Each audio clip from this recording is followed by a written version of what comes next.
Welcome back, everybody, to the 8th week of NECC Valorant. My name is Fel, also joined here today by Captain Soka. It's been a little while, man, but it's good to have you back. How you feeling today? I am feeling absolutely swell because I got to leave work early. I dipped out 30 minutes early so that way I could come here and cast some Valorant with you right here at the NECC. So I'm feeling pretty all right.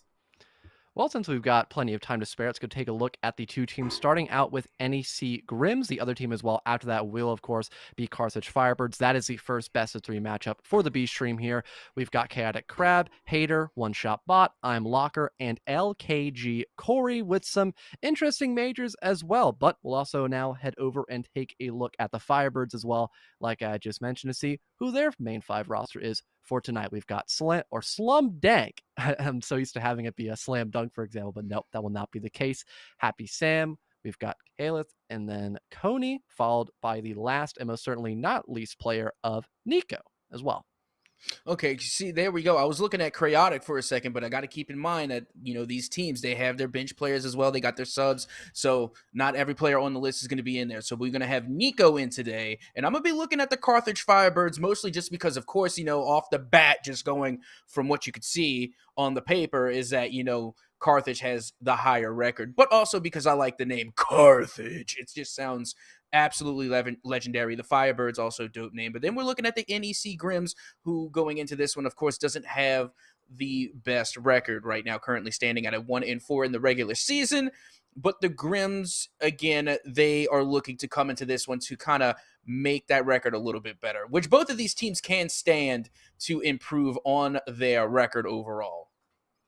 And moving over into the map bans, we get to find out where we're actually heading tonight in this best of 3 series. And it looks to be pretty default. We've got Haven, Icebox, followed up finally with the Decider of Ascent if we get there. But to be honest, Ahsoka, I'm not too sure if we're going to get that luxury because, at least for the team of, I believe it to be NEC Grims, yeah, they actually have not had a single setup where they have gone to a third and final map. Almost all of their games have been 0-2s besides their first matchup against Bryant University Black, which was actually a 2-0 favoring them, but we haven't been able to see them claw back after losing a first map if that ends up being the situation there. Pardon, got started on my own words. So I'm really hoping they can change that pattern, but so far that has not been the case, moving all the way down into the 8th week. Well, tell you what, I'm going to be the optimist here, okay? I'm going to be the one that's going to call it. I'm going to be rooting for the best possible scenario. I want to see this one go all the way to the decider in Ascent. With that being said, I will say, though, I feel like every single scenario at every given turn, you should just ban Fracture. Let's all just come together to ban Fracture, get that map removed from everything. We just need that one to get out of there. But regardless, we're going to be going into Haven for our first matchup. And I got to say, this is actually one of my favorite maps. It's just such a classic at this point, really. A lot of teams are very comfortable with going here, kind of similar to Ascent nowadays as well. It's just a good starting map that almost everybody knows how to play on. The composition nowadays, though, can be slightly different because of the fact that Astra is no longer technically meta. She has received a very major nerf, but a lot of those main initiators that you would see, like the Sova, for example, the Sky, those are still very common. And instead of having the Astra player as your normal smoke main, you now see the Brimstone more often because that recent buff, which can also allow for more hyper aggression, not only because of those instant smokes he can pop down up above through the sky, but also having the stim beacon, which can allow for a much faster execute or a faster rotate if you are on that defensive side trying to retake a site. Yeah, and what's one thing that I'm just noticing more and more of is the use of Chamber. Chamber is Mm-hmm. quickly becoming my favorite character, and I'm a Cypher main, just to give you a little bit of insight. So I like playing the defensive role, like being able to control, not really control, but being able to watch out for rotations. And then, on a map like this, players like that, the sentinels, the defenders, the sensory types, you really need them on maps like Haven, because Haven is one of those maps that have 3 plant sites, A, B, and C. So you're going to need all the eyes, and you're going to need to watch all the angles on this one. Well, so far here for the Pistols, things look pretty straightforward. For the Grims, they've got basically all ghosts, but Locker probably just buying in more utility, having that turret to gather extra information, and if needed, they'll have the Nanoswarm for some potential mollies or just a few choke off angles, perhaps. And then across the pond here for the Firebirds, they've got a more spread out set of pistols here, a couple classics, a Frenzy, a Ghost, and also the Sheriff. So they could really play at any range, whether that be short, mid, or even long with those Sheriffs. It just depends on that proper positioning that they set themselves up in order to win those gunfights. And you know what's funny? Like the pistol round is actually like one of my favorite rounds. Like 100%. These are some of my favorite rounds to watch because you really get to see how really well that these players and these teams practice their shots, because you don't get a lot to work with when you're just toting a pistol, be it the Spectre or even the default pistol, or we even see over there from the Brimstone even using one of the automatic pistols. So it's really interesting how they can really line their shots up using the basic of weaponry. So far, post plant position rather early. The Firebirds having that 4 versus 2 position. Not many take. Locker attempts to go on a flank, but they'll be quickly taken care of by Slumdank. And now it is only Corey left to stand. And it looks like a Sky Smoke is currently blocking his vision, so he's not really going to get in the sight for free. We potentially catch NECC off guard, missing a couple of shots. Eventually confirms that 1 kill to get an extra ultimate pip. But besides that, it's going to be a very straightforward pistol round to start things off in the right direction for the Firebirds. Yeah, and again, we're talking about the pistols. I just noticed how many, you know, death-based name these guns have. You got the Spectre, you got the Ghost. I confused the Spectre and the Ghost just now, just because there's so many ghoulish names for these guns. But again, just seeing the pistol round go through is oh so fun, and I'm kind of partial to the Ghost myself. Not just the Ghost, but also the Sheriff. I like the one-hitter quitters, the one tap to the dome piece, and you know that they're going down. But regardless, we're getting ready to head into the next round. Of course, clearly an advantage being held already because we're seeing a lot of Spectres coming out for the side of Carthage. And again, that run and gun mentality, having the stim beacons, having the smokes to cut off some of those very key sight lines to try to play for range by the defense, and also having plenty of information on the board. Both the initiators of Sky and the Sova are fantastic agents to do exactly that, of gathering those recon bolt information and just knowing what you're getting yourself into. It's an instant double opening here for the Firebirds, and once again, they're already in the post-plant position and adding so much pressure against the defense, there isn't really much they can do. Now, don't get me wrong, they don't really have a lot of good weaponry to stop that onslaught, but it was just such an instant set of map control for the Firebirds, and they did not even lose a single player in that process of round number 2. So that was just a very solid push moving after that first pistol round at Soka. Yeah, I mean, this is just going on with the script, though. We've seen how many Valorant matches, more often than not, they're going to play out like this. First team to win the pistol round, more often than not, is going to win the follow-up. So right now, Carthage Firebirds going with that to a T. You know, they would take number 1, they get ready to take number 2, and, you know, they're just playing the defense extraordinarily well. They have already seen, you know, the NEC Grims team really just try and run the same thing twice back to back. But now that they have a little bit more currency to work with, they got a little bit more of that dinero. They're going to be spending it for some better weaponry. So this is the time to turn things around if you're on the side of NEC Grims. Once again, the exact same attempt here by the Firebirds of trying to instantly get garage pressure and then moving slowly in through C long. But they're not going to get that opening duel as a win for once. The better weaponry of Locker will actually bode well for them at the top of garage. So it's actually the 5 versus 4 favoring the Grims. But they've got solid weaponry just to hold these longer engagements. Still 1 singular kill and now 2 for the Firebirds. They can go for that plant once again, but they actually have spike drop. So they'll have to recover it before they actually confirm for the post plant position. And look at this flank attempt by the NEC Grims. They've got 1 guy C long, and they had Locker playing up in the back of garage, but they'll actually get shut down, leaving just Chaotic Crab in the 1 versus 1 between themselves and NECC, currently guarding with just the SMG, but of course they could probably pick up a rifle at any given moment, and they end up doing just that. The Phantom at hand will be strong enough to get rid of Chaotic Crab, and we're actually going to have a bonus round as a win for the Firebirds. I'm always good for a little bit of extra. You know, you want to go into a game expecting to have just the basic needs met. You know, you get to see kind of, you know, the back and forth, the tug of war between the two teams, but now we're really seeing a lot really come underway for the Carthage Firebirds. Again, they're leading right now 3-0, and of course everybody likes to see a good old bonus round. But of course on the side of the NEC Grims, this looks like this could be a save round. You know, they're opting out to really stick with either pistols, or they're just keeping their buys extraordinarily low. So they're going to have to, again, save up to probably get a better round next go round. Well, knowing that you have to deal with full rifles moving forward, it does seem a bit odd to not want to just go for that full save, but if they do find a couple of kills, that could be worth it. But oh, the right click, it's so close to Dank, but cannot connect. We also have Happy as well finding something on towards Trozen OP, leaving just a 5 versus 2. A very solid position once again for the Firebirds, and there is really not many options left. Great recon bolt, though, gathering tons of vital information, but again, you talked about the weaponry at Soka. It's just not favoring the Grims in the slightest. It's leaving just Corey alone. They find one good exit frag, but it's still a 1 versus 4. There's really no chance of this lone Sova doing all that much besides that one exit. They could have maybe picked up a rifle and have walked away from that altercation, but they just weren't quick enough to do that. So it's Firebirds now with a 4th, and they are still looking pristine, but this time they've got to go up against rifles once again. And this is what's crazy about it all, because we already talked about the Carthage Firebirds just playing tremendous amount of defense once they get the spike planted, or once they even find themselves a good center hold in one of the sites. Because you were looking at the NEC Grims and you're thinking, okay, this is the defensive side. This is the team that's going to be holding the fort. But it's been the Carthage Firebirds to literally just rush one site, and then they themselves become the defensive players, and they play it extraordinarily well. So now it's really up to NEC Grims to really establish a better defensive hold on their sites.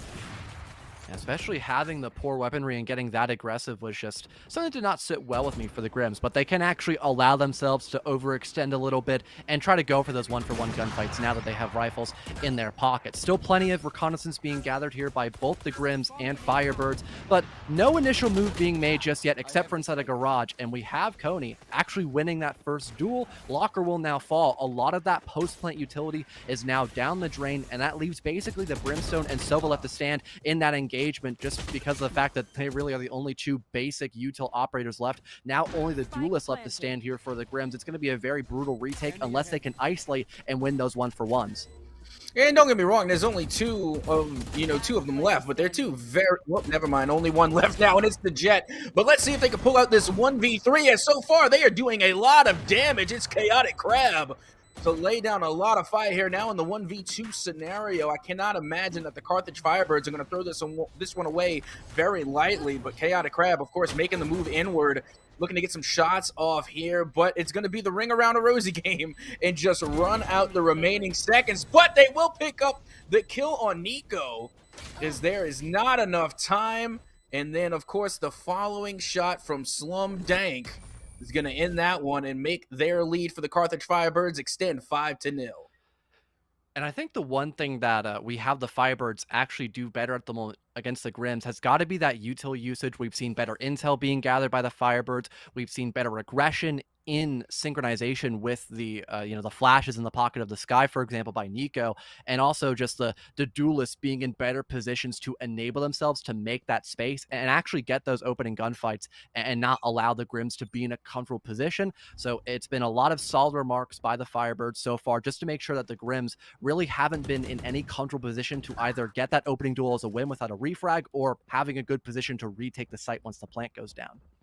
Yeah, I mean, I'll be honest, I haven't really seen any real heavy fraggers coming from the side of the NEC Grims, but the Jet in the last round really went hard in the paint, being able to pick up all those kills. But it just feels bad when you have such a heavy fragger who, is getting a lot of kills on the board, but it just is all for naught because they can't get the plant down or they can't get the defuse.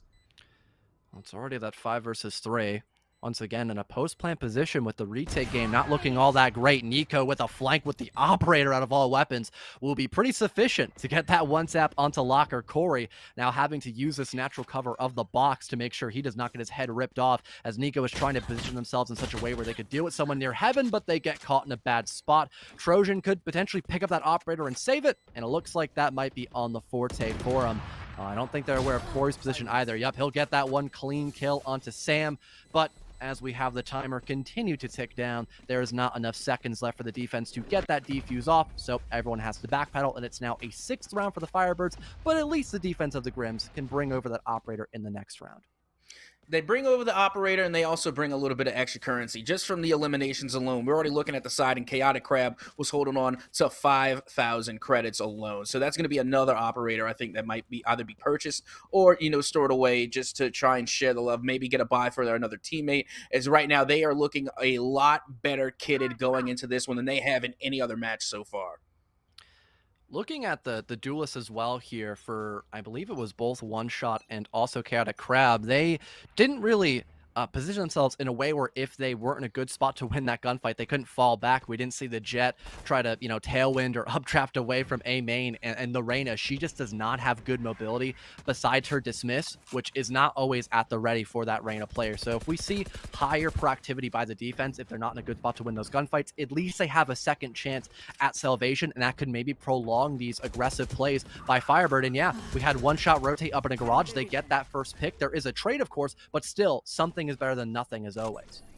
Yeah, and one thing that I'm really noticing from the Grims is that they give away a lot of foothold early. They give away a lot of territory. Already we can see the Carthage Firebirds really making a hold, not just in the garage, but now pushing over to the B site. But hold on, Chaotic Crab with that op, laying down the fire there, and might eventually be able to take back the B site and the garage, but not for long.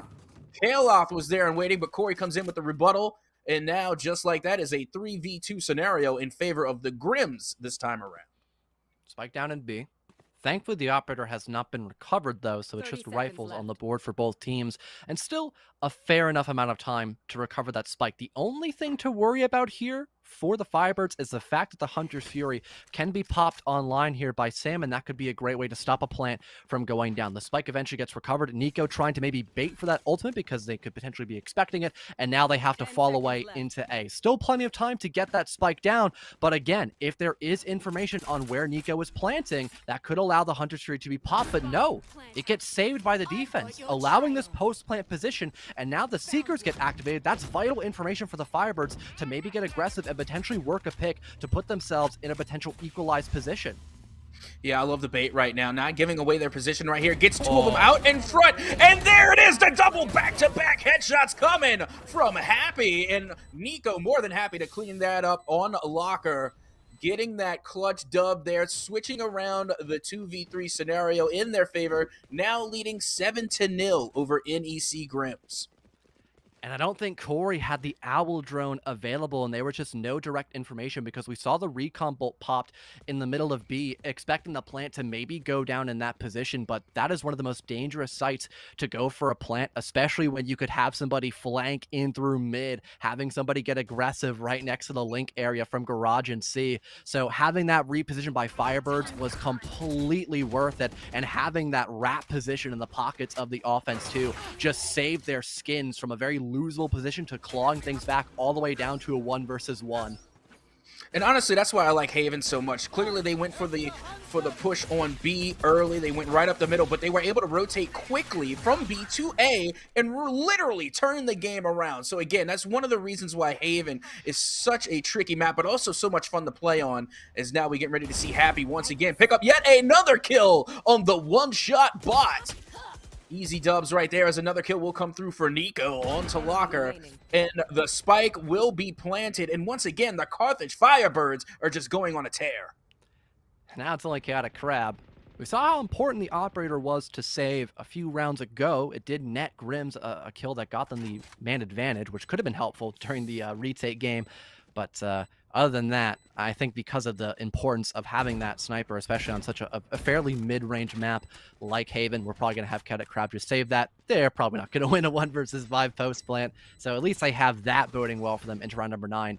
But the major thing to look at here for the Firebirds in comparison to Grims as well is just that general utility usage. We've been seeing a lot of ultimates actually saved by the defense and not being utilized at all, and it's definitely concerning because, you know, you shouldn't have to use all 5 ultimates in the exact same round, and I feel like that's something that the Grims are trying to set themselves up in order to do. Really, the only ults we've seen popped have probably just been that lockdown and also the Empress, which I don't think One Shot found anything utilizing that ultimate, and also Locker. Yes, the ultimate was solid, but it didn't cover the entire A bomb site, which allowed that hero play to be done by the last 2 attackers. And I believe it was round number 8, or no, it was actually round number 7, where we had that 2v3 be a clutch for the offense because they had that spike down.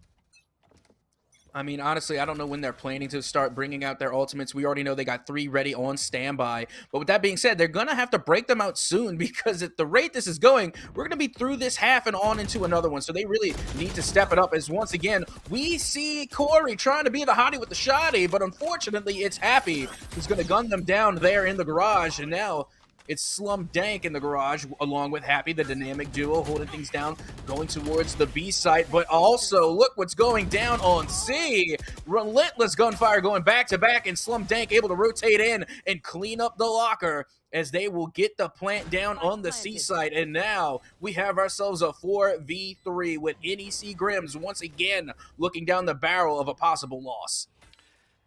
Having to retake from both Defender Link and also Garage is not a good spot. The crossfires are definitely imminent, and one shot has to line up into one of those many lines of sight, leaving just the Brimstone and the Jet trying to retake. Chaotic might have to end up just saving the operator once again. Trozen will win a very vital kill, but there goes the trade. Instant for the Firebirds, and now there is not much left for Chaotic. They'll try to find some exits, but eventually they have to swallow their pride and fall back once again. One thing to note, just briefly at Soka, was actually the small usage there of the Molly and also the Nano Swarm by Locker and Trojan, which actually did allow for a beautiful cutoff of that instant garage pressure, but sadly no one was able to help out Locker in the site directly, so it allowed for the isolation to still go down just through seeing long and not both see long in garage. And although the util usage was actually tenfold better by the Grims, again, their site presence was just lackluster, and that allowed Firebirds to kind of walk all over them in that 9th round, sadly.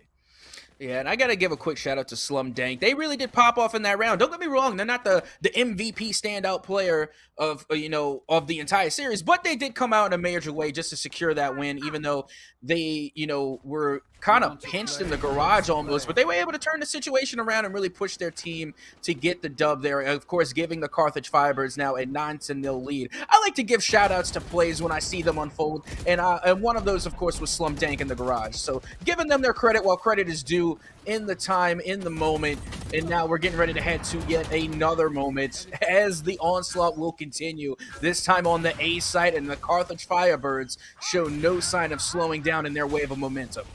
Well, we've got Corey popping that Hunter's Fury, able to indicate at least one player's position, so that's at least some sort of information. But I think the defense already expected one player to be dropped inside of Heaven. It's actually 2, and also the player of Coney actually playing near Graffiti. So they have the watch on Heaven, and their player underneath Hell can actually look in through the defender lobby of A. So everything is being guarded quite well by the offense, and yeah, they're able to clean up so effectively on the A site. A flawless round to boot once again, and they're already in double digits before we've even seen the first half be over at Soka.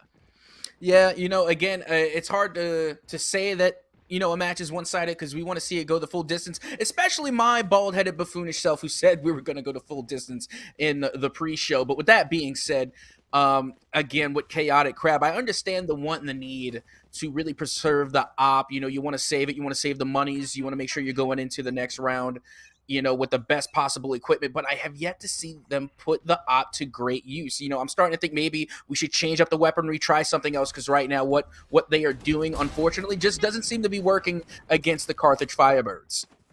Well, at least the Marshal works. It must have been just the wrong sniper, I suppose. Forcing yourself to go for the headshots, perhaps, is just really bringing out the competitive spirit there for Chaotic Crab. Trojan finds one as well with the Vandal. There's another vital pick for the Grims. And as the Seekers get popped, that does force a small fallback, or actually was the Molly there popped by the Brim, my mistake. But still, this is actually a fairly decent position for the Grims, but they get a little bit overzealous. They try to overswing, and that does cost a pretty important life to be dropped. So now we're in an equalized position, and because so much of this util has already been burned through by the offense, they technically have a very ease of access inside of C, as long as they can once again isolate this Brimstone and get that 3v2 position.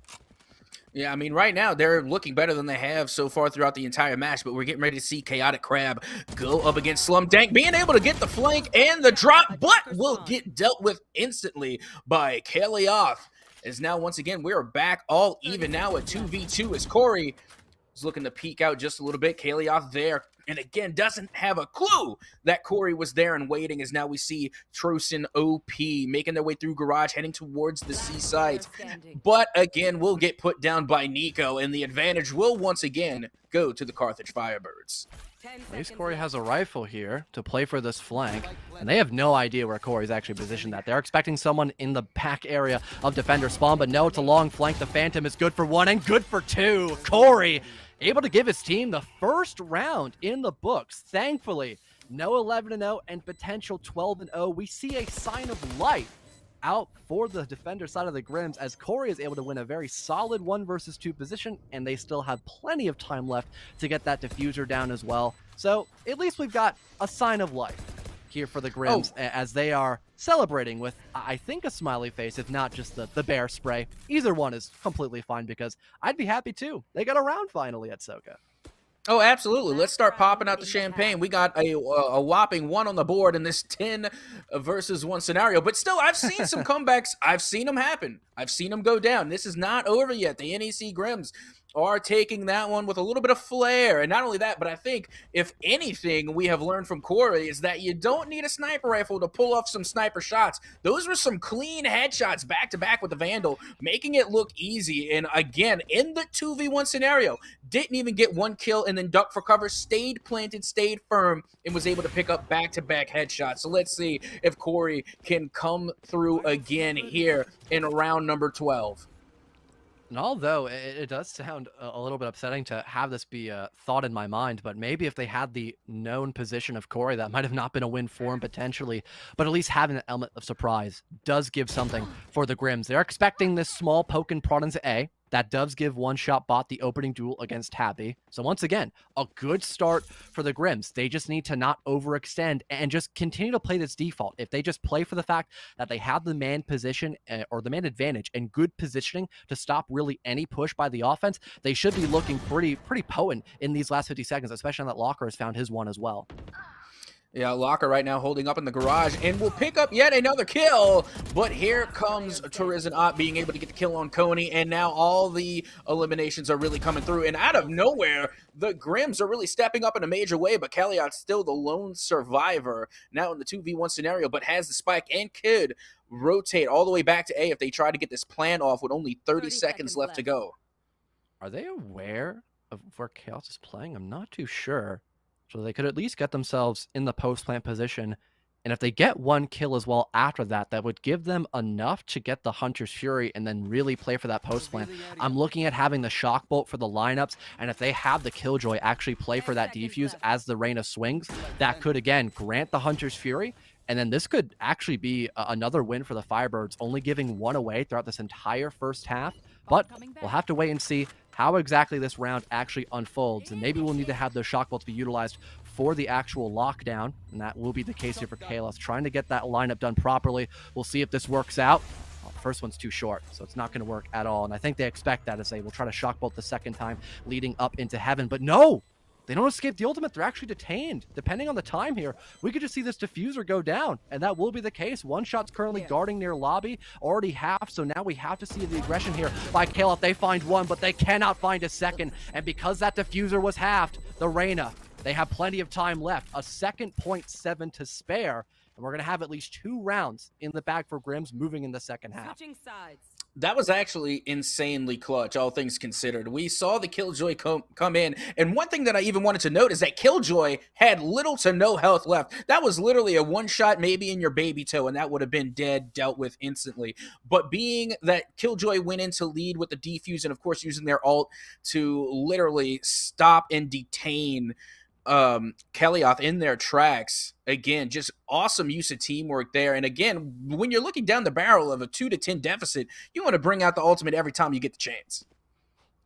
Yeah, and unfortunately, we did not have the Sova leave the actual lockdown vicinity, so they ended up getting detained, and at that point, there was not much left for the Firebirds. But only losing 2 rounds? That is not bad at all. And, oh, they're already starting on the right foot as well. Happy lands a crisp 1-tap shot onto One-Shot Bot. That's already a 5 versus 4 favoring the defense. And, oh, they've got Nico already flanking this early in the match. It's a 1-tap as well for the Sky this time. And that's spiked down. It can get retrieved, especially now that the flank has been dealt with. But it's still a really strong position here for the defense since they've already burned through so much potential util by the Grims.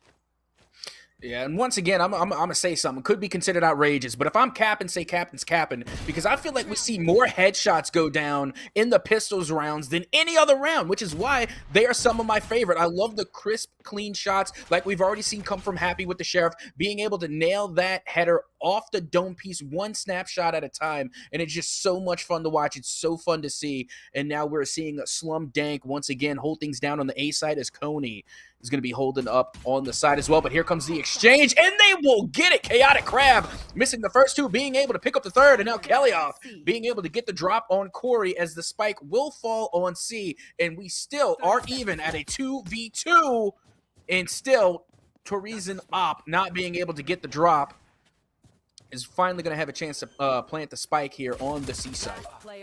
Ooh, Caliph on too little HP to win that next gunfight. That's a third for Chaotic Crab, leaving just Slum Dank in this 1v2. Now equalized once again. The spike is actually favoring them in this position, but will they check to their left? Doesn't appear to be, but no, the Jet misses some vital shots. It could be maybe one shot here for the Sheriff, depending on where it lands on the body of this Jet.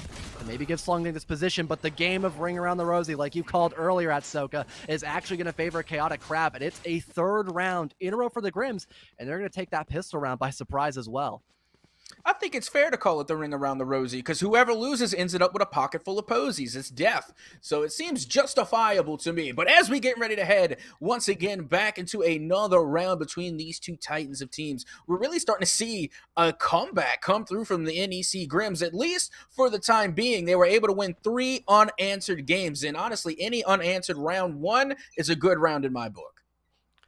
Yeah, seeing some more bite back here by the Grims is always nice to see. I was hoping they would fulfill that underdog story and at least bring us to a 3-map series, not even just winning the match, but it would be nice to see that happen as well, having a good justification for going into a third map. They're not going to be as successful, though, in the opening altercations once again. Still trying to clear out Garage in this 5 versus 3. They managed to almost isolate Slum, but they end up escaping with their life, only losing half HP. Happy will not be in the exact same position, though. But here comes the refrag, at least by Coney. So there's something for their troubles. Still having the man advantage and forcing a rotate now by the Grims. This is not a bad retake position in the slightest by the Firebirds, especially since they still have plenty of post-plant utility and the flashes to boot as well in the hands of the Sky.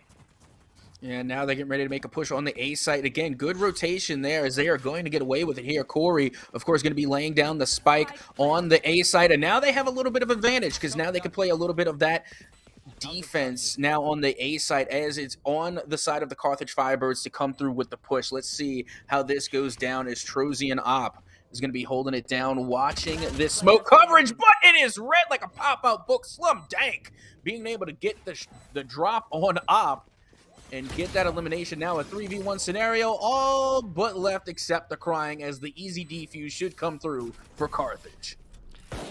Yeah, and I mean, again, just having better utility and that slight advantage does allow for the retake potential to be phenomenal for the defensive side. We did have potentially Trojan able to utilize the Brimstone Fire, but that probably would not have been enough. And even if that did land successfully, that wouldn't have burned enough time for the defense because they were very fast on that retake position. They kind of understood, oh, they're not immediately pushing us from C. We didn't hear anything near B. They have to be full rotating A.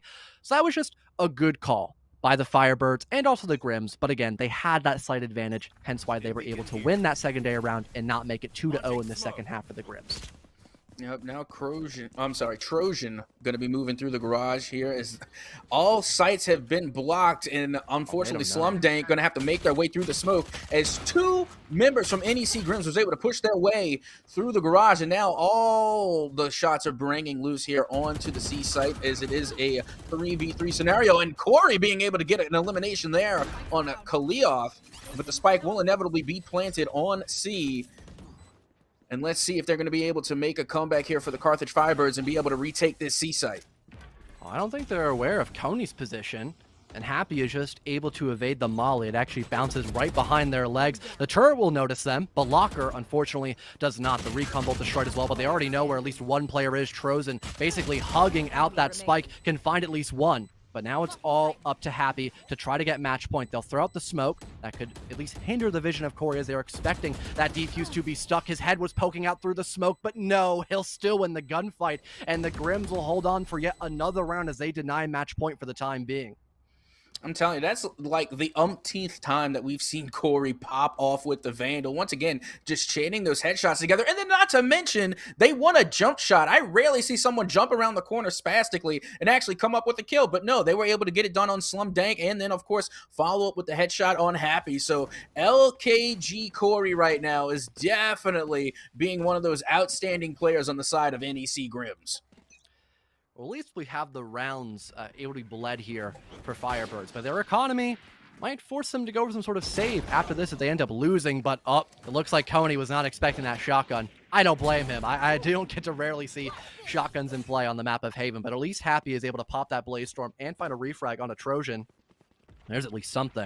And they're expecting somebody actually close inside those boxes, but maybe only half check perhaps. And as NECC will manage to get the flank down once again, the Seekers get popped out and they win that altercation against Corey, someone so important for the side of the Grims, giving away that man advantage once again, and now leaving it just to the lone Jet here of Chaotic Grab. That recon bolt will indicate their position, and Slum Dank, waiting with such great patience at the top of Heaven, gets that wallbang headshot, and finally we see map point for the Firebirds. Yeah, looking all too well for them. But then again, it was looking really well for them when we saw them go up 10-0 with 10 unanswered dubs. So again, not entirely surprised, but I am delighted to see that the Grims managed to get some wins on the board. You know, they were sitting at 10-0, now 4-12. Not the best scenario, but again, like you said earlier, we're seeing the pulse. We're seeing the sign of life as what we could possibly be looking at in the last match. I think going into Haven as well. Oh no, this was the map pick of the Grims. I was going to say, maybe this is not their map pick, but no, it actually is. So this is not the best sign altogether, but they are still getting round wins. They're not completely lifeless here. They are still trying to hold onto the wheel and try to steer that car into some sort of victory lane, perhaps. They actually get the first blood too, so that's nice. And they're already going for the plant, but Chaotic Crab just getting too aggressive in that position, trying to run through the smoke blindly with no information, no one enabling that Jet to actually find success. We'll now put ourselves in an equilibrium as we now have the retake just about ready to come into fruition. It looks like the Firebirds are once again in a great position, but what a beautiful shot by Trojan to at least shut down one player in the middle of Heaven. Yeah, that was one heck of a shot right there. And now Corey getting in on some of the action, getting the follow-up, getting 1, 2, 3 kills on the board. Corey being an absolute menace to society, refusing to go down without a fight. The Grims are still alive and well here in this matchup. And I'm really shocked that we might have not had anybody communicate where Corey was playing at. Nobody turned around quickly enough to actually shut him down. So it was just a lineup of kills for the man. But that was all they really needed, just to have that brute force inside of A. And it really came down to just that opening kill being a win. A bunch of space was made, and the rotate was a tad bit discombobulated, especially after the Jet actually died, because a molly was popped out by the offensive side of the Grims, which did give them more time to kind of recover themselves and make sure they do not throw another body away to have an advantageous position for the Firebirds during that retake game. And again, by all means, I am no savant at this game. Like, Valorant is not my best. I'm decent, but I'm not great. But my first instinct when I'm coming through on the A site is either to check, on the A site, I'm either checking Heaven or I'm checking underneath. And the fact that they did not look underneath Heaven, I thought was just a wasted opportunity. Speaking of, Nico just wasted that opportunity there on Chaotic Crab. What seemed like an easy flank and kill was just a missed opportunity with the op. Feels bad, but unfortunately for them, they will be biting the dust here as now Kalioth getting the kill on Locker in the garage as they are going to maintain the top shelf. And now all information being gathered as Corey's position was revealed, and which led to their elimination. Now Happy returning the favor, getting the elimination on Trojan and on Corey. Funny enough, on this jumbled by the Firebirds, actually playing much better, having a good trade against Nico, because they were not in a good position to fall back, even if their opponent was fully blind or just flat out dead, because there was a huge presence leading from mid into B. But one shot bot, like you mentioned, 1vx position, not much left. The spike is not even in their pocket either, so they cannot go for a post plant position. They catch Slum Dank off guard, there's something. But it's got to be a lot more than that. The Empress popped. It's a full commitment, but I do not blame this Reyna. They need this round to be won. It looks like they'll try to go for the kills, finding another one. Caliph will now drop to the ground, but it's still a 1v2. Oh, and so close. One shot almost winning that, and they just have no time left. Even if Coney had lost that fight, it was still Happy left, and they were playing for that passive position, waiting for the spike to maybe go down, and that just never came into fruition, and it's still going to be a map win in the books for the Firebirds. Yeah, and again, like you were mentioning, this might have been the map pick going in for the Grims. But with that being said, you know, we mentioned it earlier. This is a map that everyone's familiar with. Everybody knows Haven. Yep. So it's really no big surprise that they lost the map pick on that one.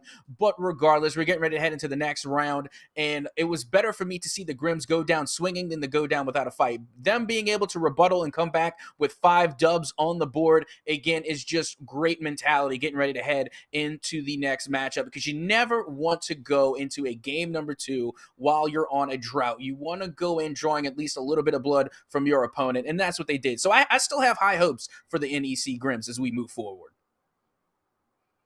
Yeah, I do as well. I was trying to fully collect my thoughts there, but of course, before we can fully deep dive onto these teams, we will have to go into a quick little break. So don't go anywhere, as we'll be back from map number 2 shortly here between the Grims and the Firebirds.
And we're back here at the NECC at Soka, heading into map number 2 of Icebox fairly shortly.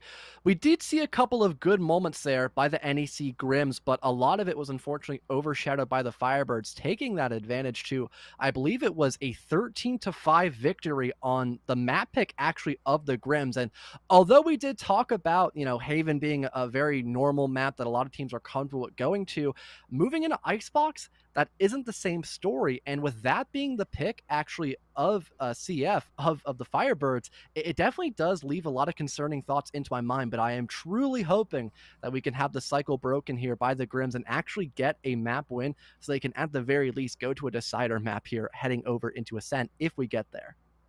Yeah, Icebox definitely isn't the map for me. I'll let you know right off the top. This is not the one. Like, if I was on the side right now of the Grims, this is where I start to get nervous, because who deliberately picks Icebox? That is a menace right there. That's somebody you want to look out for. Somebody that deliberately picks this map. Same thing, like if somebody came through and their pick, of course, was for Fracture. That's going to make me nervous. That's not going to be the map or the lineup that I want to go against. But going into this one, again, we saw the pick falter in the previous match on Haven. So maybe, just maybe, this could be what the NEC Grims need. Maybe they will step it up on this map, because maybe if they play out of their comfort zone a little bit, they're going to be more fast reacting. They're going to be doing a lot more thinking on their feet instead of relying on old tactics and, something a little bit less comfortable, if that makes sense. So that way they can go into this one with a more fresh mindset on how they're going to approach this map.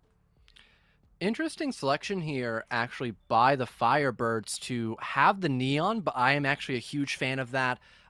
It's much more difficult to have the Viper pop multiple abilities at once because, her overall lasting effect with her just general, toxic fuel, it's not as long as it used to be because they nerfed her.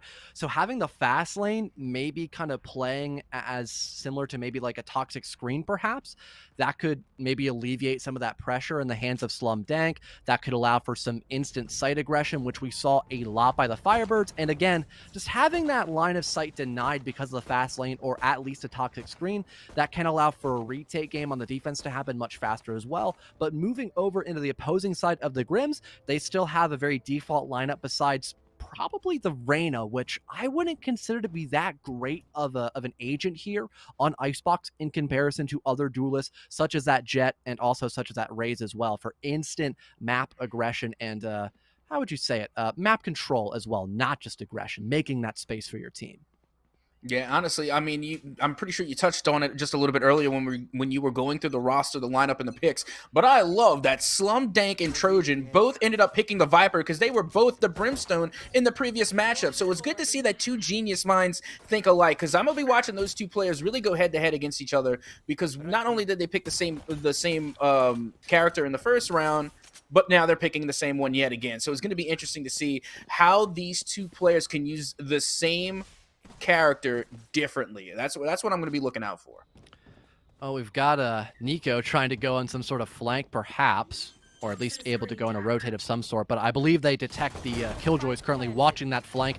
No one expects Caliph, though, or Slum Dank in these current positions, both Heaven and Hell, I believe it to be, and they're already going to find two opening picks, and there we have it. There goes the lane popped up, and that is going to allow for so much sight denial. Corey may find one, but I don't think they're aware the defuse is actually currently activated, and I guess it won't matter. Everybody on the side of the Grims will fall, and it's going to be an instant round win, essentially, for the Firebirds, as they have a fantastic retake. Yeah, and again, it's just the momentum that they're carrying from the first game. They were feeling good. They were able to come up with a pretty impressive victory, 13-5. So that once again, you can kind of see them really feeling themselves. And yet again, they have the advantage. They were able to take game number 1 in the previous matchup, and it followed up with a pretty dominant victory going into round number 2. So once again, it's really on the side of the NEC Grims to really, break the wheel here and kind of put a damper and slow down the wave of momentum that the Firebirds have just been running with this entire series. Well, great barrier orb to at least get into mid. The only problem with this, though, is you kind of force yourself in a bit of a pincer maneuver. Nico, 2 beautiful shots with the Marshall. Eventually, Chaotic Crab will find something onto Happy, but it's still nothing but net for the most part by the Firebirds, as we've got Kayla joining in on the fun too. Nico now getting hyper-aggressive, going out for the Concussive Blast. Dashes right around and finds a triple kill. Way to get flashy, Nico. They're looking for a fourth, and they get that one as well. The Firebirds, what a beautiful round, especially in the hands of Nico, as they were just dashing around the map like it was nobody's business and found so much success with that Marshall. Yeah, I can't believe they let Nico get away with that just now. Don't get me wrong, Nico's fantastic player, clearly, but genuinely zip-zopping all around the map. Looked like they were ice skating, going through player after player, agent after agent, getting knock after knock with the Marshall, who jumps in head first, guns blazing with a sniper rifle in Valorant. That was nothing short of impressive. And then picking up headshots, one tap each time. Right now, I got to say, Nico would be the player that I'm definitely watching out for to just end agents' lives in this matchup. Now, already, once again, a 2-0 lead for the Carthage Firebirds, and Nico leading the way. Well, we've got so far a pretty standard, 3-2 split. Nico maybe wanting to go on a flank through green/garage.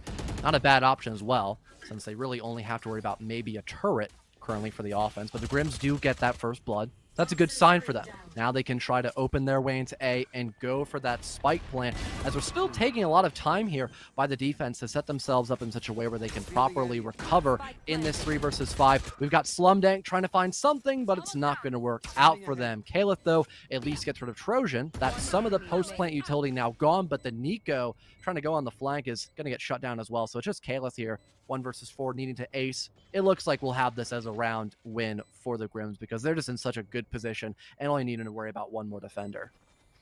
And then there we go. That's a good start coming in from the NEC Grims, because keep in mind, it took 10 unanswered dubs in the previous matchup for the NEC Grims to get a point on the board. Now they're answering back very quickly. They were able to go down 2, but they recovered with the 1-round win. So GG's in round number 3 for them, but now we're getting ready to head into round number 4. And unlike last time, the currency is a little bit more evenly split. So now we can see some better buys coming from the Grims. Yeah, we're not going to have them force away into just a low weaponry, a bad econ. They also did end up winning this round. It's not going to be 3-0 for the Firebirds, like you had mentioned at Soka, which also gives them a bit of extra pocket change in case something goes south this round in particular. But I believe everything is a bit more jumbled here for the side of Firebirds, still having a couple of rifles in pocket. But we've got players like Nico, for example, only opting for the Frenzy, but having someone as aggressive as that Neon, it can allow the distance to be gapped and giving them a potential good chance at actually winning a couple of gunfights only with that pistol, even against rifles, depending on how they play. Yeah, if you're going to be opting out to use the Frenzy, you really need to stay tight-knit in the corners, really wait for your chance to strike. You're not going to be winning a cross-map exchange, unfortunately, with a gun like the Frenzy. So you're really going to be wanting to play those close quarters and use that to your advantage. Keep it tight, keep it close, and you might have to camp it out for a little bit, but when you're opting out to use guns like that, you really don't leave yourself much of an option, as now we're seeing the NEC Grims really try and decide on where they're going to take the spike. We can see them trying to develop some type of rotation, leaving from the A site, possibly making their way over to B, but again, we're just seeing a little bit of indecisiveness, and now the Carthage Firebirds are pushing, which kind of questionable there, Nico's decision to push when they're supposed to be defending. Well, we've seen Nico try to go for the flank so many times, but with 3-2 people watching it, it was just only a matter of time before they got taken care of. That does give Grim the opening advantage once again, and now having those toxic screens to cut off a lot of these key angles for the defense, they can get that spike down with relative ease, and still having that man advantage, they can play a bit more passive, just hold those default angles, and just wait for the defense to come to them at this point, but it looks like Locker will just slightly overextend, losing that head-to-head. Corey now on low HP finds a nice one-tap on a Happy and can relieve some of that damage loss, but eventually gets traded out here by Slumdank. Still, an even position here as the spike continues to dwindle down in terms of time management. And finally, we're seeing the Firebirds get a bit more hyperactive. Slumdank now at 4, a double spray down, leaving just the Viper here, and I don't think they've got the lineups at the ready. They've got no fuel left. They have to get aggressive, and Slumdank is there to greet him with an ace. The Firebirds able to deny a second round win in a row for the Grims as they now bring it 3-1.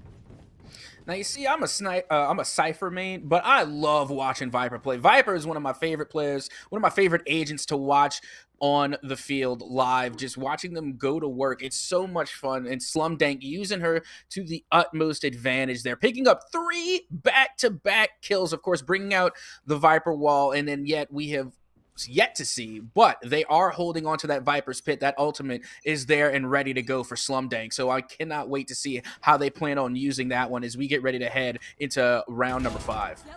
Once again, the aggression by NECC, it just continues to thrive, but sometimes overstaying your welcome can be a bit too much to handle, even for NECC. So there is actually a great trade by the Grims, especially having slightly weaker weaponry. It's going to be a good sign to just get less guns on the field here for the defense. That rifle can now be picked up here for the offense, but now that Happy and Slumdang just start rushing in through mid, they end up winning their 1-for-1s, and now it's only a 2 versus 4 with a spike trapped near mid, and a Viper's Pit is popped as well to guarantee that someone who has to go recover this spike has to get decayed and walk into a crossfire here by the defense. And this is what's crazy, is that the defense literally just pushed the offense and put themselves in the position to where they can just take the spike. But it will be the NECC Grims to get the spike in the Viper's Pit and then retreat and try and make the rotation back around. And now Corey is going to get the elimination on Coney, and they are able to rotate back around over towards the B site, but they are still looking at the 2v3 disadvantage. Now a Viper's Pit will come out yet again, and we're looking at one-shot bot getting ready to plant the spike down on the B site. At some point, you got to leave that Viper's Pit. Finally, that happens. Kaelith just not able to move away after getting that spike down quickly enough in a very open position near yellow. A poison cloud is popped as well for great coverage, and Kaelith still with that overwatch gets rid of Corey as well. There's still plenty of time left to get that defuse. And there we have it. It's a 4th round now for the Firebirds just because of that great rotate that happened for the retake there on that 5th round. And I liked what I saw from the Grims. I like being able to go into the mid, answer the pressure, and then being able to rotate back around and get the spike plant off. But it just wasn't enough, and it's a feels bad kind of moment because, you know, you want to see them answer back. You want to see them go down swinging. But the Carthage Firebirds have just been nonstop offense. Even when they're on defense, it feels like they're still playing offense. They literally pushed the mid. They took control of the spike, and they forced the Grims to push them. They are doing an absolutely fantastic job as far as positioning is concerned. At least Trojan's able to pick up the the snake bite, I believe it to be. So that's a relief, I suppose. Actually, no, it's not the snake bite. Actually, it was the wrong piece of utility. My mistake. But at least able to pick that up to have it for the later end of the round is going to be important, at least to have those cutoff angles still established, forcing away the defense. That lockdown going to be helpful in the endeavor of pushing back the Firebirds as well. But here comes the Hunter's Fury at just the right time. Tons of intel being gathered and 1 kill as well. That's definitely going to favor the Firebirds a metric ton, as now the Sage no longer on the board to provide those heals or even that barrier orb as well. Happy finds an opening as well and is able to capitalize on one-shot bot 2. Corey may get something with the Frenzy, but it's not enough to secure a second, now leaving just Chaotic Crab with the Stinger playing underneath Hell and just wondering when exactly this full commitment is going to be to try to shut down this lone Sova. Yeah, and I gotta say, and again, we just saw NECC literally coming in on what looked like ice skates, doing some acrobatics there, looking all types of fancy, but unfortunately, they did get shot down. But there was still plenty of advantage left on the side of the Firebirds because they had 2 remaining agents left over. But NECC just playing absolutely reckless, and honestly, it just looks like they're having fun here in this 2nd round. Yeah, absolutely. And the piece of util is actually the Poison Cloud. That Trojan dropped by accident. Getting flustered there in the simple piece of utility. Maybe if that was not messed up by Trojan, they could have actually had some better denial of sights there early on against the Firebirds. But I guess it just was not meant to be. We've got NECC once again just getting incredibly aggro at the infancy parts of this round. And I think the Sage is aware of this, and they're going to win that gunfight. That was great fruition there by Locker. And Coney is trying to at least get that trade, but has to fall back, thankfully not losing any HP or their life. So it's still a 4 versus 5, still a better position for the Grims. But, I mean, we've expected NECC to play in that do-or-die position so many times because they have just not changed their style whatsoever. And at least Slumdank is eventually able to get that trade to now equalize. Yeah, Slum Dank has been the consistent force on the side of the Carthage Firebirds. And, we're talking about Nico so much because Nico is like the personification of high risk, high reward. But still, players like Slum Dank, of course, being the consistent force for their team. And again, like I was talking about earlier, watching them use the Viper to it not perfection, because I don't throw that word around a lot, but using the Viper to peak efficiency. I will say that because, again, those were the players that I was looking out for from the beginning. It was going to be Slum Dank with the Viper putting on an absolute show, but now we're seeing Coney trying to rebuttal here as the Blade Storm will come out from Jet as they are looking to try and possibly get the defuse here. Slum Dank is going to be going for that defuse, and Coney with an absolute beautiful one-shot drop on Chaotic Crab, but at least they were able to get the defuse halfway. And the follow-up shots will come through as Corey tries to hold on, but eventually will get gunned down by Coney, who's going to pick up a Vandal and take that one with them to the next round. Good bait by the Firebirds as well, being able to get off of that spike, forcing Corey to make a move in a 2v1, and just having the tag team. No chance that Corey could have won both those fights at the exact same time, although they did give a valiant effort. And I'm also glad that we had Corey, somebody who was rather aggressive and able to win those gunfights more consistently in comparison to the rest of the Grims, actually switch off the initiator role onto more of a duelist role, so they can kind of self-enable themselves to go for more gunfights in an aggressive manner and try to win them to kind of be that spearhead for the Grims. Just not able to be in a position enough times to get that job done has been one small thing of many to give Grims a disadvantage against the Firebirds so far in this first half. Yeah, let's see how this one goes down as we see the Grimm starting to make a push on towards the A site. And of course, that Viper wall comes out in full effect. We got Happy there in the midfield, trying to catch somebody peeking, but thankfully, the Grims are playing a lot more careful this time around, as more often than not, they get a little bit overzealous as Happy is able to get the first kill on Locker. And now Corey putting down Happy as the fight has officially begun on the A site. Well, now we got the Firebirds able to bring back the slight advantage. We've got Slum Dank still holding strong too. Still playing rather aggressive, expecting one actually in the upper elevated surface, and spots out the arm as the recon bolt was being tossed out here by Chaotic Crab, and now the reposition has to come in through, but that's still fine. Plenty of time to do that, and still plenty of team cohesion here in the middle of A, as we have the toxic screen just about ready to be popped, along with a poison cloud. I thought it was as well. No, it's just actually a toxic screen in a funny way being popped out. This does allow the Grims more breathing room. That does guarantee them at least one, but still the refrag potential has been top notch here. Now Coney finding two up in the defender nest does put things, in that 1 versus 2 with Trojan the last one to stand, and they're out in the open against Caleb. They're not going to win that altercation, and the Firebirds will take now a 7th round in this first half. Yeah, once again, we're seeing a little bit of deja vu from the first matchup, and now we're seeing the Carthage Firebirds really come into their own and start to run away with it. But with that being said, still not over yet, still within the first round, and still plenty of time for the NEC Grims to really come together and try and turn this match around. As once again, when it comes to the currency, clearly it's a little bit one-sided in favor of the Firebirds, as right now we see the NEC Grims struggling economically. I think we hear in the background the Tour de Force popped. That does deny, a lot of map control that could have been gathered by the Grims. And again, their ability to create space has been very underwhelming, even when they have the toxic screens and the recon bolts, for example, to actually get that opening information. Chaotic Crab does land one clean shot, but is quickly traded back by Happy as they manage to go swing wide, connect onto Corey. Your duelist now gone, and the fallback is already being thought about. Yeah, we have the Killjoy actually trying to relay the information to Trojan that they do not want to try to go in for this push in towards A.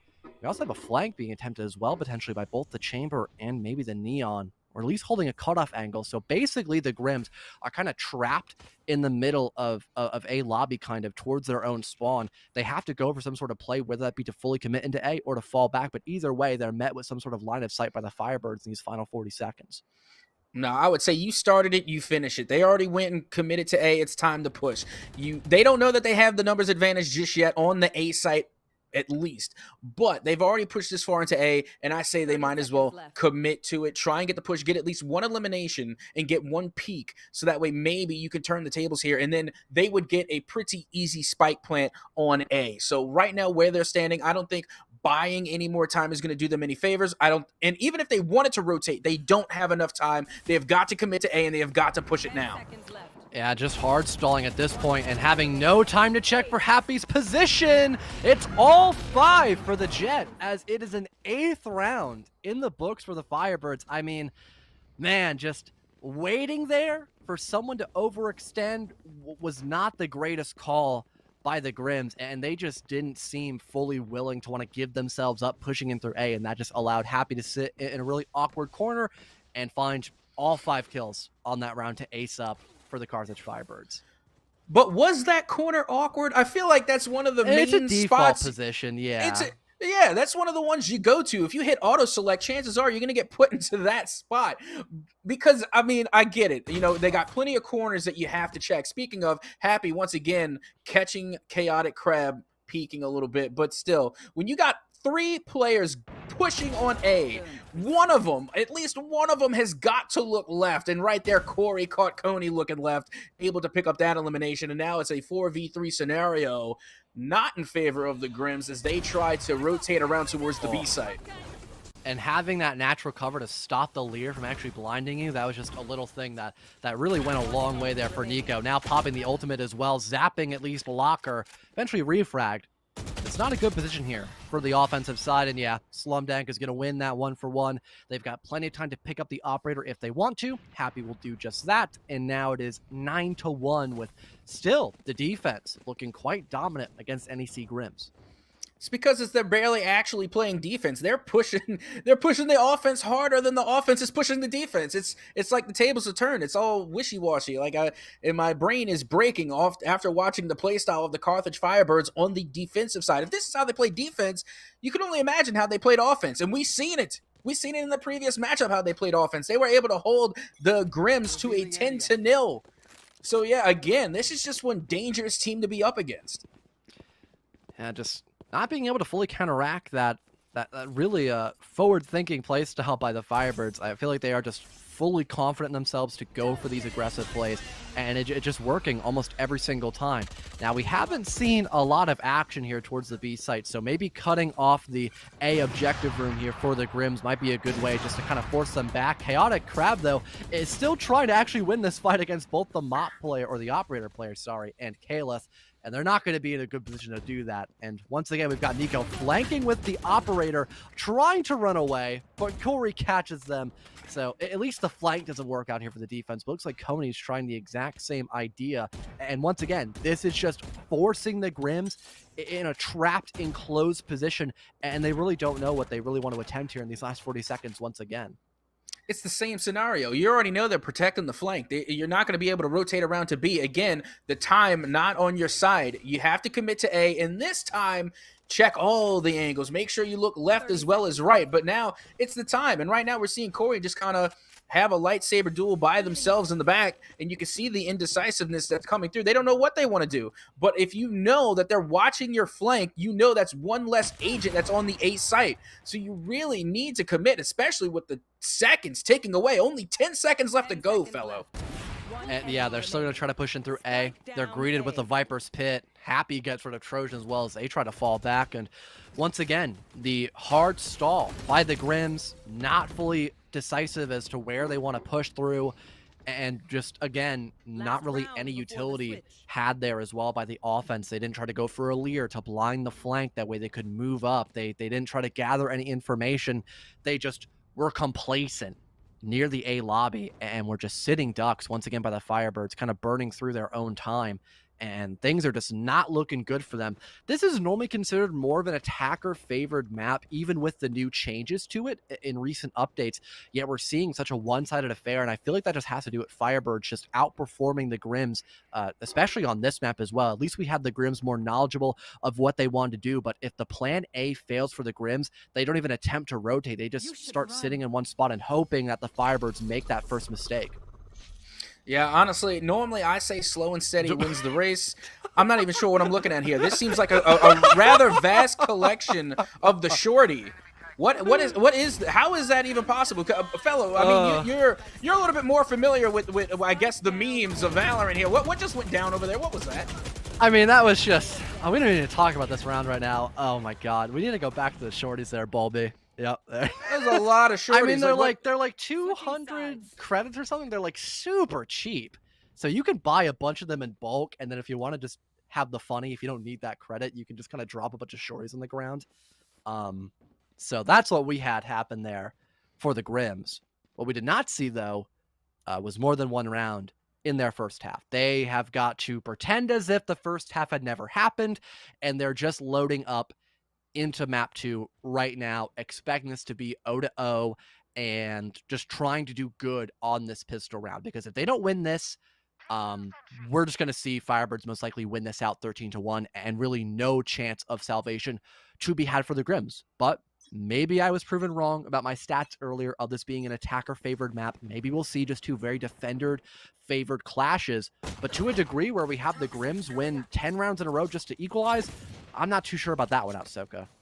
I mean, I'm not too sure about it either, to be honest. And with that being said, just from the beginning of this map, we were able to see the Grims answer back within two games. So I'm thinking, okay, this is going to be a different matchup. This is going to be, something different than what we saw in match number 1. But unfortunately, it looks all too familiar because in the first matchup, of course, it went 10-0, and now it's going 11-1. So again, a lot of deja vu being seen here in game number 2.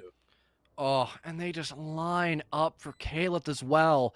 This is actually a good position for the retake by the Grims. They had a 4v3, and they had a lot of different avenues of approach to retake B, but then they just lined up for Caleb, and that allowed a nice double kill, and Coney's gonna get the final pick of the round too.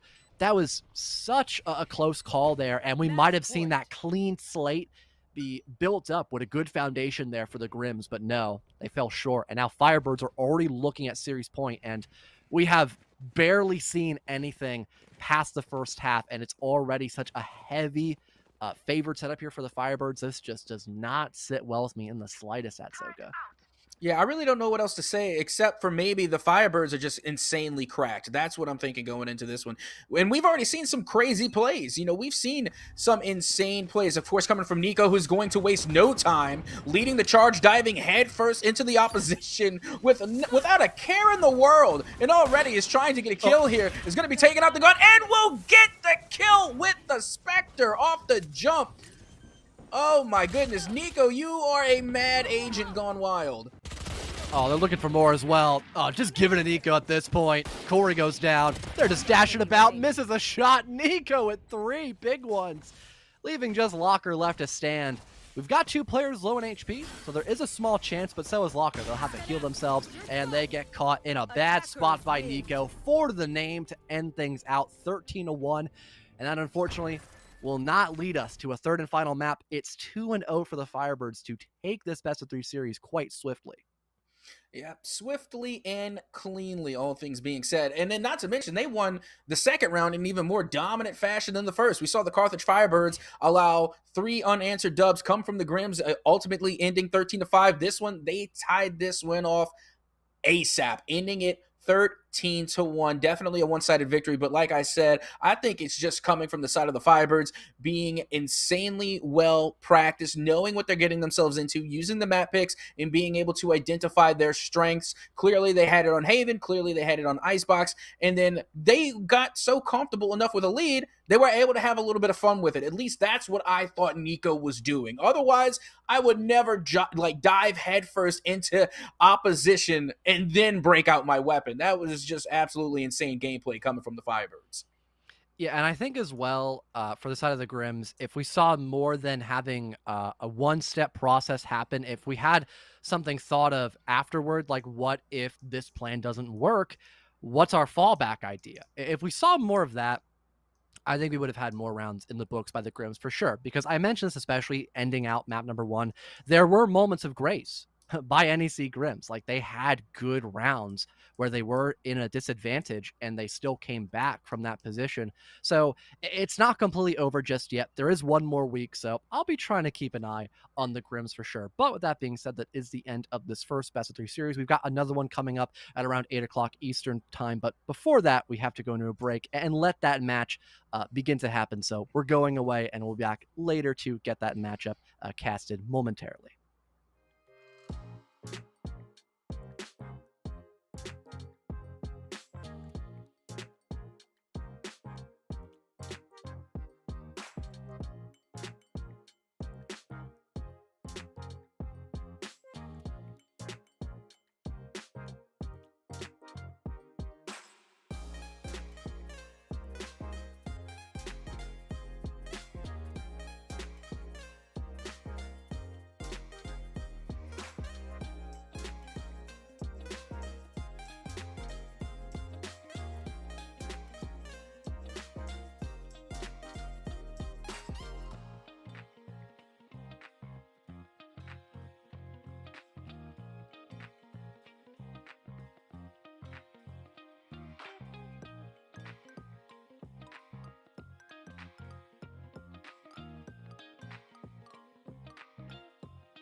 Hello and welcome back to the NECC Valorant. We're coming in with another fantastic matchup, and well, this time it's going to be Concordia University, Nebraska, going up against Upper Iowa University. Absolutely. And I cannot wait to see these two teams go at it. Hopefully, if we're all lucky, it will be a little bit less one sided than the match that we previously seen. Hopefully, we will see some real head to head talent go up against each other here today. And of course, like you said, we have CUNE Blue versus Upper Iowa University. Upper Iowa right now sitting at 3-4 in the regular season, and then CUNE Blue at a 1-5. So both teams can stand to benefit from this win loss. However, got to give it up to Concordia University. They're going to be looking to get a win here. They definitely need one to help improve their record. Yeah, it's definitely been a bit of a rougher season. Their win is even a forfeit win against King. Or sorry, excuse me, that's Iowa who got the forfeit win against King. Their win came against Coe College. CU's win, that is. It was pretty good series though, 13-9, 13-6. So that being said, like you're talking about, it's been a bit of a struggle the last couple of weeks, but coming in off the bye in week 7, hopefully we'll be able to pick things up. But let's take a look at who will be taking the field on these two teams. Let's start it out with Concordia as Aaron Wynn, Beeston, St. Germain, Eamon Football, and Tywood going to be rounding out the starting roster there for Concordia. Slip it over to Upper Iowa. Yep, let's see what we got going on Iowa. Representing the Upper Iowa esports team, we have Glub, followed up by 10 Pin. But you can't forget about Nacho Problem, followed by the Flying Asian 23. And last but not least, it's Tennessee. And this is your lineup for Upper Iowa esports. You got to be honest, I am a big fan of Nacho Problem. That's a great name. It's definitely going to be fun. That being said, it's not the only things that are going to be fun tonight. We do have our map pool ready to go. Concordia getting that first pick in, and it's going to be split that we'll be headed to. I'm really excited. I don't get a lot of split, but recently more and more teams have been willing and able to go there. Icebox is going to be Iowa's pick, and the decider Haven should we need it, but we do see quite a few 2-0s. And, well, I mean, Upper Iowa, obviously, at least with their win-loss, definitely have the advantage coming into this matchup.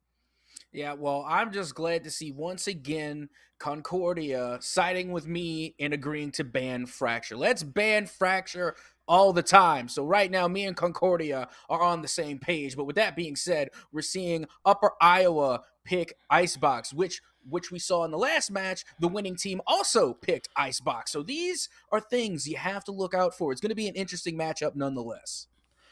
Yeah, absolutely interested in seeing that. I also think it's also fun to see teams that wait to ban out that Fracture in order to try and get an extra ban off their opponents, force their opponents to ban it out. And that's definitely some mind games going on there in the Vita. But we're getting underway with the agent selection, and yeah, taking a look. What are you expecting to see here?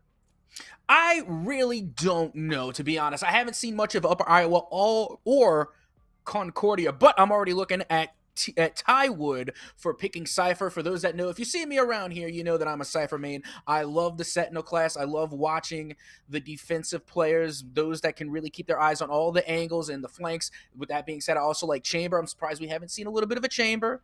Haven't seen no Chamber players, but with that being said, I also like me some Vipers and Killjoy. I'm looking at Killjoy coming over there for E-Man Football 99. I do like me a good Killjoy. I think they are probably one of the more underrated agents. And honestly, still looking for a Jet. Jet is probably one of the most dangerous duelists in the game. And nobody claimed them just yet. But we do have Arrowin coming in clutch with her pick. She's going to be going with the Reyna, and that should be quite the devastating lineup on the side of Concordia. Yeah, typically you're not going to see a ton of Jet here on split. It's usually going to be raised if you do see, well, when you see the duelist, and obviously that Reyna pick as well is a pretty common one. Interestingly enough, when it comes down to the controllers, again, gonna go with the gonna go with an interesting decision. I feel like Omen is a little bit better here. Of course, Astra prior to the last patch, and Brimstone taking a nerf as well in 405. So it's interesting to see the Brimstone come through, but I'm excited to see how the stem beacons are going to come forward, or with the new patch, singular stem beacon. as more correctly. But we are getting underway. Agent select done and dusted, and the other key to talk about is the lack of a Sage for CUNE Blue. Not going with that one, and definitely a weakness, I think, when you get onto that defensive side. But the attack side start, it's going to be interesting. Yeah, and especially since we're talking about Split. Split has such a wide variety of mid-lane presence. There's just so many different avenues to play on here. So you really got to be watching your corners and picking your battles and really being precise when you're peeking, because the last thing you want is to be trying to peek mid lane and you just get popped instantly. But with that being said, we're already spreading the field here between the A and the B sites, and it looks like it will be Concordia to head on over towards the A site. It looks like that's where they are going to make their first push. I've just realized that Concordia don't have a controller. That's a problem. They definitely do need that, and I'm going to be interested to see how this goes without them. And that's what happens. You don't have any smokes to block off the angles, the sight lines. Tenbin going to put one to bed early on as Upper Iowa take that advantage. Yep, and right now it's going to be Upper Iowa University doing well to, of course, get the first elimination. But now we're seeing the backtrack here. We're seeing some rotations come through from Concordia. And I got to say, again, just because I'm biased, I'll admit it, I like seeing a Cypher, because Chamber has all but replaced Cypher as far as the Sentinels are concerned. But finally, we will see Concordia pick up a kill. It was Arana Wynn. She was able to get the drop and the shot on an unsuspecting Upper Iowa player. And now they will return the favor yet again as they deal damage onto that Cypher. And we're sitting very comfortably at a 4v4. Big damage done, though. The Concordia side. The overgrowth already being utilized, if I'm not mistaken, so there's no more healing available. It's going to be a split in towards the B side, or, well, was a split. Left. Now more of a just solo engagement as one player lurks their way up mid. The B side overtaken with Nacho Problem going for some information plays and flying Asian. The engagement going forth, and Reina versus Reina duel going the way of Upper Iowa. The spike planted, though. Looking to see Concordia get into these post-plant scenarios. They are with two players in towards the garage. The retake coming in.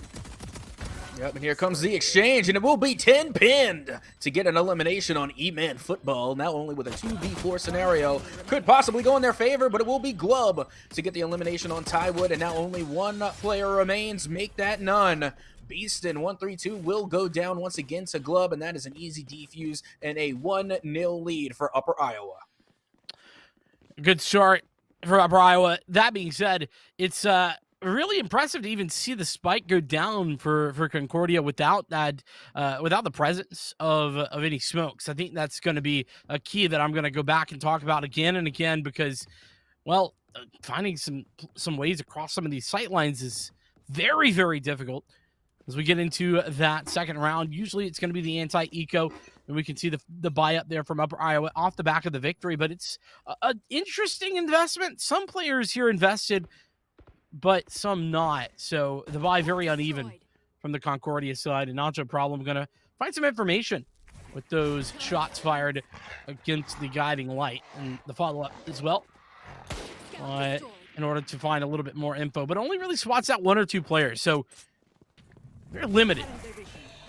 Hey, just being able to spot one or two players is still more than enough information you need. And now they know they have a presence on the B side as the drops will continue to come through. And Glub is able to get the elimination on E-Man Football. And another one will bite the dust, as it will be Glub to get the drop on Beaston and St. Germain, as Nacho Problem becomes a major problem for Tywood. And that will lead to a 2-0 lead for Upper Iowa University.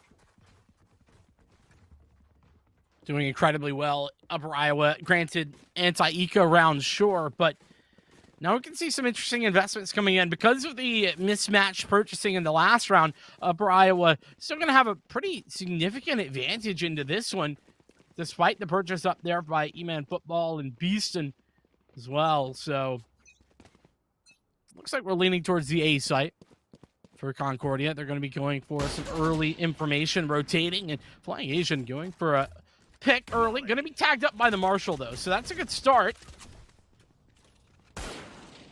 Yep, and of course, Tenpin going to be following up with the Molly. Going to be stirring a whole lot of things up for the Concordia side of things, because now not only did they give their location away, but they're within the realm of danger. You have got to watch out right now as Aaron Owen, she's posting up right there on the side, trying to get a peek with the Spectre, but what a wall bang coming from the Flying Asian, being able to get not one, but two, as they get the knock on Beaston, and now, once again, Concordia find themselves in a difficult position, as finally they will be able to put down the Flying Asian. Yeah, one frag going back, and Aaron Wynn going for a couple of frags. Nicely done. Unfortunately, she's left in a 1-on-3. Now both players swinging at the same time, and Glub gonna find a triple for the second round in a row. Upper Iowa doing a good job of finding so much success in the early stages of this game.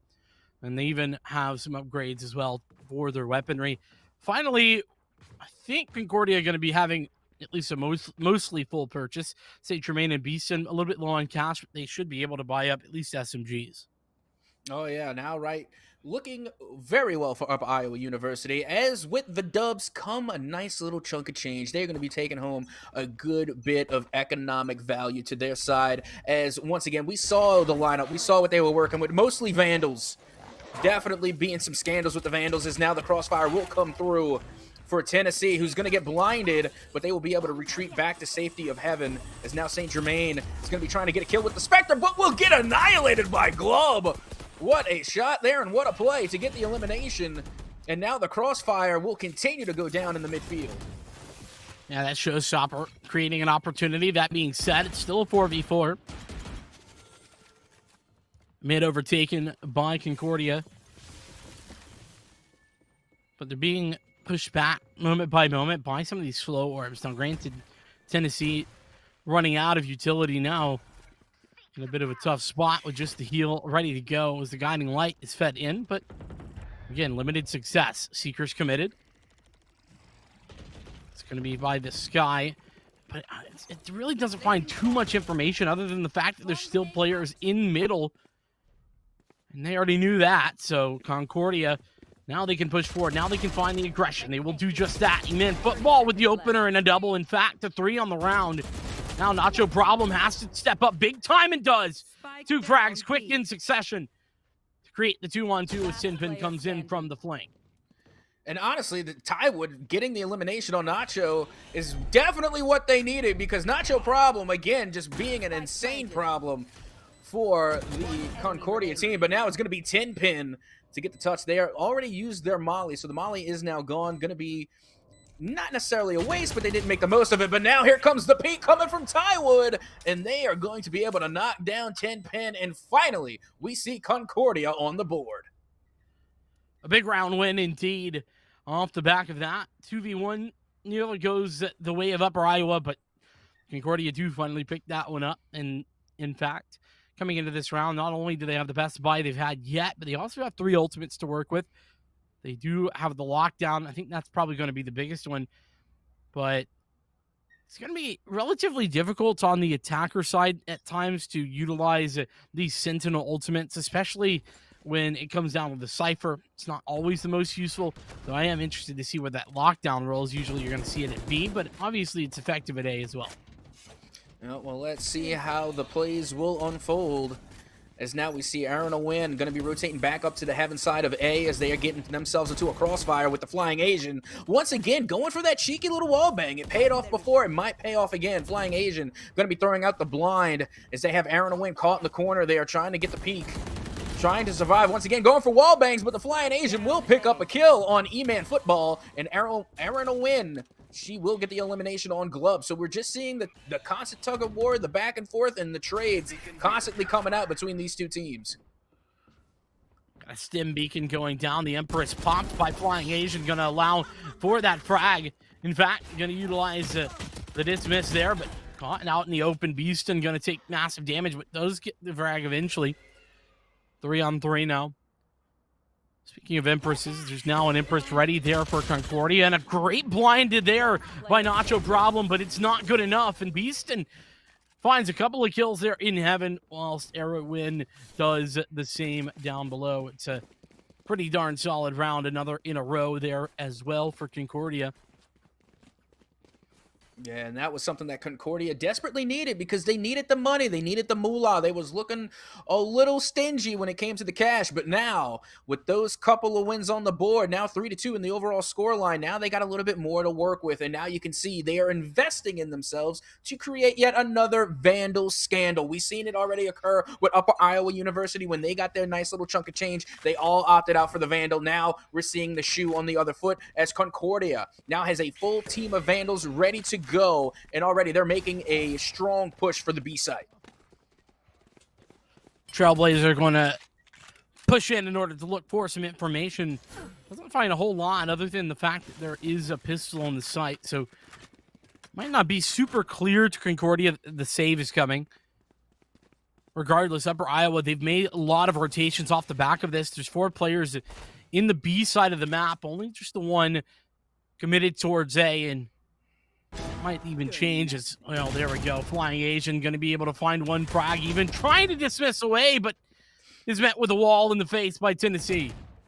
I'm sorry, that was a little bit comical, if I could say the least. Flying Asian was trying to get out so bad, and they just caught the wall, literally clawing for life, but could not escape and eventually was eliminated. Feels bad, but at least they went down, taking someone with them. Still, an even kill score line here, 4-4.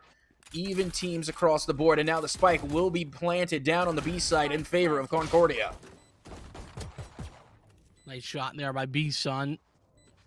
Even taking a little bit of damage, sure. It's looking like this is going to be cleaned up relatively easily. The boom bot being pulled out. Ooh, and maybe I spoke too soon there, Glub. Using a satchel to get down. There is both nanoswarms on that spike, so plenty to work with, but they're both going to get destroyed, so now there's no way to deny this defuse. They have to push forward. There's a lockdown, but the lockdown's not going to be in time. The defuse being held by Tennessee. Oh my goodness, a huge hold on the defuse. Upper Iowa take a round they had no business being in.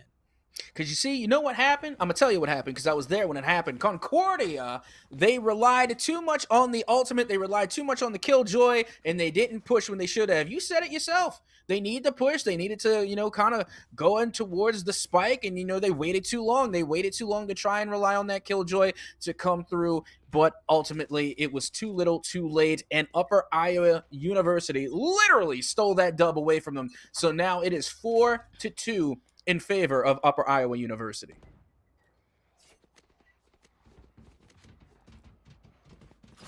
Heavy spread right now. Concordia to hit this A pretty fast, but they're going to be met by a Guardian. Nacho problem, making it a pretty big problem, all things considered, and the Seekers even off the back of that. It's going to confirm that all of the players pretty much are in that position, and in fact, gives away St. Germain. Is this going to hit him? Yes, it is. The orbital strike connecting from Tenpin based off of the Seekers as well. And Glub getting interestingly close to this one. Going to go through the cage.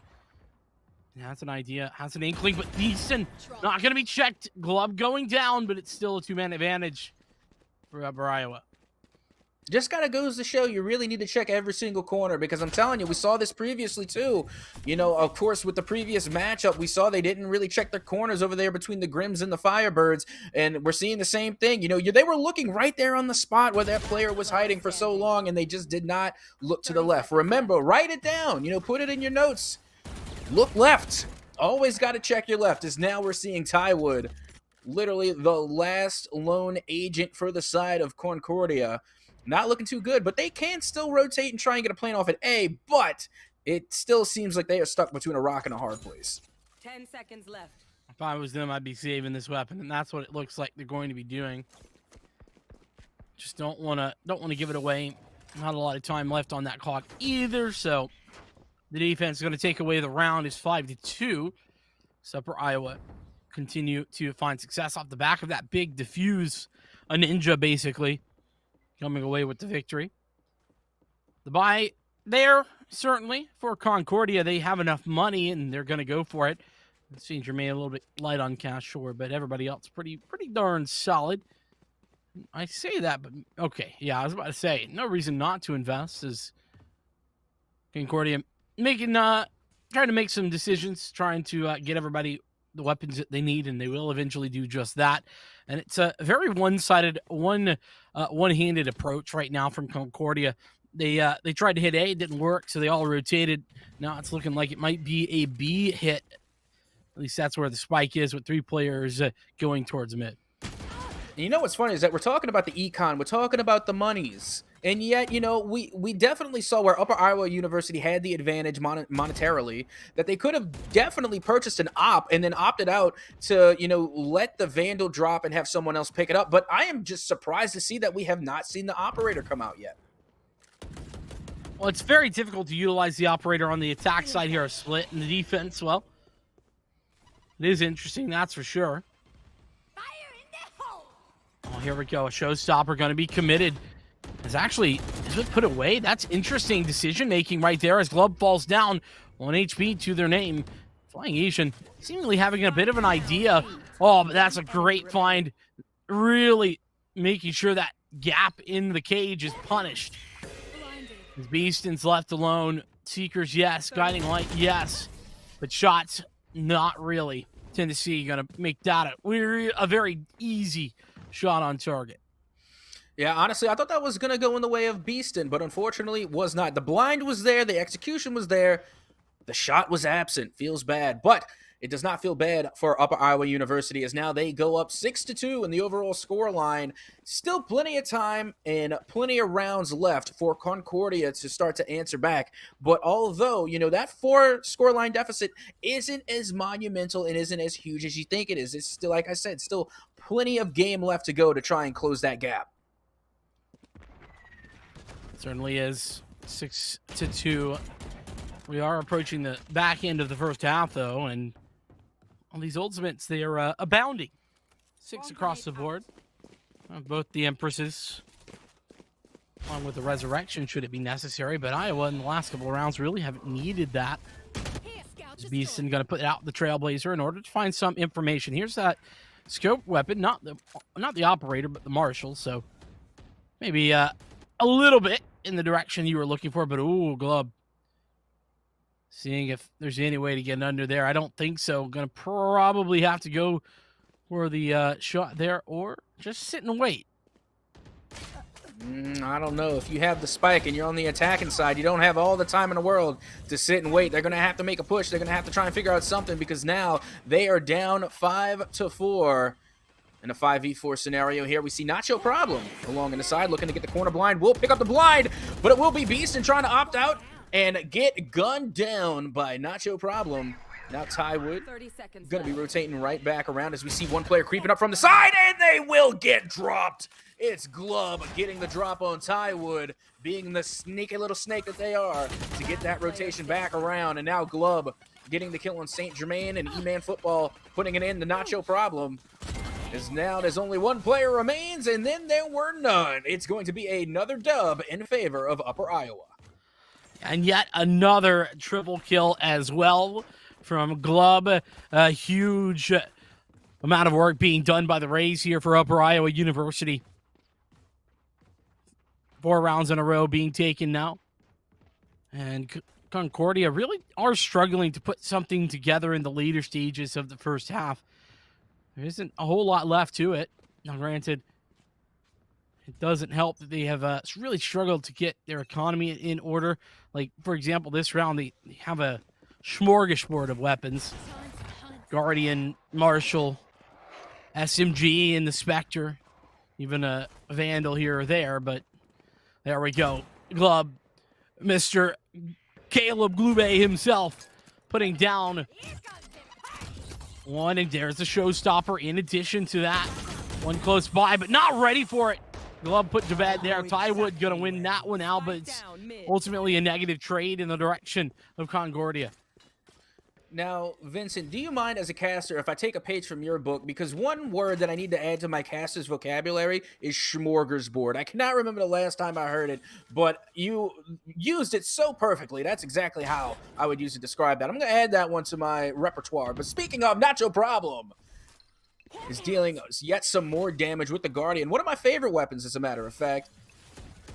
Putting it to good use now. Beaston trying to get some corner blinds out, but does not get much. Flying Asian taking cover. is now going to opt out to try and make it their way back to the A site. And again, we're just seeing a little 30 lack seconds left. of real plays, real formulation coming out from Concordia as they really can't decide where to go. Well, again, I really hate to be that guy that keeps kind of banging on the same drum, but Last I will player do that as standing. it's my job. You know, you need a controller. That controller creates space by boxing in a site, for example. You know, you put a smoke down over in heaven, you put a smoke down over by screens, and there's only so many angles you can be peeked from. That really helps you out. Unfortunately, Concordia don't have that tool at their disposal, and it's showing big time, especially when you're lacking a really aggressive duelist who can kind of go in and create the space that those smokes that a controller would have. I mean, St. Germain playing on the duelist, unfortunately not having the greatest of games. 2-10 is not exactly ideal. Okay, now, Vincent, you seem to be quite the intelligible fellow. You seem like you know a lot of what you're talking about, so let me pick your brain for a moment. We're talking about Upper Iowa University and their absolute domination so far economically. So we said that, okay, you know what, maybe we won't bring out the op on this map. But answer me this, why not Odin? So it's a good question. I don't think I have a good answer other than always Odin. Always Odin. there's never a why not Odin. There's always Odin. Okay, good answer. Well, right now, Flying Asian coming up with a good answer for themselves as they are able to get the drop and the elimination on Aaron a win. Now Tywood going to be holding things down in the corner as they're going to be sitting very comfortably right here as the corner blind will come out, but it will not hold them off for long. Tywin will go down, and so will Beaston, both at the hands of Tennessee. Last round in the half. It's unfortunate, but that is where we're standing. 9-2 as halftime is on the cards. The penultimate round gone. Here we are. Nine rounds on the defense is an incredible feat. Now, granted, this is about 60-40 defensive sided. So it's not unreasonable to see the situation occur, but the way in which it's happened, the domination from Upper Iowa, Glub in particular getting so many ridiculous triple kills is truly a testament to what Upper Iowa can do. Is they look to put their season into an even record. It would be 4-4 if they were able to pick this one up. Yeah, honestly, with all the money over there on the side of Upper Iowa University, they might as well open up a charity. They have been absolutely dominating from jump, and they've been doing such a great job. And now we see Nacho Problem once again playing a little bit of the defense as Glub going all the way back around to get the flank. He's where and you pick buy up guns. a kill. And now here comes the frag and the nade with the follow-up shot coming from Nacho Problem. And this is going to be an absolute devastation as the sweep will come through, and they absolutely cleaned house on a Concordia that round. He was in their spawn. Where you buy guns? Come on. Concordia, you have to be ready for that, especially after so many rounds previously that Club was making those plays. 10-2, a half of domination and double digits for Upper Iowa. They head to the attacker side. It is the less favored side, but all they got to do is win 3 rounds. That is not a whole lot. Even worse there, Concordia now having to make the comeback. 8 rounds of the deficit in the first.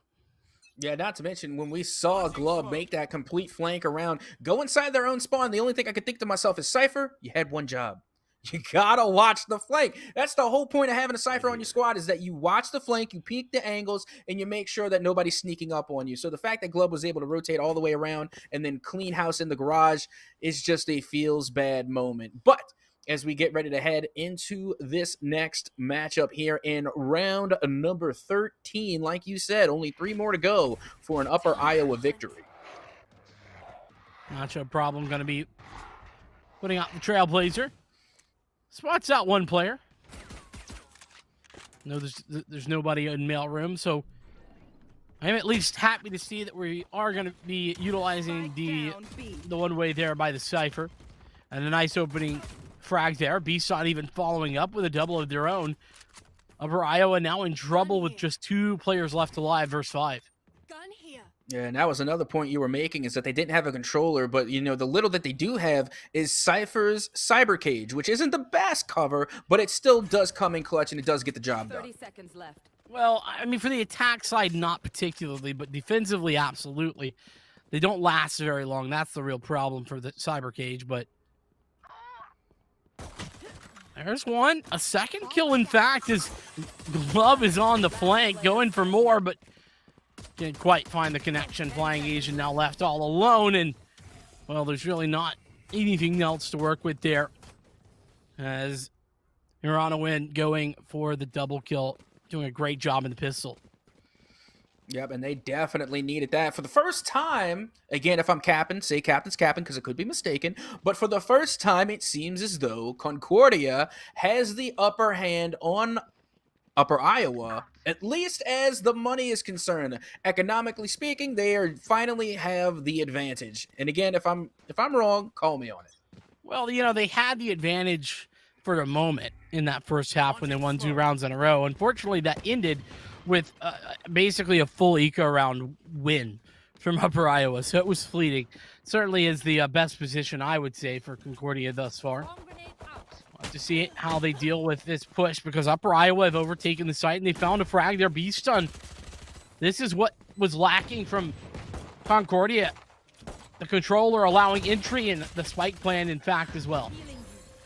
Yeah, not to mention, I think this is the first time we've seen a spike plant at A in this matchup, as a matter of fact. And right now, got to say, Upper Iowa University is doing a fantastic job of getting the push, but then St. Germain coming in with the Marshall, being able to get a kill, and now looking for another. As we got Aaron O'Winch, he's watching up high in heaven. He's going to send out a blind, trying to push towards the defuse. Oh, they're not going to check it. There's only so much amount of time left, but unfortunately for Aaron, a win was not enough, and that should be a victory in favor of Upper Iowa. The Glove 3K, maybe you should patent that, to be honest. It's like the 15th one. Not actually, but you get my point. 22-8 over just 14 rounds. Some incredible work being done by Glove. And that brings back a basically another situation that we saw in the first half. Essentially a full eco going the way of Upper Iowa, and it's insane. Yep, now the tables have once again turned back into the favor of Upper Iowa, now only needing 2 to secure the dub here in game number 1. As Nacho Problem is going to be pushing the mid lane, but we'll see a smoke block there. Now St. Germain going to be watching Garage all the way down, using the Marshall. Again, it's nice to see the Marshall, but I would love to see the Op too. Now Flying Asian, of course, is going to be pushing up here. And we got E-Man Football going to be holding down the corners. We'll send out the frag, but we'll not find Flying Asian. They're going to opt out to retreat. Lear goes out in order to buy some space. Does just that, but really no info gain. Just going to deny the turret. Trailblazer kind of doing the same little dance that they did on the pistol round. Finding a similar amount of information, but actually Tywood's going to push up off the back of it. Put down some utility as well. Strip wires. A little bit late on the utility there by St. Germain, but the shot's on point, and even follow-up making a triple kill there for Germain as Tennessee finally answers back. But we might be seeing Concordia in pretty much the same situation. It's going to have to be a 1-on-4, and Tennessee can't overcome E-Man Football to win it. A 4th round for Concordia. Well, there we go. That's the pulse. That's the sign of life we were looking for. Not only were they able to answer back, but now they are able to add on top of it. 11-4 now in the overall series scoreline between Upper Iowa University and Concordia Blue. Getting ready to go into this next bye round, and Concordia actually has the advantage this time around. Absolutely. That being said, there is a bit of a hero rifle here for the Flying Asian. Got the Bulldog out. Sheriff as well for Glove, so nothing ain't over till it's over. Is the Flying Asian even going to pull the Empress? Both Lears out. An A hit, but Beeston is here this time. Going for the continuation spray. Has to reset, but does eventually come away with a second kill. The Empress still left alive, and she's setting up her kingdom here at A. Yep, 10-pin getting the spike planted down, and they got a pretty strong foothold over there on the A site. But I got to say, we have just got to give it up for that double kill that we saw earlier on. And now E-Man Football is going to be getting the drop on Flying Asian, also on Glub and 10-pin. E-Man Football comes in with the 3 kills back to back to back. A big adjustment. Upper Iowa going down in that round.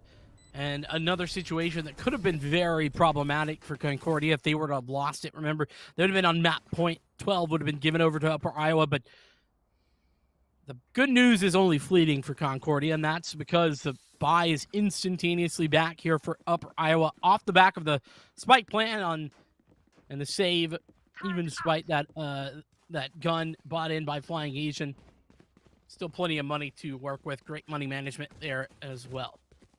Oh yeah, Concordia definitely has made a comeback monetarily. Like, their economics is looking pretty good over there. They're still sitting on a hefty sum. You know, I'm already just looking over there and I see at least like 20K between them as we go onto the side of Upper Iowa University, and they have a full-fledged buy round. So now they got a little bit of better weaponry, but Glub is able to get the drop on E-Man Football yet again. And we see Beeston getting ready to retreat out of heaven as once again they will push the A site and get the plant off. And I gotta say, Concordia is having a much better job and a lot more luck as far as pushing A is concerned. I think you mean Upper Iowa, but yes, absolutely. But that being said, Concordia doing some great work for the retake, winning a couple of gun duels, and in fact, getting a way to set up a retake even further. The Trailblazers are going to find some information, noting there's a player sitting at map. Now, Dacho Problem, though, takes that initial fight, follows up to try for the second, but St. Germain's going to win it. Now Tennessee, with 3 bullets in the chamber, has to work around this. Can't quite connect the shot. The spike starting to tick up, but there should be plenty of time, and there is. Well, hey, even still, you could say Concordia has better luck on A because that's twice they won on the A site, getting able to defuse the spike. They have indeed looked a whole lot better on the retake there. That being said, Upper Iowa, they only have been hitting A, so Yep. we'll have to see it on one of these B hits. But I mean, to be fair, the one time we did see Upper Iowa start to head towards B, it was a great hold on a full eco round, but a great hold by St. Germain.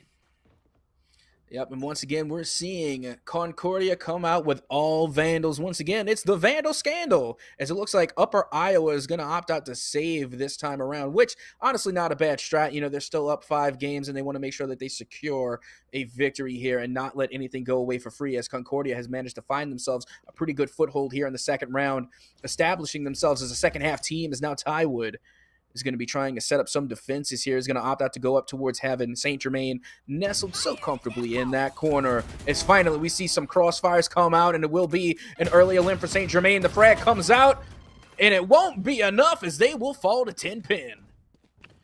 A great start, not so great finish.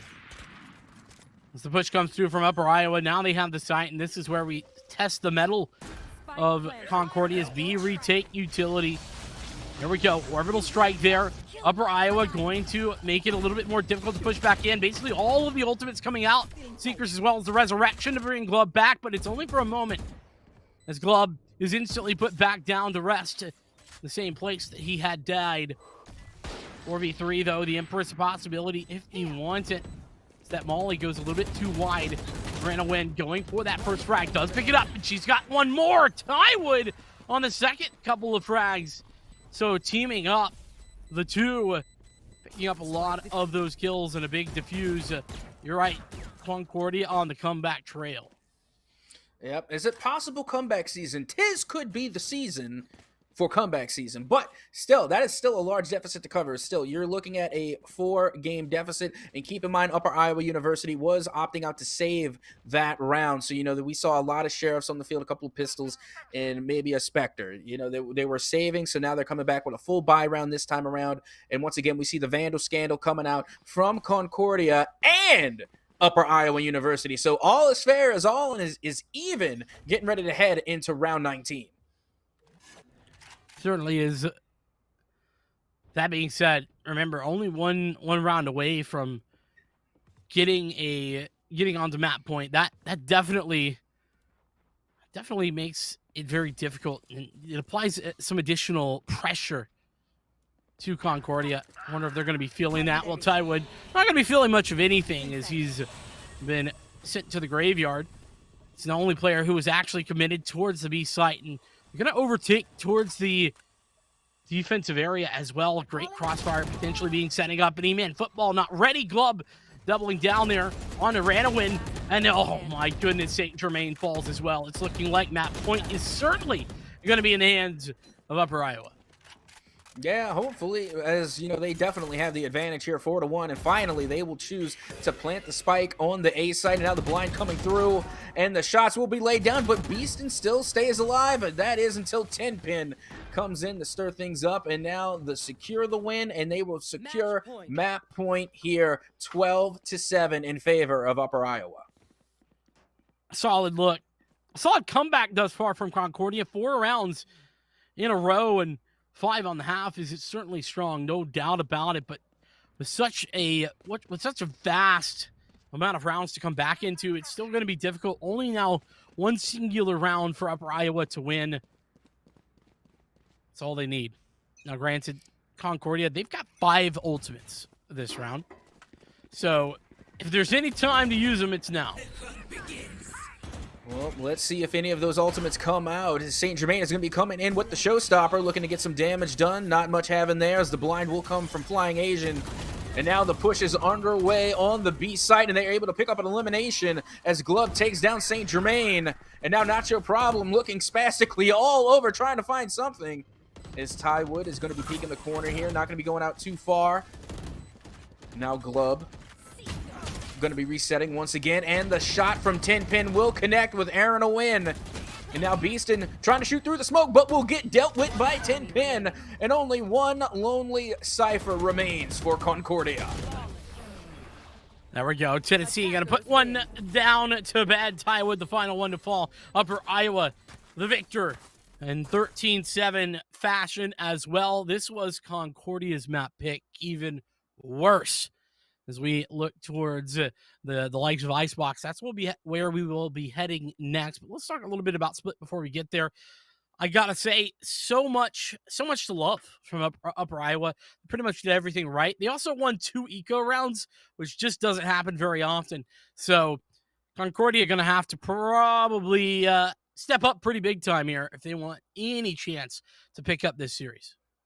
Absolutely. And that was something I was actually going to touch on, because we even saw, during the times where it looked like Concordia was having a little bit of a comeback, a little bit of a resurgence, we did not see the rush come through from we did not see the rush come through from Upper Iowa University. They stayed cool, calm, and collected even through the save rounds. They were able to pick up 2 econ games, like you mentioned, and they didn't rush things. They took their time. They waited where they needed to. They saved where they needed to, and they didn't try and push the movement. They just took their time and was able to secure the win. But with that being said, that was against their own pick. Their own pick is coming up, and it's going to be on Icebox. And I can guarantee you folks at home, that's not something you're going to want to miss. So stick around, because we got some more Valorant action coming to you right here at the NECC.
Well, hello there, and welcome back to Valorant right here at the NECC. Once again, I am your hairless host, Captain at Soka, joined in the booth by none other than Vincent at VincentCast. Vincent, how are you feeling after that last matchup?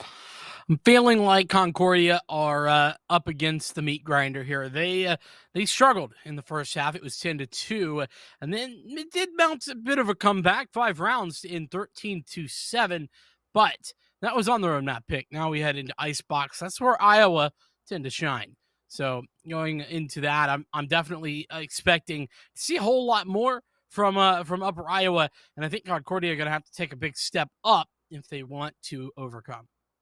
Absolutely, especially because Icebox is not everybody's favorite map. I know it's certainly not mine. I don't like it. I get cold on Icebox. My fingers get cold. I can't make reactions quick enough, and it's just not my type of map. So, interestingly enough, that Upper Iowa feels comfortable on this map, which means they've gotten a lot of practice on it, which means they know the angles, which means they might very well have the advantage going into this one. But as we look at the agent selection, what is standing out to you so far? Well, I'm sort of back in this place where I'm really not a fan of Concordia's picks. I mean, to be fair, they were struggling to win some of these duels, so at the collegiate level, oftentimes I tell teams that they should play what they're best at. But I think that you still have to have a reasonable composition. And if we see another map go without a controller, I'm concerned. Speaking on the other side for Upper Iowa, this is a pretty standard compositional pick for this map. The only big differentiation that is probably not normal anymore is running a Killjoy along with the chamber. Usually you're going to run that chamber in the Sentinel role, and you're going to play either double duelist, or oftentimes we've been seeing an additional controller here as well. So it definitely can work. I don't dislike it, but it is a little bit abnormal. Yeah, one thing actually, you know what? Two things I got to tell you that I'm liking over there for the picks of Upper Iowa. I'm liking the Viper pick, and I'm liking the Jet pick. Jet, of course, probably I don't want to say the most popular duelist, but definitely my favorite. I like the Blade Storm. I like everything about Jet. I like having one on my team. Viper, same thing. I love having a Viper on my team, especially me playing the Sentinel role. I think Viper is a great controller, especially for this map and this pick with a long mid lane that we see here on Icebox. I think that the side of Iowa definitely has some smart picks going down. With that being said, I also like some of the picks that are going down for Concordia. As you all know, I am a Cypher main, so I have my bias for Cypher. And then also, you can never go wrong with a Reyna pick, but like you said, they need a controller. And honestly, I don't think a Sage could hurt their lineup as well.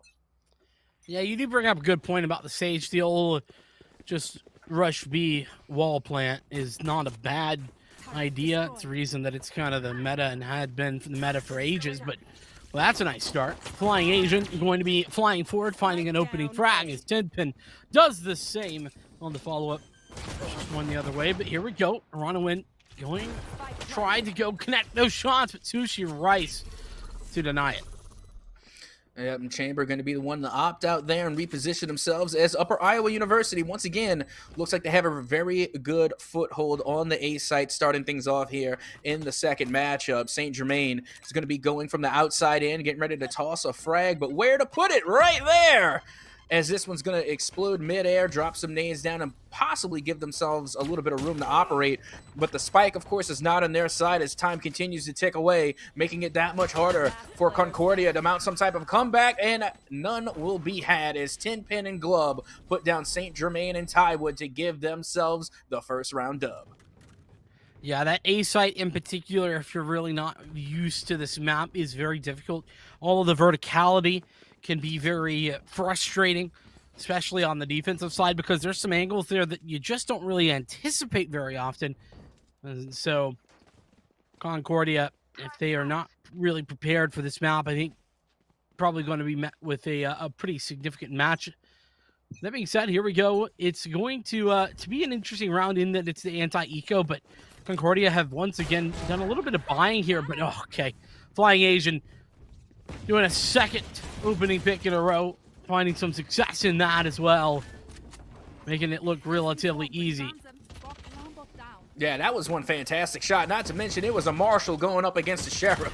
And I just love when some players can, some can't, but some can snipe with any weapon. And we saw that go down. But now, speaking of going down, plenty of bodies are going down once again on the A site as we see this lonely Cypher Tywood once again being the left one surviving on the side of Concordia. But as they get pulled into the Shadow Realm, that will just about do it. And we see Upper Iowa again picking up yet another dub. Nice, nicely done. 2-0 start. That's precisely what you want. And we're into the bye rounds for Concordia. At least what should be the bye rounds. Once again, we're looking at a bit of an interesting purchasing decision-making scenario from Concordia. They're really not buying in the rifles that you would have hoped to expect. But in fairness, they are going to be going up against mostly SMGs. But granted, here's that operator. You've been asking for it, and now it's being delivered directly to your doorstep. Well, thank you. I don't ask for much, so I ask for one operator, I get one operator. I'm not even mad at it. As Tywood is going to be going back into retreat, they have the Marshal out, trying to get something done with it, as now Sushi Rice is going to be making the push here, going up towards the B site. Has plenty of opposition in their way as St. Germain is going to be thrown out of a frag. And now Tywood still trying to hold it down with the Marshal, but will get gunned down by Tenpin. St. Germain looking to get a peek here is not your problem. He's going to get the spike planted, and now it is once again all in favor of Upper Iowa. And if you're unfamiliar with the changes to Icebox that came in the last patch, this B site incredibly reworked in order to allow for some better post plants, I think, more specifically, and also really to take away the power of the Sage Wall. Of course, aren't seeing the Sage here, so I don't know that that's going to be super useful. That being said, Beaston, a couple of kills would be nice to walk away with, and going to deny an operator, but that should be picked up. Yeah, not your problem. Going to be doing just that. As we head into round 4, it's Upper Iowa with the big advantage. They've just won a bonus round that they don't usually have any business winning. Yeah, you really don't have to worry about the Sage Wall if there's no Sage. Big brain plays. But with that being said, you still got the Viper Wall to look out for. And again, the Viper Wall, one of my favorites. Love watching it go up, and I love watching it in use. Speaking of, as well as the Viper's Pit. And, we're looking at Sushi Rice, and, they haven't been exactly, the unsung hero of the match, but they're playing their role efficiently. They're not overbearing themselves in econ. They're just filling their role the way that they need to. And now we see Flying Asian getting ready to do a little bit of damage here as they will take out one bot. As now E-Man Football is going to be able to take out another. Now E-Man Football throwing out the nade. And we are seeing it once again go down on the A site. Operator ready to go. Ooh. Not going to quite spot out E-Man Football there, but Tinpin does. That's going to allow the flood of bodies in towards A.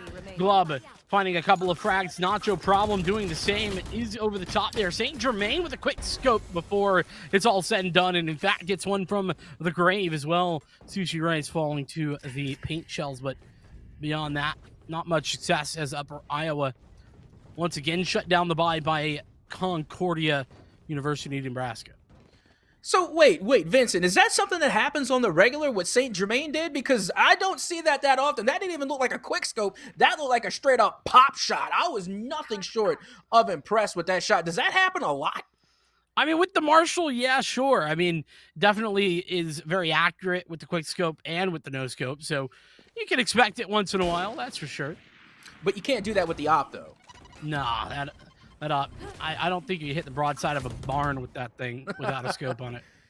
Well, let's see if the Flying Asian will be able to put the op to good use as St. Germain, as we know, can hit some pretty nasty shots with the Marshall, as we're seeing a push now for the B site, which, again, like you said, has recently got a rework, and honestly, if it wasn't the meta before, it should be the meta now. The rework on the B side, I think, was a great addition to this map. I think they did it really, really well. Caleb, you missed the shot. He wasn't looking at you. Sorry. No, we're talking about Glub. We're talking about Glub because, yeah, Glub just picked up several kills just now. He did, but he missed the guy not looking at him. He apparently is a, well, I'll get back to that. Hold on. It's 2v4. We'll go back to the disease that Glub has. Taiwan looking for the retake those cyber cages. The only bit of utility really available, but oh, that is not looking good. Back to what I was saying. So if you don't know, that's a horrific condition called Whittington's disease. It's where you can't shoot people not looking at you, and it seems that Glub here is unfortunately afflicted. Yeah. Oh well, but still, they were able to recover quite nicely from Whiffington disease, apparently. Yeah. Because they were looking at him, you know. Yeah, there we go. Sometimes sometimes a little eye contact is better. Helps you perform a little bit better if you make eye contact, and that's what we saw, of course, coming through, being able to pick up those kills. And I mean, still, they missed when they weren't looking, but as soon as they turned around, the shots were on point. But with that being said, we are getting ready to head into round number 6, and right now, Upper Iowa University is leading 5-0. Oh, that's a great opening pick right there. The operator working wonderfully. Once again, you asked for it, and it has now come to fruition. Now, Nacho Problem has fought one back, so he's a little bit more towards the even side, but he's still playing a close angle. This is starting to become maybe a little bit scary for the likes of Upper Iowa. They have yet to lose a round, and they might be doing that here. I mean, I'm not so sure. It's still not over yet. They still have control of the spike. They have yet to relinquish it. Now, Nacho Problem is going to be coming through with the blind. It will find an agent, but not much being happened there, as we still see Tinpin up top trying to do damage with the op, but they will get shut down by Aaron O'Wynn. She was able to get the kill, but unfortunately, she finds her way right back down into the dirt, as Glub will pick up yet another 3-piece. Oh, is he going to be ready? It's hard to anticipate this, but it looks like he will. There's a quad kill. Tywood falling. And that's a big clutch up. Glub putting down 3 players on the flank and hitting all the shots necessary. Like you said, seems to be improving from the affliction. Concordia now in a bit of a rough spot. It's already a good half for Upper Iowa. This map, if you're wondering, pretty even. Yep, so far all is looking well, especially on the side of Upper Iowa. But with that last go-round, it felt like Glub wasted their ult a little bit. But I mean, don't get me wrong, when you're leading 6-0, I guess you can afford it, but I don't know. I just felt like they kind of called it out. Only one lone survivor remaining. I don't know. I just feel like they maybe could have saved it. It's a nice start. There we go. Back to winning ways, and okay, that's a bit aggressive, but Glub still hits it back. And now we see Aaron O'Wynn trying to get the peek and does not miss the shot. Whiffing disease does not affect her at all. The 10-pin was completely turned around, not looking in the right direction, and they got caught napping. As now Beastin is going to be able to pick up a 2-piece on the Flying Asian and Sushi Rice. Bot coming back. Now a big chance for Concordia. It's going to have to be the clutch up. Glove needs it. Along with the Sky here. And there's so many ultimates. So, yeah, the Neural Theft, that's a great usage right there. Going to give the information away. Third time's a charm on the trap wire there, but here we go. Ooh, nice guiding light. Going to allow entry and even gives away the position. So 30 seconds. Toronto not quite going to be able to connect. Ooh, this plant go down. Nice shot there by Glove. Now the plant can come down without any sort of problems. The Seekers are potentially available. Concordia want to use those, but now it's just a strict 2v2, and look at how far back up Iowa are playing. Yeah, right now we see Tywood trying to play the long game, looking downfield with the Vandal, not finding anyone peeking. And again, this is where the rework for this map comes in huge, because it used to be that trailer over there, that big box was diagonally positioned. Now it is straight, and it makes for better coverage for the attackers. But as you can see, Beeston does not care about reworks. He only cares about getting kills. And what a couple of kills those were with the Marshal, making it look oh so easy to use. And also on top of that, we'll get the defuse. Just a quick correction, though, to be clear. That rework does make it easier for the defensive side rather than the offensive side. The reason it was so difficult to retake is because it was hard to swing that player back yellow effectively. So now it's just a straight angle. You don't have to worry about giving multiple peaks essentially to that same angle, and then them getting away back around the corner. That's the idea at the very least. You can still play a little bit of Ring Around the Rosie, though. Yeah, I just felt like on that round, Concordia used it perfectly, so I thought maybe they had the advantage. They certainly did. They pick up the round. A big one to be fair. Now the Blade Storm coming in. Okay, that's one way to do it. Just dash at them and scare them off of the problem. And now we're seeing Beeson coming through. Has a little bit more firepower going this time around. And now with the 4v4 scenario, Upper Iowa and Concordia all even as the spike has been planted. And now it's up to Concordia to try to go in to get the defuse. But right now it's Upper Iowa not letting anything go by for free. Here comes the frag trying to find a target. And we'll find little to nothing there. 10-pin still holding up there in the upper mid. But will get shot down by Aaron Owen. And now as the time continues to tick away, there's still time to try and get the defuse as only one lone killjoy remains. As they have got to go for that defuse now. Glub will pick up the kill on St. Germain. But as the defuse is already halfway, they will get the defuse, and Aaron Owen will get the elimination on Glub. There we go. A couple of rounds in a row now. This is starting to look a little bit better for Concordia. They're doing what they have to do. They're doing what they need to do, and they have won those 2 rounds. The retake looked phenomenal, like you just talked about, on both and on both B and now A.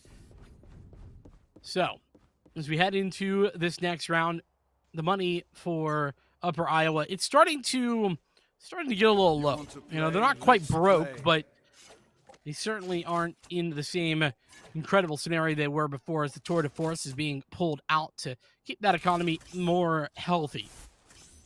Yeah, which this is one of the other many reasons why I like Chamber, and why you probably see more and more Sentinel, users switch from Cypher to Chamber, is because using the Tour de Force definitely helps out economically when you're trying to save for an op, or, just trying to save in general to try and maybe buy for someone else. But speaking of agents that I like, here comes the Viper's Pit coming out in full effect, as now the spike will get planted on the A side. And this Viper Pit definitely throws a wrench into the side of the defense. No doubt about it, but it's still an even scenario.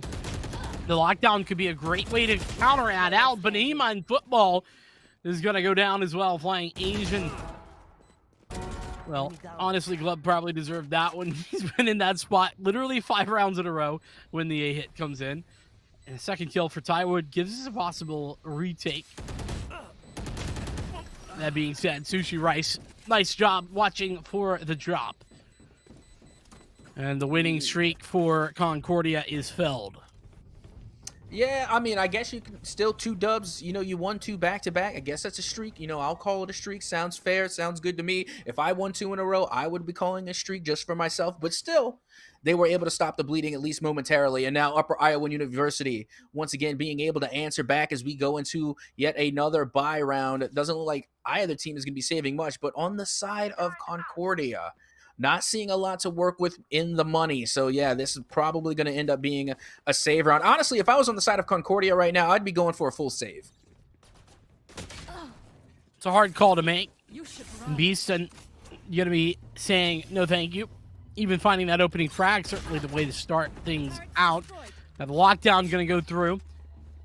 That's from the attacker side, and yeah, well, Iman Football goes for the retreat. Glove gonna take them out, so that is gonna allow for the plant on towards A, as we now set up for a retake once again. Yeah, we see Tywood and Beeston up high in the catwalk trying to hold things down as they don't have the man advantage. Of course, that goes to Upper Iowa University with the 4-3 scenario. 4v3 is now St. Germain is going to be pushing. Has the scope weapon in hand, trying to get a peek down. His 10-pin is going to be holding things down towards the spike. Gadget has been destroyed. And yet no team really making the push. But as time continues to tick away on the spike, somebody's going to have to make a move soon. And finally, Tywood is going to be going for the defuse. And Not Your Problem couldn't get the peek, but it's okay because Glub can. As finally, St. Germain will be the last player standing and the last player gone. That is yet another win for Upper Iowa. Yeah, and despite Glove being the only one to actually survive the spike implosion there, it's still an incredibly strong showing with 2 rounds in a row now. The economy's back to healthy ways. And it's sort of the opposite for Concordia University, Nebraska, as they've got to work with a whole lot of nothing coming into the final couple of rounds of the half. We walk into the penultimate round with a couple Marshals, a Spectre, a Classic. No, okay, upgraded to a Sheriff with armor, but still not great. Yeah, not looking too good on the side of Concordia, especially when you're looking at Upper Iowa and you see the Flying Asian breaking out of op, and everybody else on Upper Iowa is going with the Vandal Scandal. Every single player has a pretty intense weapon, but Beeston is able to put down 10-pin and then the Flying Asian to return the favor, as now Glub is going to knock down Tywood, as Aaron O'Wynn is going to be holding up top in the kitchen with the Sheriff. And now Flying Asian trying to get the peek here, as they will put an end to Aaron O'Wynn. Placing swarm grenade. You know, 1-2 punch as they walk forward. Now Glove in a great position, denying even more. Tapping with the Vandal, making it look really easy. Quite simple, in fact. Just shoot heads. St. Germain unable to do that. And Flying Asian actually picking up a triple kill there with the operator. Last round before the switch. It's looking like it's a possibility that we're going to see the exact same scoreline we saw back on Split. It's either 9-3, 10-2, and at the very least, Concordia have a bye. Yeah, and now, I mean, again, we're just seeing the econ in favor of Upper Iowa, but when you're going into the last round, you don't really need it. But it is on the side of Concordia that they are able to answer back as well. You know, this is the last round. Go ahead and spend it all, and they're going to be bringing out the op as well. So let's see if it's going to do them any favors as we get round number 12 underway. Well, the other good news is they've got 4 ultimates right now. So Seeker's already out. That's the only one that Upper Iowa had to work with other than Blade Storm. That was ambitious from Flying Asian, and St. Germain gonna put it to bed with ease as they fall back in order to go for the retake. Space shells exploding in the air, and oh, they actually do get the spike planter before the spike can even go down. That's critical now. Yep, we see 10-pin and Beeston guarding the spike here as it has been dropped on the A site, which is some advantage that they actually haven't had so far against Upper Iowa, is now that the spike is in their side and in their favor, as Beeston is going to get the knock on Glub, and they have a tremendous advantage here with the remaining 3v1 scenario. Jermaine watching with the operator. It's only a leg shot, though. So 10-pin going to stay alive, has the rendezvous as well as a headhunter. 30 seconds left. 1v3. Can't deny St. Germain up top. That op dominating. Beeson even picking one up on his own. 9-3. Gonna deny that double-digit half. Our Concordia University, Nebraska. But they're gonna once again have a long road home. They want to send this to a third and final map. I loved when Chamber got shot in the leg with the op, and you just said, "Oh, it's only a leg shot." Yeah, go ahead and just walk that off. You just got shot by, a full metal jacketed sniper rifle straight to the thigh bone, but it's all right. Just walk that one right out off. You could survive one shot from the op, but you can't survive two. Oh, you don't with do that? No, oh no, never, absolutely not. I guess I'm just built different. Yeah, you got to be built different. Maybe I just don't drink enough milk. I don't have enough of the strong bones to walk that one off, because that just looks absolutely horrendous. As we head in to round number 13, and we are officially underway. And already we're seeing Aaron win, of course, and company of the rest of Concordia going to be making that silent push over to A. Remember, this is the pistol round, so whoever wins this one is going to get a huge advantage heading into round number 2. We'll see who else other than Tinpin is built different. Maybe they're just made exceptional as Flying Asian going up over the top, looking for some shots with the Sheriff. But not the deputy. Guess Couldn't not. help myself. It's probably going to be playing down. Arana win going for the shot there. Going to be denied. Trades back and forth, though, to be even. Flying Asian, though, going to bring it back into the favor of Upper Iowa as they push forward. Glove upgrading to the Ghost. Long range, even connects the shot, make it a double. And that's going to be the pistol round to Upper Iowa University. Yeah, they really went into that one guns blazing. There's really no other way to put it. Like, you're looking at the Viper on their side right now. You're looking at Sushi Rice, and they have literally one smidgen left of health. Diving headfirst into the opposition without a fear in the world, and going face-to-face with the enemy and being able to live to tell the tale. That was an impressive round coming from Upper Iowa University, but it's nothing short of expectations, as we've been seeing them time and time again pop off in a tremendous way as we get ready to head into round number 14. And once again, we are seeing, I'm not sure if we're going to see a buy round come through from Concordia or if they're going to opt out to save, but it's still looking like all is in the favor of Upper Iowa. Certainly is looking that way. We'll see if that can change, though. Concordia heading in towards B. There's only one player on the defense, and Globe is very passive. Barely even looking for information, only going to go get it once the Trailblazer gives it away. Oh, nice shot, though, to deny the utility that goes up there. I think that was... not sure what that was, actually.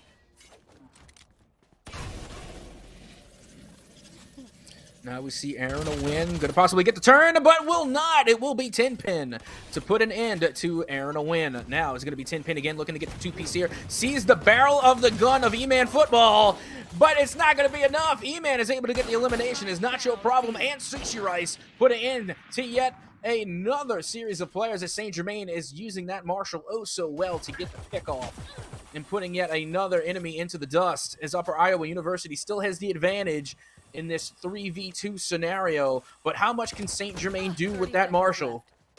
And Glub with the Spectre, as Glub will get the kill on Beaston, and now 3v1, and only St. Germain remains. Working with the Marshall, like you said. Been a weapon that they've favored all series long, but there's no time really on the clock. That's the issue. Even if they hit the one, they won't get the other, and don't even get the one, as Sushi Rice ends it quickly and easily. Upper Iowa at 11 now. And as we head into what could be a fight for match point, see how the econ works out. It's going to be Concordia with the relatively good buy. I mean, they've got quite a few SMG or an SMG and quite a few rifles. Pretty much the same over on Upper Iowa, even an operator to play with for Flying Asian. Yep, St. Germain says one does not easily go without the Marshall. Once again, even with a little bit of chunky change on their side, they're going to keep the Marshall, and let's see if they can get something done with it. Of course, across the pitch, we see the Flying Asian with the operator, and we know how deadly they can be with that weapon. E-Man Football now going to be going up and high in towards the mid. has the spike, trying to get a push into the A site as the blind will come out. Not finding much doing there. And now looking towards the nest, you see Tywood going to be holding up, trying to get the cross maps. Nacho Problem going to be pushing up just a little bit. Is now Flying Asian and company over there at Upper Iowa is definitely going to be taking some time instead of pushing. Missed shot there by Flying Asian. Could have had the opener. You're going to see the overgrowth there. Flying Asian now repositioning over towards the Heaven area. Z-Man goes in with the classic spike plant. Fake for now. That's not going to go through. There we go. Flying Asian coming to fruition to find one successful shot. Not aware of He-Man over the top, and Tywood going to win a duel as well. Now it's 2v2, but it's quickly fought back. Tywood down. Glub 1-on-2 to work with Marshall down the sight line. Oh, nice info gathering play there. Going for the ghost initially. Oh, but they're both running. It's a good usage of utility right there. One enemy remaining. Oh, that's beautiful. 7 bullets to work with. Glub doesn't get the shot. Tywood to win that duel. The 3K on the round. And in fact, a big win considering that would have been match point. Absolutely. Every win right now for Concordia is going to be a big win, but now it seems that Upper Iowa University still is looking a little bit better in terms of econ. Of course, we're looking at the other side for Concordia Blue, and they got a little bit of extra spending money. And once again, St. Germain has a little chunk of change, but does not get rid of the Marshall. But I don't blame them. They're leading their team right now, going 14-4, and really they've just been using the Marshall for the majority of this time. But finally, they're going to switch out for the Vandal. After all this time, St. Germain finally parts ways with their beloved Marshall. And let's see, it might pay out for them. Certainly a strong possibility as we get into a round that really we should see be very advantageous for Concordia. And here we go. Guiding Light going out. Beeston trying to go forward, but sort of met with a snake bite in position. Flying Asian swinging the corner, finding a shot on target. Sushi Rice can't quite do the same, though. It's 4v4 as Upper Iowa even committing a lockdown here. Spike down A. Now with the spike officially dropped on the A side, it's going to be St. Germain putting the Vandal to good use, being able to get the elimination on Flying Asian, but the Killjoy will come through, and 10-pin is going to get the elimination on St. Germain. Tywood is going to be in the upper corner here, trying to get the peek on Glub, but Glub is no fool, not going to be peeking out where it's not necessary. And Upper Iowa has a little bit of extra control as they got the spike set on their side of things, and all they have to do is run out this clock. Cage triggered. Glub given over a chance there to Tywood, but has learned the lesson, I believe. There's not a lot of time. This flank needs to come in right now, and 10-pin anticipates it. Even gets a second frag off the back of that. The quad kill for the Chamber. 2 with the Headhunter, and 2 with the Vandal, recovered by 10-pin. A huge bit of utility there, especially the lockdown working beautifully. Yep, and now what could very well be the last round as Upper Iowa is on map point. You see them coming out with all Vandals once again, running the Vandal scandal, and still have plenty of change left over. You see 10-pin there sitting on 4K after picking up that Vandal in the last round, and now this all could be it if Concordia doesn't find some way to turn things around right now. Bladestorm, really big piece of this, and St. Germain just sitting out wide in the open. The lockdown coming in from the attacker side this time. A couple of blades missing, and that long range, probably a good idea to get out of there. Glub trying to get out. It's going to be close. Actually gets detained. Both of those players get detained, but they have players to play defense for, and meanwhile, Flying Asian applying pressure in the back line. You're going to get a second kill with the Bladestorm. It's looking like it might be the end of the road. 2-on-5 now for Concordia. And with all that's left over but the crying, another elimination coming through. And finally, Tywood will be the last one put down, as it will be Upper Iowa University to win out in a 2-0 sweep against Concordia Blue.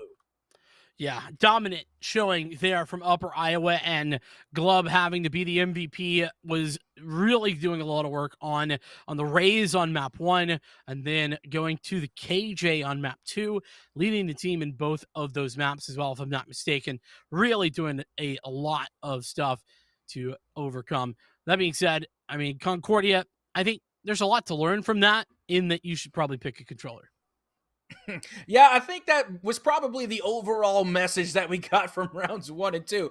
What we got was like a one-sided victory. One side had a controller, the other side did not. So let's write that one down for the folks at home. But with that being said, we're going to have some more Valorant coming your way, as we're going to be bringing some more beautiful, fresh faces to the stream. I know you can only handle so much of my bald beautifulness. But before we go, Vincent, is there anything you'd like to say to the folks at home? No, actually, I'll be coming in for that next best of 3, so I'll see you there in just a moment. I think Orbital coming in alongside me.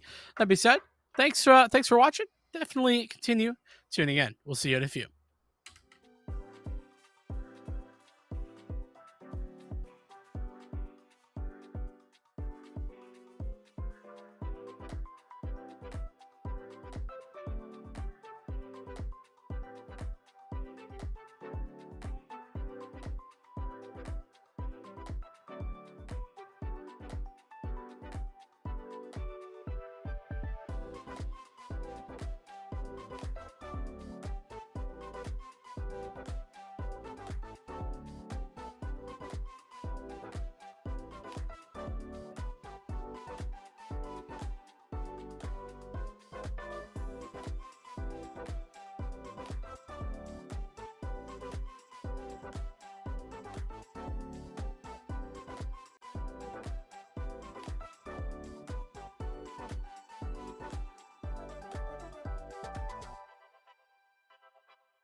And welcome to our final match of the evening here on the B stream for the NECC. Thank you so much for tuning in. Once again, we have the lovely Vincent over to my right. I believe it's one way or another. But of course, I'm a little bit newer to today. My name is Orbital, and of course, we'll be bringing you the final match as we did say. It is going to be Colorado Mesa Varsity coming in versus George Fox University here in the Emergent Cyan Division.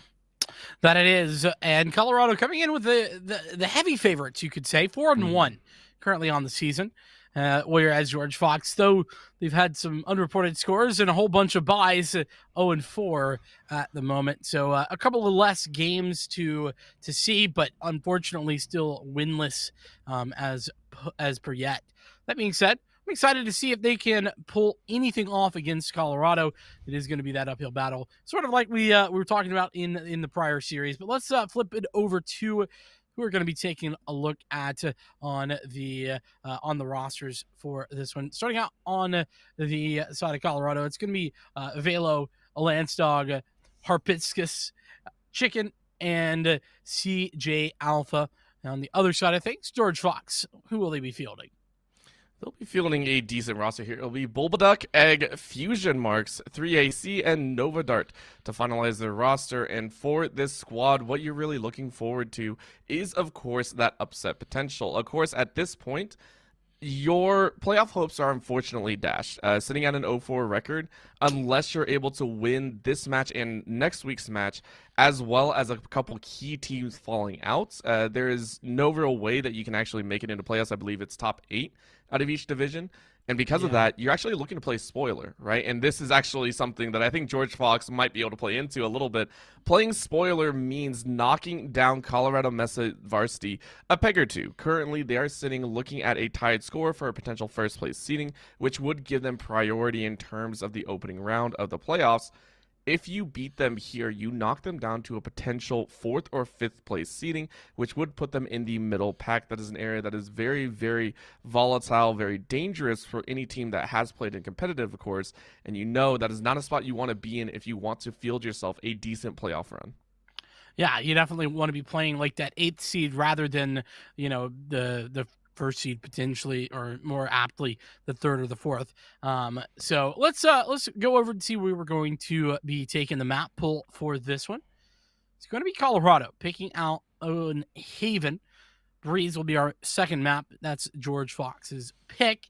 Icebox, should we need it, as we get down to things. What do you think of this map, Vito, here? I think it's it's rough. Of course, Ascent being auto banned, I don't get it. I see it a lot nowadays, and it's just like, you would think teams know how to play it, but of course, Ascent, listen, we don't want to play it, fine, whatever. Fracture being banned away, I know you say this as well as I'm starting to be in that same position. No one plays it enough that at this point, it's okay to let it through the ban phase, let it go to second ban phase if you wish, or even just have your pick of the final 2. It just seems weird to ban it out first off, but the Haven, Breeze, and Icebox, Breeze being the only one that I would think would be a toss-up, Haven and Icebox should be a kind of free win for Colorado. Yeah, I mean, you say that, and I agree. That being said, we'll have to see how things go. The agent select is obviously a big part of that as well, and we'll be getting into that as shortly as we can. What are you expecting to see on Haven agent select wise? We were seeing some interesting decisions being made in our prior series. The lack of a controller certainly was a big one for me that I'm just not too sure I understood. But what do you think? It's that NECC, you know what? I'll go ahead and field along behind it. Just, you know what? No controllers. Just no one run controllers. It's fine. It's perfectly okay. No one needs smokes. No one needs anything of that sort.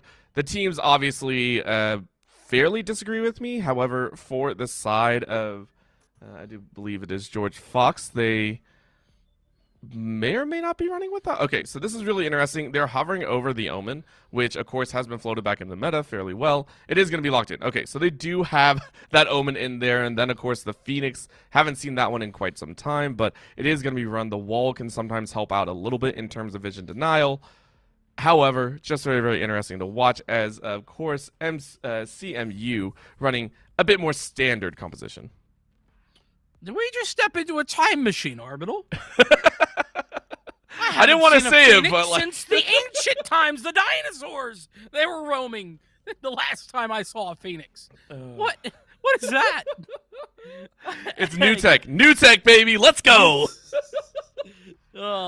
Listen, I kid, of course, but I don't hate the Phoenix pick. I think Phoenix is fine. I just got done saying in the last series, in Emergence Division especially, if you're good at something, play it.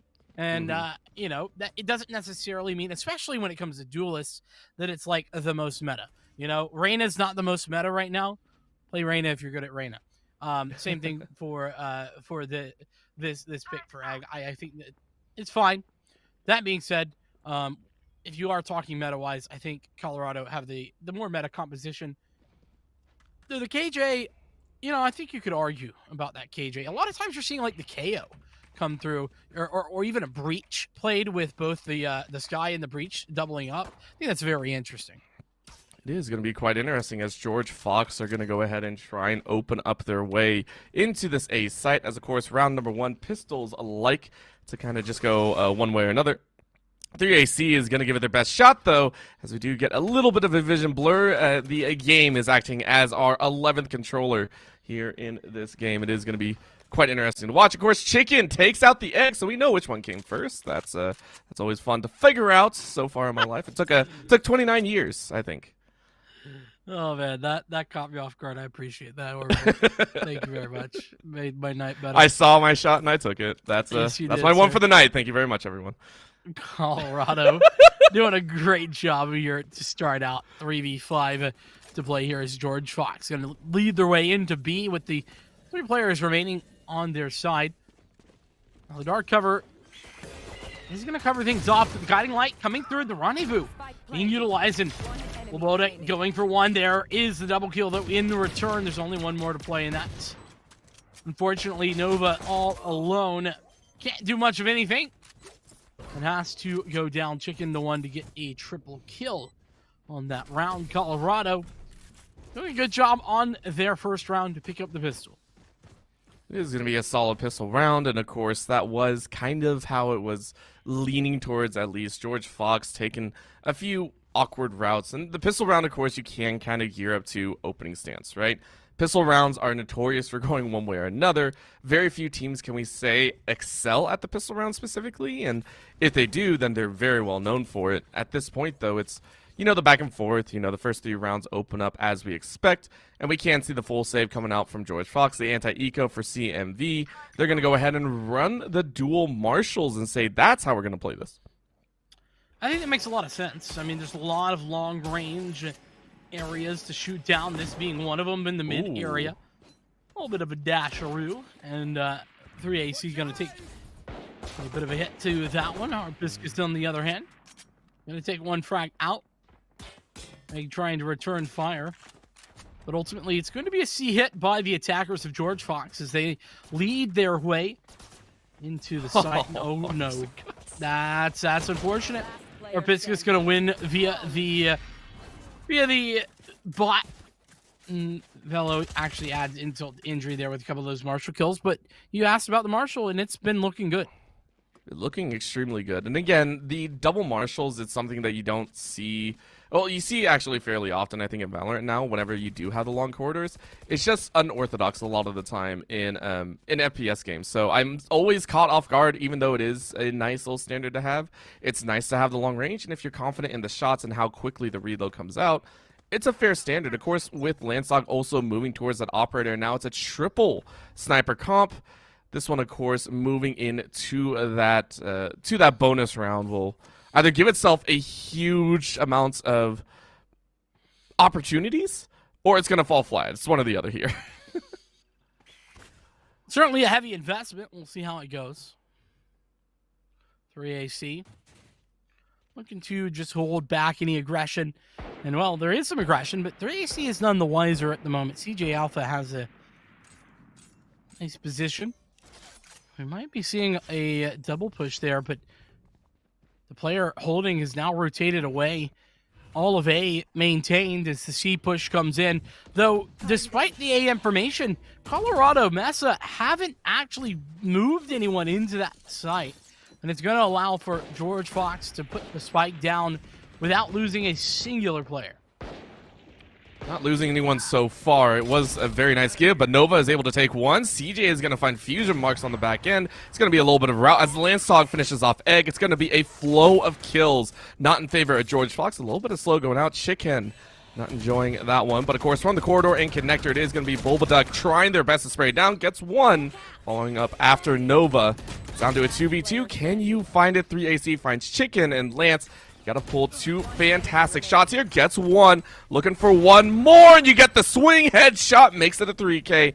Landstog goes from last to fourth here in the KDs standing in the leaderboards. Fantastic job to clutch it out here with a minute, or second 30 left on the clock to cap out 3 rounds. Yeah, not quite a minute. You know, that would be a long, long time to give. They changed Valorant since I last cast it. Wow. Yeah, they pulled that out of nowhere. It's crazy. Patch 1.75Z, maybe? Z, you know, just there dropped we in go. right behind there. It's great. Yeah, it's right behind the Z. Got it. Oh, No God. problem. Colorado, nice win off the back of that. And yeah, you talked about the investment in the operator. I agree. It was an aggressive investment. That being It said, worked. sometimes, you know, your returns are like, 10, 15% off that sort of aggression, and that's exactly what it was. Now, Velo, when we tagged out, you know that he's here. He's going to use the dash to get the heck out of dodge. Oh, it's hard to anticipate that sort of angle, and Landstog going to make it quick work. Arpiscus following up. Now, George Fox with another 3 players versus 5. And Landstog has honestly been an amazing seaside holder. Whenever you get that operator, it's just kind of blatant open shots here. And Chicken there in the garage makes it a flawless round once again. Again, that was a save round from George Fox. At least I believe so. But Landstog, got to give credit where credit is due. Currently 4-1-0. Really well played to continuously hold the C site. Always down that long territory. And at this point, CMV can really just rely on that player at this point. Unless you call for a full rotate, you know that C is going to be covered even through a full 5-man push. So I like the fact that CMV are feeling this confident. The op was a great investment. At this point, you've gotten, I think it's a total of 2 rounds worth out of it, which is way more than a lot of people can say about it. See if that worth continues here. Ooh, Seeker's going to be committed very early, but that shock dart actually takes it all. The guiding light's working wonderfully, and it's a follow-up guiding light for Chicken. A double frag to come through from the sky. CJ doing more damage, and through the smoke even. Taking out one more. Fusion marks, wondering what happened. It's now all down to Bulbaduck. Yeah, Bulbaduck able to take one more before falling here. I had to give... again, Chicken has been a monster so far. Might be pulling from that ancestral leave of the dinosaurs in the past. But 8-2-4 has been crushing it right now on the sky. Phenomenal job. And the layering of the blinds, the flashbangs, has been pivotal, right? You saw it there. It's just, you know, it felt so basic to go ahead and throw the Seekers out and then the flashbang and just easily close out those 2 kills. To be able to do that so confidently takes a lot of experience. So this CMV squad is holding steady in the face of these final weeks. Let's play. Yeah, not having a big initiating tool that can work longer range is difficult, but not long range, short range this time. The curveball to try and answer back. A bit of a whiff spray allows for Bulbaduck to find that success. I'm going to use the molly. Oh my goodness, Molly the Molly, and finding an easy retreat off the back of that. In addition to the lockdown that sort of denies George Fox any sort of entry. I haven't seen that knife in a while. Well, you might not see it for too much longer either as Landstog goes ahead, steals away 1 kill. You now know there's going to be a 4-man push. Nova with the tour de force is able to take out Harpsicus. And you might be able to maintain the C advantage. Now remember, it's a 5-0 so far, and you want to get around in your own favor, especially on your own buy round. It's going to be an attempt. 3v4. Egg swinging ride. Wide? Ride. Velo is able to take out Egg through the wall. Beautiful shot. Turns it to a 3v3. That tour de force, though, it's still alive and kicking. 4 bullets to work with. Oh! Dog. See you later, alligator. Nice shot there with the head hunter. The smoke down there. Hunter Fury going to be committed, but Landstar goes going for it. Takes out the sheriff. But Oh! smacked to the face with the Hunter's Fury. What was that? Missed his crucial shots. Fortunately, Velo clutching up is going to be able to bring the op into the next round. Tilt your cursor up. You may do a little bit more damage instead of shooting at the legs or body there. It was a well thought out plan though. Again, I like the rush against the Hunter Fury. It's a pretty well known tactic, especially when a smoke is up. You do get a decent bit of distance. Just gotta hit those final shots, right? That's all we're talking about. Just hit those shots and you're gonna be good. Colorado Mesa Varsity though coming out to a massive lead, and this is unfortunately kind of what we expected here, right? Colorado Mesa feeling like a great team here, one of the top dogs to run into the playoffs, and George Fox still trying to figure out some of those angles here. So really hoping that they can find their own positioning, find their own foothold in this map and in this round, as we do hear the ultimates immediately being popped. Bladestorm by Velo, not going to connect at all.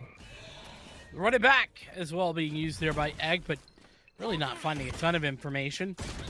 Chicken going for the guiding light, going for a peek on the back of that with the sky smoke from the brimstone in order to deny entry. The owl drone gonna go forward, in fact, to find some more information, but that seems a little bit overkill. They already had the information that they really needed. Ooh. And Velo even gonna find one on the retreat there. Well, Bulldog unable to get the heck out of dodge, and in fact, the re-aggression coming through there from the back line of the Bladestorm now refreshed as the B-side push comes in. And the Empress being pod gives credence to 3AC. You can hear the call and immediate the back off. CMV say, all right, we're not going to dance with it too long. Landstog, though, full force straight into Fusion and Egg. 3AC able to take out Velo, so that Bladestorm will not reset any longer. Nova takes out Chicken, and it's down to a 3v2. CMV were able to put a stop to GFU, but it is only going to be for a short time. Again, with that spike down, it's going to be a swing, and Landstog, you've carried this operator, I think, through the entirety of 5 rounds, and it doesn't seem like Landstog is going to drop it at any point, or actually did drop it. I believe that was round 4, maybe round 4. Still, though, fantastic job thus far. 8,100 credits to Landstogs, and it's a 7-0 scoreline. George Fox really in that deep end. 3AC, by the way, apparently Thrak. Excuse me. Apologies. Many a name, you know, wants to be just pronounce his letters. Our apologies. You're seeing a less than ideal purchase here for George Fox. So we're actually from the shadows being pulled out, that thrown in towards heaven. Unfortunately, it's denied instantaneously, and the Paranoia is going to follow that up now. Chicken, we've seen this before. Playing a little bit more passively this time. I like that. A little bit of a bait there with the guiding light, but he's punished. Same is true for Velo, but it's trades that favor Colorado Mesa. And Colorado Mesa have this on lock, always getting the first blood as well as the continuing kills. They're never trading more than 1 per death, and I think that's very, very important. Now you do see that a little bit of a flashbang, but the shot goes wide as Landstog is going to try and reload that operator. You can see a little bit of a swap all the way around. Harpsicus does go down. This might be a chance. 1v1, 40 seconds left. Big chance indeed. This is a player that has been relatively strong. Landstog, I think Egg's aware of that based on the audio cue. I think Landstog picked up a rifle, if I'm not mistaken. Going to fake that plant initially. No, still working with the operator, and what a great read from Landstog. Putting him down as the Egg's been cracked. Colorado Mesa continue to dominate. I hate to say this, Vincent. I don't think they're going to stop anytime soon. Colorado Mesa have yet to shy away from their initial spread here. So continuously, you see a 1-2-2 with a fade towards that garage. You can see it once again. Now having that jet right in the mid. But the Sky always holding over there in towers and A short. it doesn't seem like George Fox have read that at all and have tried to adjust for that. And that Sky has shut them down, and now it's going to be a chance again. This is one of the first defaults that we're actually seeing by the side of George Fox, a full default, just trying to hang tight. But of course, that does mean Velo gets a free push, takes out one, and Bulbaduck, you're looking for a little bit more. Harpsicus takes out Egg, and it's going to be a spray. Fusion Marks takes a 180 swing and takes out that Killjoy. Sometimes those bullets, they just don't work like they should. Shoot at toes, hit heads. That's the way it worked right there. George Fox. Ooh, just Thrak barely going to be surviving. Chicken goes on the flank, goes 1 for 1 as well. So trades, they do abound. But it's not Colorado Mesa in the winning ways this time out. They're going to be even Steven. That being said, there's still a tour de force potentially ready to go on the entry here. Oh, I say that. Lindsog has the operator, so no problemo. Spike planted. It's going to be the slam down, but you're really waiting for the rest of your team, and Landslog is actually spotted very early on. So you're going to see a fade all the way up to A Heaven, waiting for your Brimstone to come around the corner, and that might be the pinch that you're hoping for. Nova does win against Landslog, and this puts it to a 1v2. CJ, you didn't check your corner, and that's going to be a round for George Fox. Right now, stopping that 8-round win streak from CMV. It's only one, but it's one they desperately needed. All you had to do was check your corner, CJ. It's a great reference if anybody picked that one up. Oh, man. Colorado Mesa finally being shut down, and it's on the 2v2. Finally, it's the trades ultimately that kind of work the magic, in Nova with a fantastic Craig onto the opposing chamber up in heaven, which is really the reason that why CJ didn't actually check the corners, is because they anticipated both players to sort of be in that position. Mm-hmm. It was the right call, and of course you take that chance, right? But it never hurts, and at this point I think CJ is definitely going to understand that. However, now with the 2 to force open and out, it is going to be that call down. And you see the push again. Velo has done this twice in a row now and has gotten away with it both times. The only time they've died before is with a little bit of an awkward peek back. And it's going to be a full pinch into this side of the garage. It's going to be one, and that's just a complete domination. As they clean out the garage, they clean out Connector, and it's now down to Nova all the way back in C lobby. You're going to run straight into an enemy Sky. You spot one. Now you try and swing the other side. Shots go out. You're getting peeked through the wall, and Velo finishes it off. Very nice work. The winning ways return for Colorado is George Fox. You know, they had that small modicum of success, but they are unable to convert off the back of that. And one of the biggest things to look out for in the game of Valorant is stringing together these rounds. Winning a round here and there is great, right? Mm-hmm. But if you're unable to string rounds together, you know, multiple at the same time, you're really going to find it difficult to have consistent purchasing power into the game. And you can see right now, George Fox, they're struggling to get a full buy round, but the running back with the rifle in hand does allow for an opening pick. It went a lot better than the first running back that we did see, so Egg is able to make use of that.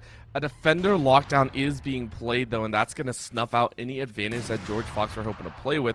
It's going to slow down their advance immensely. It might call for a rotate out. However, with that spike pinch in a long, that's not where you want to be. Harpsicus able to find Nova. That puts it to a 4v4, evening things up. CMV feeling good. I love how you made it sound like they were playing a card right there, like it was Yu-Gi-Oh or something. You have activated my trap card. It's what it feels like sometimes. Uh-oh. Lockdown engaged. That's a headshot. Fusion Marks with a nice one. George Fox, but CJ's on the entry. Spike planted. Not going to be able to deny the spike plant, but has cleared out so many angles. Oh, and now has the information. So this is maybe better. Unfortunate that he can't take advantage, though, as Thrak puts him to bed. Oh, that one hurts. Harpsicus gonna try a 1v3 scenario. Can you make it happen? You get the shot on number one. You're down to 70 HP. Plenty to work with here. But you have to check under heaven. One more. Do you check it? I mean, time's running a little bit low. You're gonna take an angle. You jump down and get shot, so Thrak is able to make it 3-1.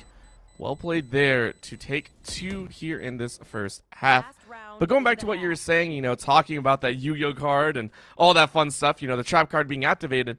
Honestly, there are points where this game does turn into a card game, where it does turn into almost like a chess game, right? It's one move versus another, and it'll continue to happen over and over. Just there are some scenarios where it's more clear, right? That first kill by George Fox was the opening move, and then the throw of the lockdown turned it around into Colorado Mess's favor. However, George Fox were able to pull out the win. Great shots to be made. That's the pawn bum rush at that point, so gotta always watch out when playing chess. Velo, though, takes out Nova.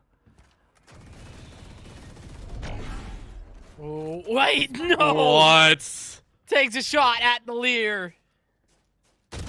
Even gets the follow-up. Egg gonna go forward. Though that's not exactly working in the favor all the way. It's Chicken. Gonna find a One enemy remaining. good moment. Takes a shot. Doesn't miss that shot, but CJ comes back for more. It's Thrak left alone. 1v3 has the Empress to work with, but can't quite find anything else.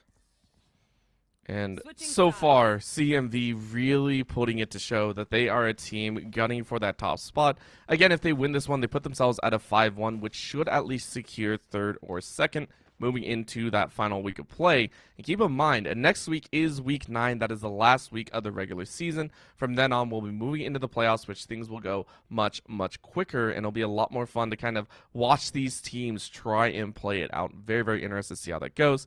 However, right now, they are 3 rounds away from securing map number 1 before we head over into Breeze. For George Fox, it's a monumental task to run it back, but there is a small, small window of hope that they're going to try and run with. And 10-2, I mean, it is a small window, right? Mm-hmm. I guess the fortunate part for George Fox is that this is Colorado's pick. I'm very interested to see where this lands. Nowhere. I don't think that was anticipated the way it was meant to be. Nice shot by Egg, though. It's going to be Arpiscus to follow up. Velo the same. George Fox now down by 1. Talked about the trades and everything that goes with them, but now with a man disadvantage, it's going to be all that more difficult. Fusion hoping for a little bit of an opening to work with. However, that turret takes way too many shots, and Harpsicus is able to take one away. Thrak is able to find Lancedog, but it's down to a 3v2, and with the spike timing down, a very, very nice spread coming out from CMV. Player standing. Means that they're going to find Nova, one more up in heaven, and Thrak is sent to heaven. Well fought to put Colorado Mesa Varsity at an 11-2 standing, just 2 away from game point. Making it look easy. That being said, George Fox still with a couple of opportunities, right? Just a couple. There's not a ton to work with in a round like this one, but they're gonna go with what they got, and that's gonna be some SMGs, a Bucky, and a Marshall, in addition to that Sheriff. So, lots of law enforcement on the field. You're done. Oof. Looks like it's working too. Thrak is able to find Velo. Very, very well shot. But the Trailblazer is going to find one. Nova is ready to go on the top side. Sprays down one. Immediately gets a snap back. Beautiful job by George Fox as they are going to run this anti-eco of their own into the ground. A very nice 5-1 scenario as CJ is stuck in a corner by a plant. I mean, what more can you do here? Well, CJ is going to be hoping that he can turn himself into a plant. Hide and seek, are we? Valorant has a new game mode. Plants versus agents. Yes. Run it, sign it, go, go, go. CJ gets snagged on the back. This one might hurt a little bit. Everyone ready and waiting. The Omen ready to go with a shotgun is immediately gonna dome CJ. It was the expected result, still funny to see. Well, speaking of unexpected results, that was really an unexpected result in the round. I mean, sure, George Fox had what they could afford, but what they could afford was nuts and bolts. They didn't even have a wrench. Their toolkit was empty. but they were able to make it work anyway. And you got to say that's really impressive. So now Colorado Mesa have to do what they can. And it looks like what they can do is save. I can respect this, right? It's a huge lead that you have. And not to get overconfident, just to go for the save is respectable. I think it's 100% the right move. Why try and take a risk of continuously buying, trying to close it out? It's just going to be a simple stance. However, their rush into B seems to be yielding some results. Thrak is going to be kind of cornered here, but a spray to the head of CJ. CJ has absolutely not had a fantastic time, and you still find Harpsicus trying to reload. Oh, Chicken. Can you make this 1v3 happen? I'm not too sure, as Thrak is saying it's over. I want this round. Give us that fourth. It's a minute left as the Omen is going to come around the side, immediately gun down Chicken. And George Fox take 2 in a row. Well fought. Yeah, but that was expected. You know, Yes. Going back to our expected versus unexpected sort of matrix here. That one was on the expected mark as it was against the Eco. Now we see the buy coming back. Oh. That's tough luck right there, bud. That is tough luck. It was meant to be. You were meant to upgrade. Unfortunate, but here we are. Maybe it'll be a good thing. We'll see. Big gun round coming up. George Fox really has a lot of cash to work with because they kept so many players alive in the last 2 rounds.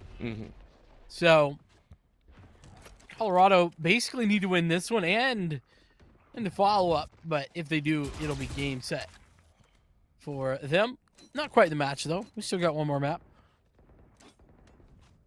And depending if George Fox have actually practiced Breeze, that might be a really fun one to watch. Some teams have, again, started to keep that Breeze and Fracture under their back pocket, but of course that'll be... Hey. Don't put those two in the same boat. They do not belong in the same category. Breeze is fantastic. Fracture is... Ooh. Fracture is Fracture. It fractures our heart over and over again. Fusion is going to take out Chicken, who honestly has caused so many problems for George Fox. Going to put them at a 4v5 situation, and Colorado Mesa on their attack so far has looked a little bit rough, but Landslog is about to change all of that. We are going to hear the Empress roar, and Nova is going to take out Harpsicus. Mid is now the challenge. It's a 3v2 with 1 on each side of C and A. So it's just a charge in. Thrak looking for a bit more. Gets a spray on Landslog just with that Spectre, and it's a phenomenal spray down, but the Molly is going to force their hand as Velo gets that kill. Bulbaduck is going to find one. Nova's going to find the other. And would you know it, George Fox go ahead and maintain a 3 rounds in a row win streak. Yeah, nice attempt there by Velo to bring it back, but it's just not enough. And you're absolutely right. George Fox, they've done a good job to start to enable the comeback. Now, granted, still a long way off. They got 6 whole rounds between them and a tied scoreline, so not ready to call it, just yet. That being said, it's back to the Ecos, so a 6 seems likely. Get out of my way. You would hope so, but of course we've seen weirder come about, right? We've seen some very interesting times. Landslog spots the back of Nova and is gonna get that information down. With the Blade Storm out though, this might be the time to turn it around. Garage is gonna be swung on Nova. Gets a kill on Chicken. Velo really wants this kill, but so far again, George Fox again and again have found the first bloods in almost every single round here in the second half. You're absolutely right. That's been a key differentiating factor, but the Blade Storm's still online. It's in an interesting spot, but great timing right there by Nova on that swing. Knew instantly where the player could be. Plays it perfectly. Do have a Sheriff in the hand of CJ, who's not been the star player, but certainly been there when they are needed. And it's also their arcane gun, so I think that's like at least a 20% buff. 20% of 25. We've yet to run the numbers just yet. Nova, though, is able to spray down for a third. CJ is going to fall once again. Harpsicus is going to try and make short work of this round, but it's not going to happen, as of course it's short work for George Fox as they get a flawless off of a 4K from Nova. Very nice stuff. We'll see where this goes, though. Well, all these rounds are important at this point for George Fox, but another potentially difficult round to overcome as they move into the 18th round of the game. 4 in a row. There was an Odin there for Chicken, but that's been sold off. So it's not going to go for the operator. Has enough cash, I think. Let's play. Nope, no operator, just the tour de force. So it's up but better. Totally different guns. Totally different here. Oh yes, come on. We are going to wait and see, of course, as we do see the attacker lockdown going down, and this is a good one to hang on to. Might bait, yeah, the trap card. This time a spell card. Going to be a little bit different here. It's going to be played in favor of the side of Colorado Mesa Varsity. It's not in response to anything. It's actually the call to proactivity as they do get the plan down. That's exactly what we want to see. This time around, though, Egg on the top side is going to get that flashbang out. So it's a little bit of a stone, and Egg gets a beautiful shot on Landstog. Remember, that's the 2 out of 4s. That's their big one that they're hoping to play with. And immediately snapped up here, but Chicken hiding in the dust is able to get that kill. Thrak is able to take out Chicken. And Velo really needs to hang on to the CJ finding a kill before they die. It's been a while since that's happened, but 3v3 should give Colorado Mesa Varsity the opportunity, as this is going to be a chance in the dark. Velo takes out Thrak. It's going to be a 3v2. Egg and company are going to try their best to sprint in, just find those last few kills. Egg and Bulbaduck each take one apiece. The CJ is the last one remaining alive, and the spike will not be devoured as both Egg and Bulbaduck do fall. That is a huge swing into Colorado Mesa Varsity's hand as they're able to take those guns off. But of course, with all that saved up, George Fox say, yeah, that's a drop in the bucket. Yeah, 12 down to 6. As well, this is getting down to the wire, and now there's no room for mistakes. George Fox, they have to pull off 6 rounds in a row. They could only do 4 prior to this one.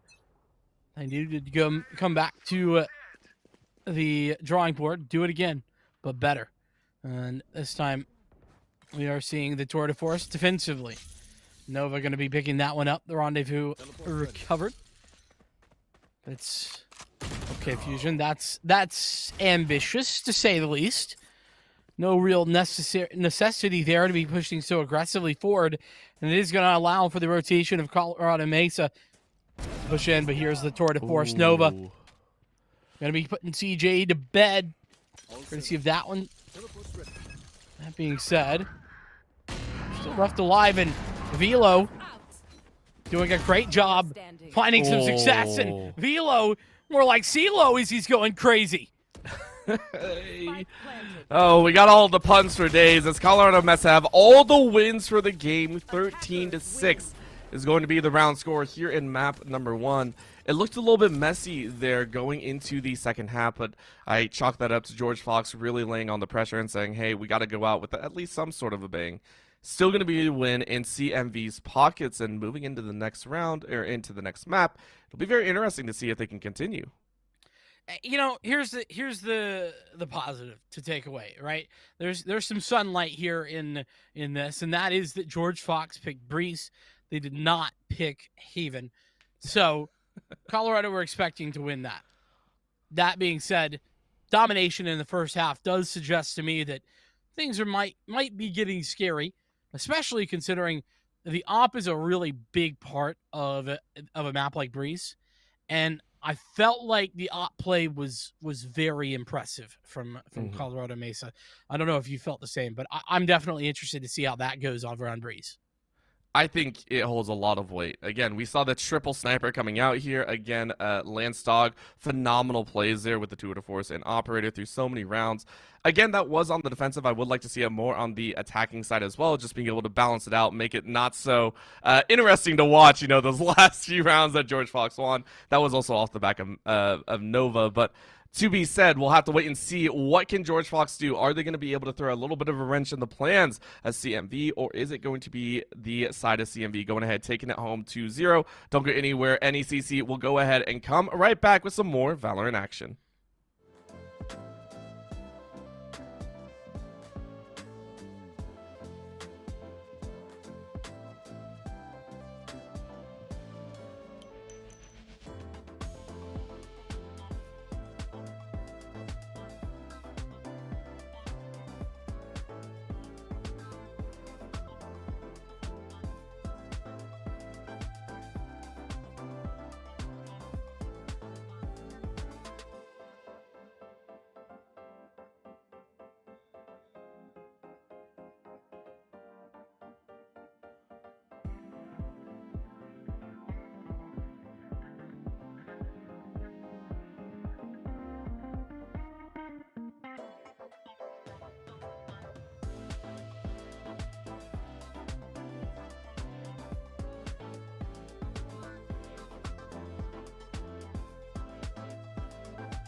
And welcome back here. We are ready to go for game number 2 here on the evening between George Fox and Colorado Mesa Varsity. So far, Colorado Mesa Varsity has looked very, very strong in their opening match and as well as their opening rounds. However, George Fox still seem to have a couple interesting matchups and interesting angles that they can take. So hopefully Breeze, their map pick, will bring something for George Fox. Well, it's going to have to. Otherwise, it's going to be a continuation of what is a winless season at the moment. They've had some 3 mappers have George Fox, but no victories on the series just yet. Today could be the day. It would take a reverse sweep, but today could be the day. Icebox is, by the way, if you need a reminder where we'll be headed for a 3rd map, if George Fox is able to take their own map of Breeze, as you just discussed. Now, let's talk agents. Who do we expect to see be pulled out? I think Viper, the obvious choice, right? Mm-hmm. Viper is one of them. We have gotten some inklings. I think Chambers should be an obvious one. Again, the Tour de Force will bring so much power in such a long-range map. One of the interesting ones that I still want to see is, of course, you do see it over there, the KO coming out here. KO, again, having those specific lockdowns and those suppressions is going to be very, very powerful. But we can't see it happening, right? Already you do see the Chamber locked in. The Sova, all these long-range ultis are going to help so much. And it feels like it might be matched by George Fox. The only difference here might be that Sky versus the, I want to say KO. I'm trying to take a look here. I think it is going to be that Sky versus KO difference here between the 2 teams. Yeah, and it's a little bit old school versus new school approach, Orbital. We've seen the Sky be a pretty much must pick on this map since release. That being said, Sky had a bit of a nerf since then. That's been ages that nerf happened. Sky's still very strong, but the KO is the new school approach, something that all of the best teams on Breeze at the highest level in North America have been working with, or at least experimenting with. So I definitely think it's going to be interesting to see the dynamic between those two. Of course, the big difference is they do offer information gathering, but the 0 point also offers denial of the opposition. So some additional tools in the kit for CJ Alpha on that KO. It'll be very, very fun to watch as, of course, we do get underway here. And once again, it is Colorado Mesa Varsity looking to take the 2-0 sweep. But for George Fox on their map pick of Breeze and also starting out on the defender's side, it is yet to see whether they can come out with the win or not. Keep in mind, the first opening pistol rounds have gone 1-1. I believe it has gone the way of the, I want to say the attackers so far. So Colorado Mesa might be able to take it away. No, it's been the defenders. Very sorry.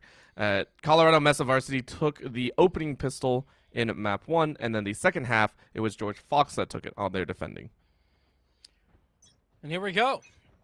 Getting underway. 4 ghosts for George Fox. I mean, it is long range. Can understand. That being said, Chicken going to be using the owl drone to find some information, but really doesn't get a ton of info off of that. They're walking in slowly. George Fox is none the wiser until they go for the explosion. There we go. Full Bulldog able to find that first frag, even doubling down to find a second. Has help as well. The rest of the team, meanwhile, going up the tube, but Velo the only one sticking around in mid. This is a 3v4 situation with 2 stuck all the way in the hallway, which is going to be a little bit dangerous here. You can see they're currently getting pinched here, but CJ with the alpha swing is going to be able to even things up. HP bars bleeding for both the defender Viper and the attacking Jet. That might play a little bit into this powerhouse, but Thrak is able to take out Velo. Now from the upper ropes, you got to take another one. Just sprays the entire clip. He's going to try and reload. Fusion is able to help out Harpsticus. He's going to take out Thrak and is down to a 1v2. Just a couple shots from Hookers. Yeah, this is going to be so dangerous. Got to be looking the right direction. There we go. What a turn. A triple down the quad necessary. Spike available. Seems to have an idea that there's a player in. Oh, no! That's a no-nade zone. Don't take out the nades while out in the open. Got to be learning from our friend Flom. Come on now. No-nade zone. I like how that's what we're calling it now, and I fully appreciate it. I love it. I love that name. I think it's very much, of course, already making the rounds, so we'll keep at it. But that will be George Fox taking the round win. Again, the opening pistol going to the defenders. Bulbaduck, though, of course, taking 3 in that round is going to be gunning for that ulti very, very quickly. Is also going to save up here with the pistol, looking for that operator most likely in that third round. Going to be real interesting to see if it works. Recon Bolt does go out as Colorado Mesa Varsity seem like they're going to be aggressing here on B. You know, unless there's any extreme external circumstances that come into play. Well, there's a nice shot. George Fox starting out well.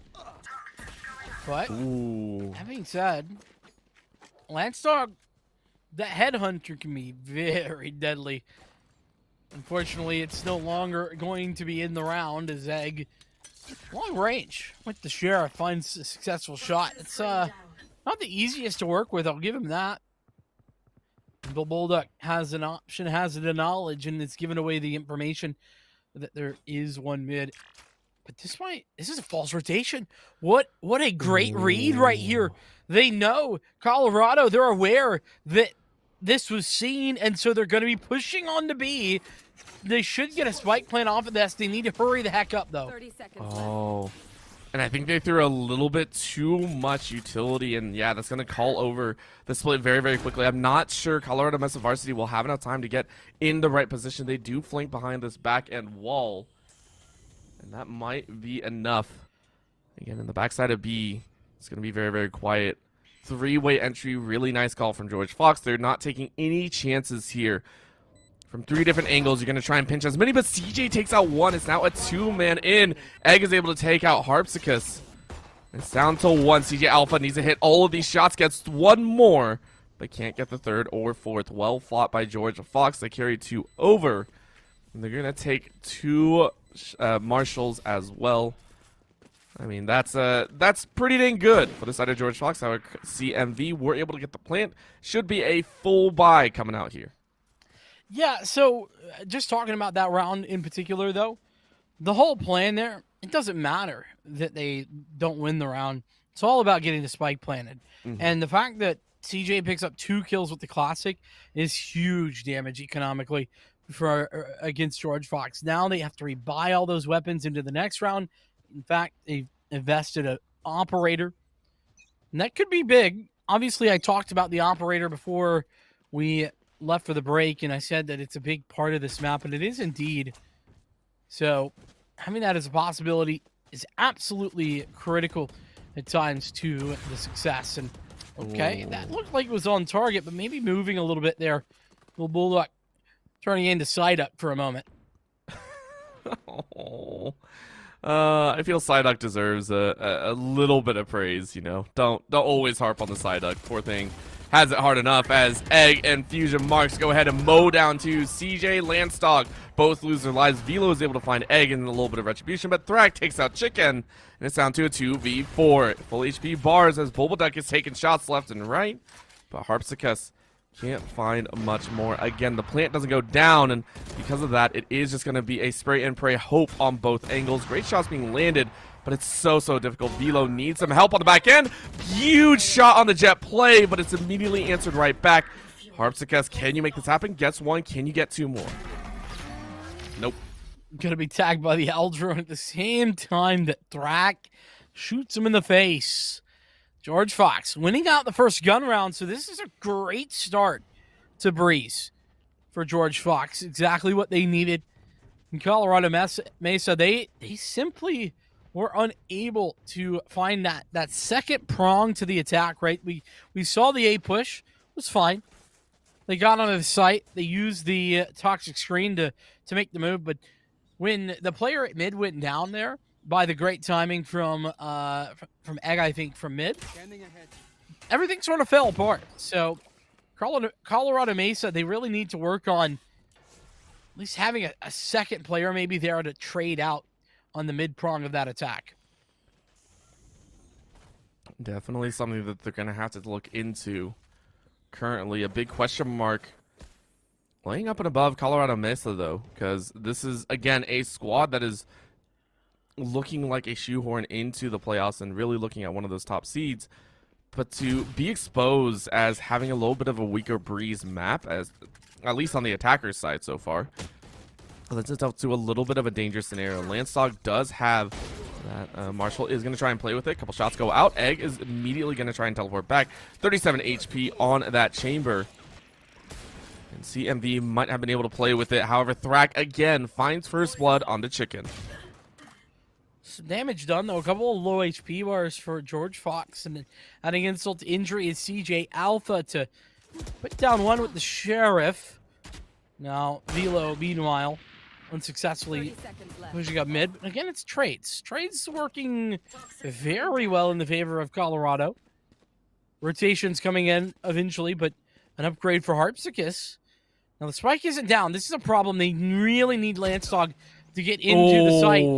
There's only 15 seconds, and excuse me, it's Harpsicus who has that spike, so it's actually not a problem whatsoever.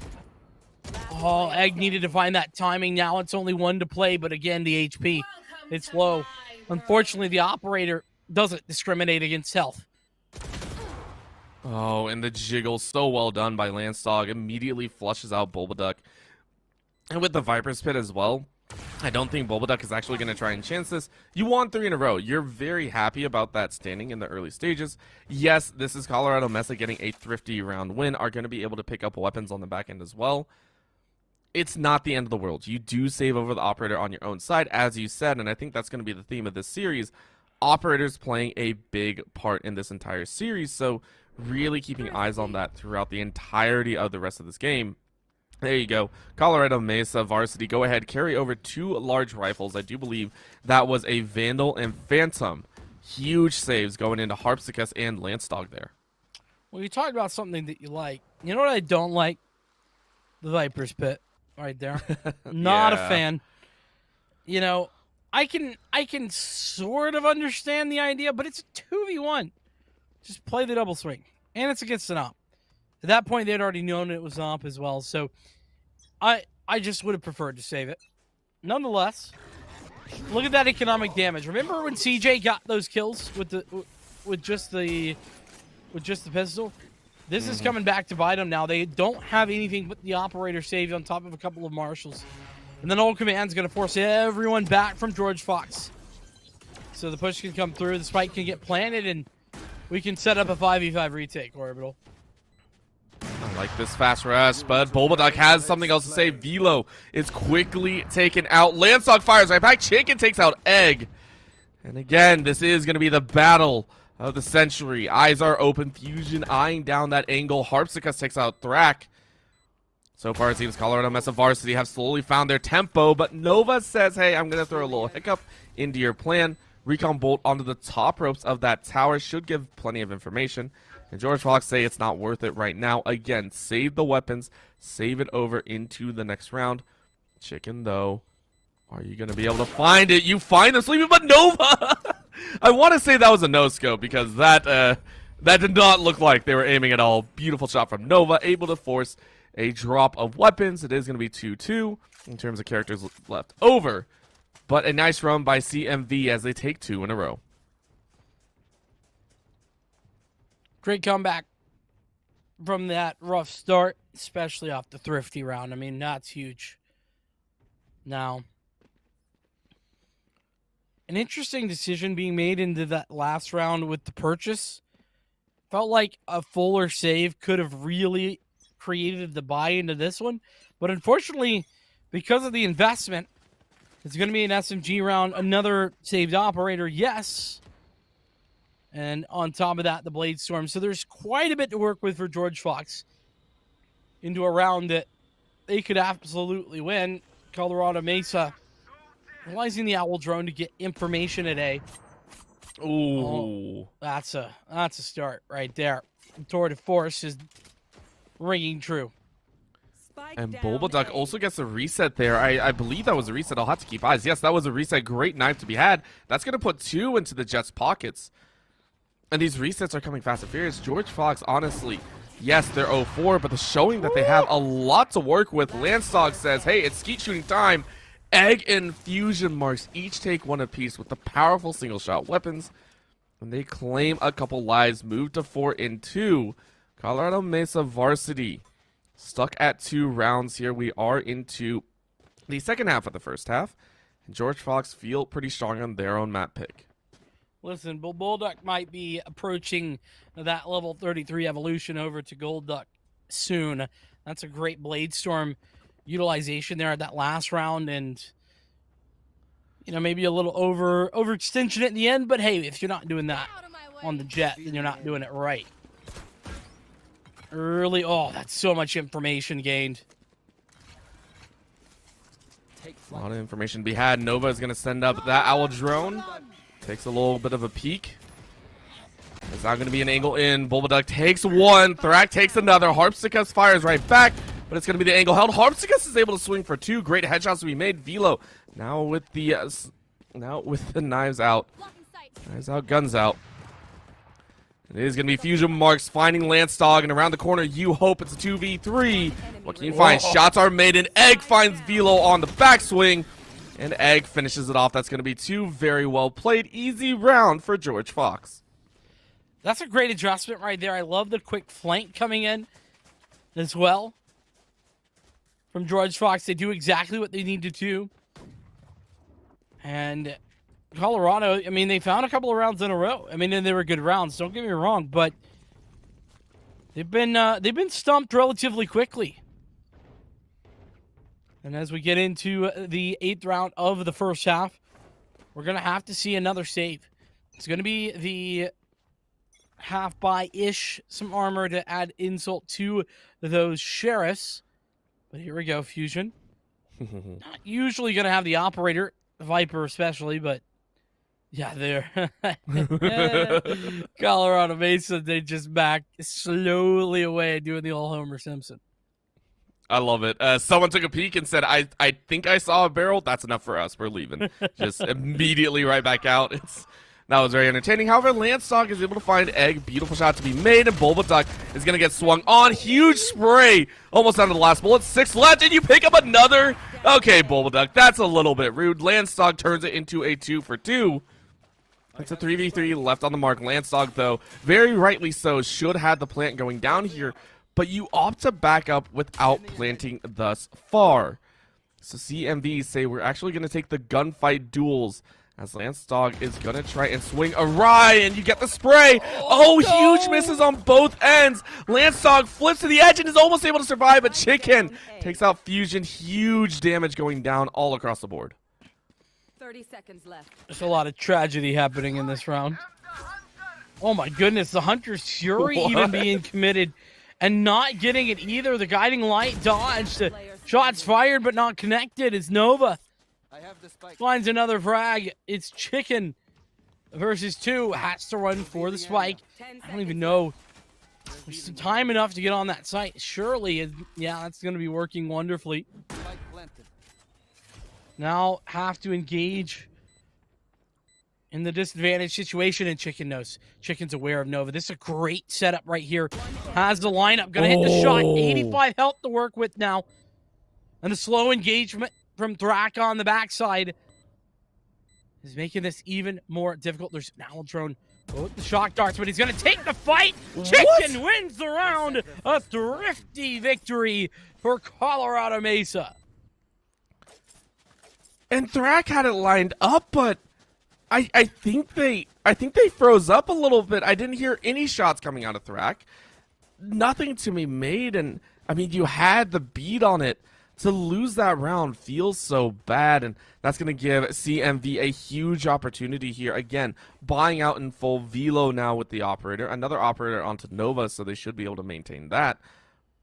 I am a little bit surprised that, again, it is Nova actually on that Sova. Keep in mind that I believe it was Nova that played the Chamber in game number 1, so changing things up here.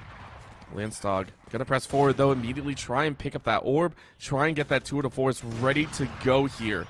So you hear the shots crying out. Nova tucked into a corner. So information gained, but look at this fast rotation. There's already 3 players here, and Thrak gonna use the guiding light to get through the toxic screen.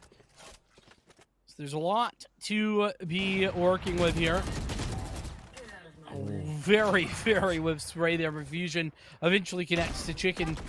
Velo, on the other hand, connecting the shots. And Bulldog down from the backside here. Making his mark. It's Lance Dog who's going to try to answer, but the Bulldog doing it once again. What an amazing turnaround here. George Fox already hitting that six round perfect number, of course. Means that no matter what, you are going to be okay moving into the second.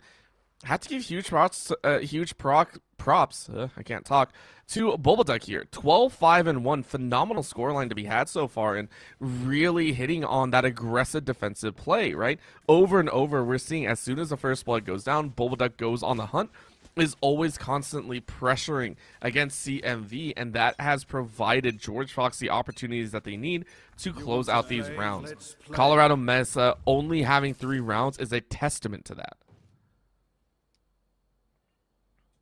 Certainly is. Here we go again. Okay, Lance Dog. Given a real good opportunity right there, but cannot quite connect the shot. Going to go back towards the A site. Oh.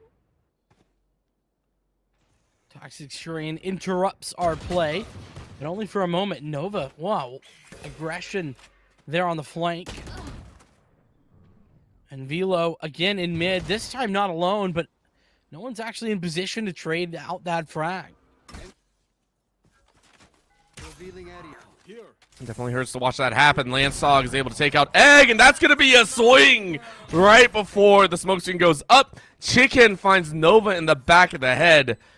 That puts it to a 4v2. Colorado Mesa might have found themselves an opportunity. Lance Dog around the smoke takes another snap on ahead. That puts it at a 3K. CJ able to finish it out. And it feels like CMV are going to try and tie this up here, putting themselves at a 6-4 stance. Certainly going to give it a go. That being said, George Fox is in a bit of a weird spot, and I'll tell you why. They have plenty of cash to buy this round. Plenty.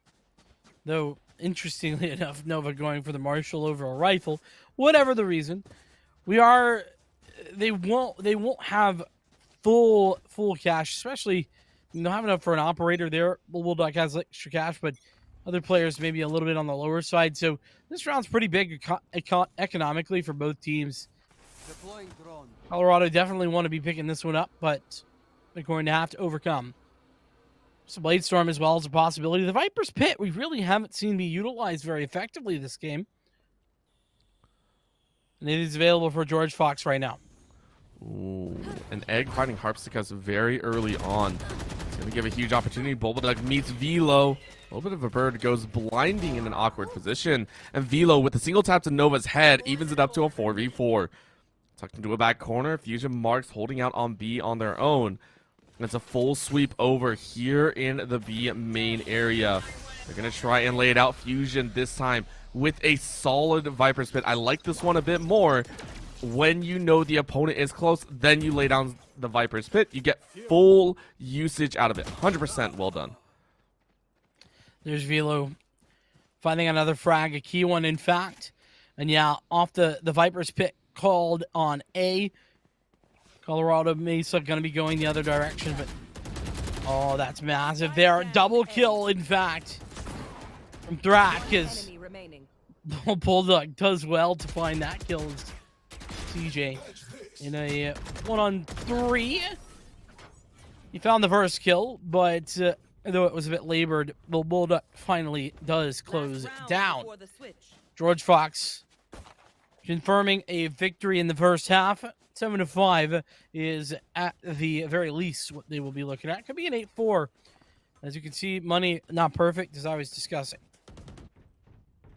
And I think that's a lot better than Colorado Mesa could have been hoping for, right? At the beginning, there was a very good chance of almost a closeout by George Fox, right? 3 rounds running. It was off of some phenomenal and well-timed kills by Colorado Mesa that they were able to take rounds 4 and 5. To be able to give themselves a safety net of 4 rounds, potentially 5, I think it gives a lot of credence to their defensive rounds that should be coming up here shortly. Hunter Seer goes out. Nova is going to get tagged once. Can you dip and dodge this final shot? Yes, you can. The suppression cannot stop your fancy feet. CG Alpha now going to enter in. Huge rush going in, but Nova shuts it down. B. There we go. Can't Nova fight anymore. Has their sights trained on the entrance, and yes, Chicken to fall. Now Velo needs to be the one to claw this back in the final round of the half. Blade Storm tossing one out. Guiding Light, Owl Drone. Feels like all of the action coming their way. And it is Fusion Marks going to put it to bed. It's 8-4. What a great first half from George Fox. Beautiful, beautiful job here. And now you have to defend against Colorado Mesa. And the way I see it is, again, George Fox gave themselves a huge lead, right? This is 4 rounds. This is an amazing setup here for themselves. All they have to do is take 5, and they're in a good spot. That is going to be an opening pistol if you are able to pick it up against the defenders who, again, let me remind you, the defenders have won every single pistol round that has come up so far. So that does leave it to George Fox taking 2 pistol rounds, and Colorado Mesa looking for their second. If George Fox can take it, that leads it to a potential, I want to say, 2 rounds. That'll put them at double digits, and that'll be a great setting to be had. For Colorado Mesa, though, you want to win this pistol. You want to start ramping up on your own. We know what they can do on a defender side. Let's see if they can do it again.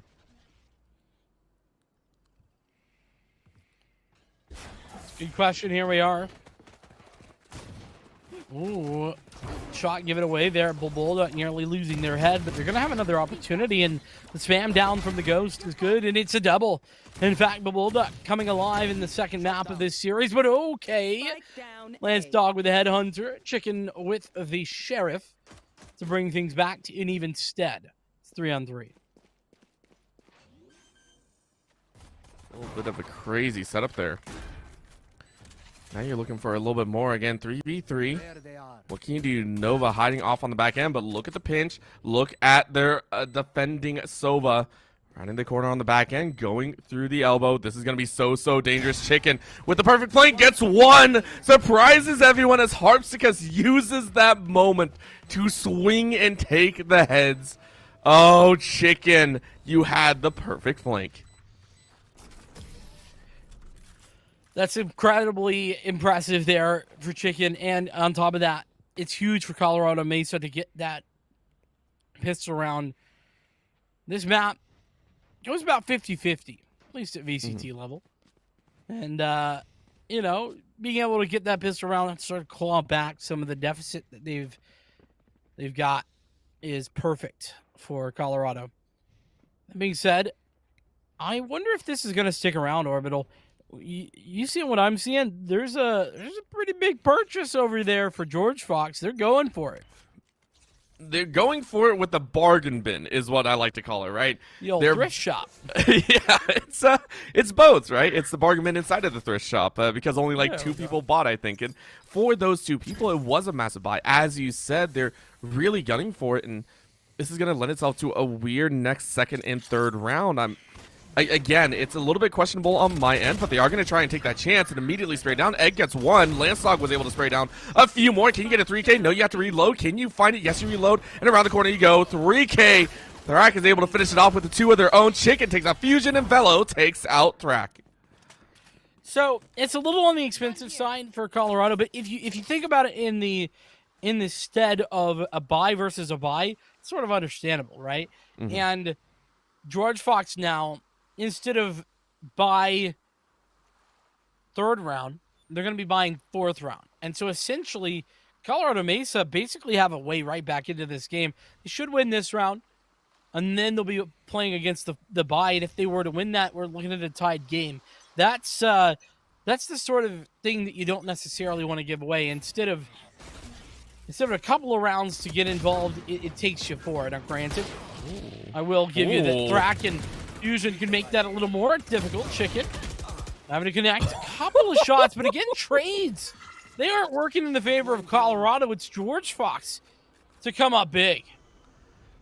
That almost could have been a 3K. I want to point that out. Chicken had almost a 3K, was able to lay down a decent bit of damage, but of course now it might as well be a 2v2. You can see the Viper sitting on very low HP. Nova is going to find a swing left. And Bulbaduck going to go ahead and follow behind, but ready to go for Harpsicus on that lurk. Beautiful job to give George Fox the round win. Unless Landstock could come away with some phenomenal shots, but you're running, unfortunately, and you're going to be spotted out. Bulbaduck lays in, takes 2, and gives George Fox their 9th. My head's in my hands for Colorado Mesa. That's brutal. A big thrifty win there by George Fox. You know, it's interesting. They don't win the full force buy, but they win like the even worse buy. They had like 1 Marshall, and like 1 Sheriff, and that was it. They still win. Crazy. Absolutely insane. Ultimate wise, Bulbaduck could have a Blade Storm if they get this orb. There's already the Seekers available as well. Colorado, I think they had money. So I think they, maybe not. Headhunter there for Landstock, so I could be just mistaken. It's going to be a quiet play either way. George Fox really taking their time here and wondering, like, are the weapons out? Ooh. And I think that's the answer, right? Nova is able to find a very, very quick kill. Chicken finds Bulbaduck. And the shots on the back means Thrak finds CJ. Now you're into a close quarters battle. Nice bird up through the angles and the uprights. Velo immediately has to let that one go. Chicken on the run, though. Thrak is able to find Harpsicus and finally is taken down. It took quite a bit of time and quite a bit of pain, but Velo able to find one on the back end. 1v2. Chicken has done it before. And Chicken do it. Unfortunately, that is going to make the call. Huge Hunter Suri is able to find one. Can you find a clip on the other? Nova is down to pretty much 1 HP. 4. Oh, it's plenty what I though. thought. Oh yeah, this is difficult. What I see here is the audio cue of them running, and he is.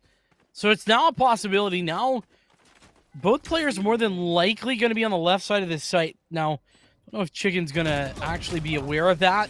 Yes, is aware, is unable to hit the shot. The low health doesn't help. And the insult to injury. Double digits for George Fox, as we might be in for a 3rd map. And George Fox definitely have turned themselves around after that first game that looked not so great. It definitely feels like George Fox have practiced this map more than others, right? They feel confident about their movements. Thrak, by far, has been one that I've really enjoyed watching. Yes, Bulbaduck has had 20 frags so far.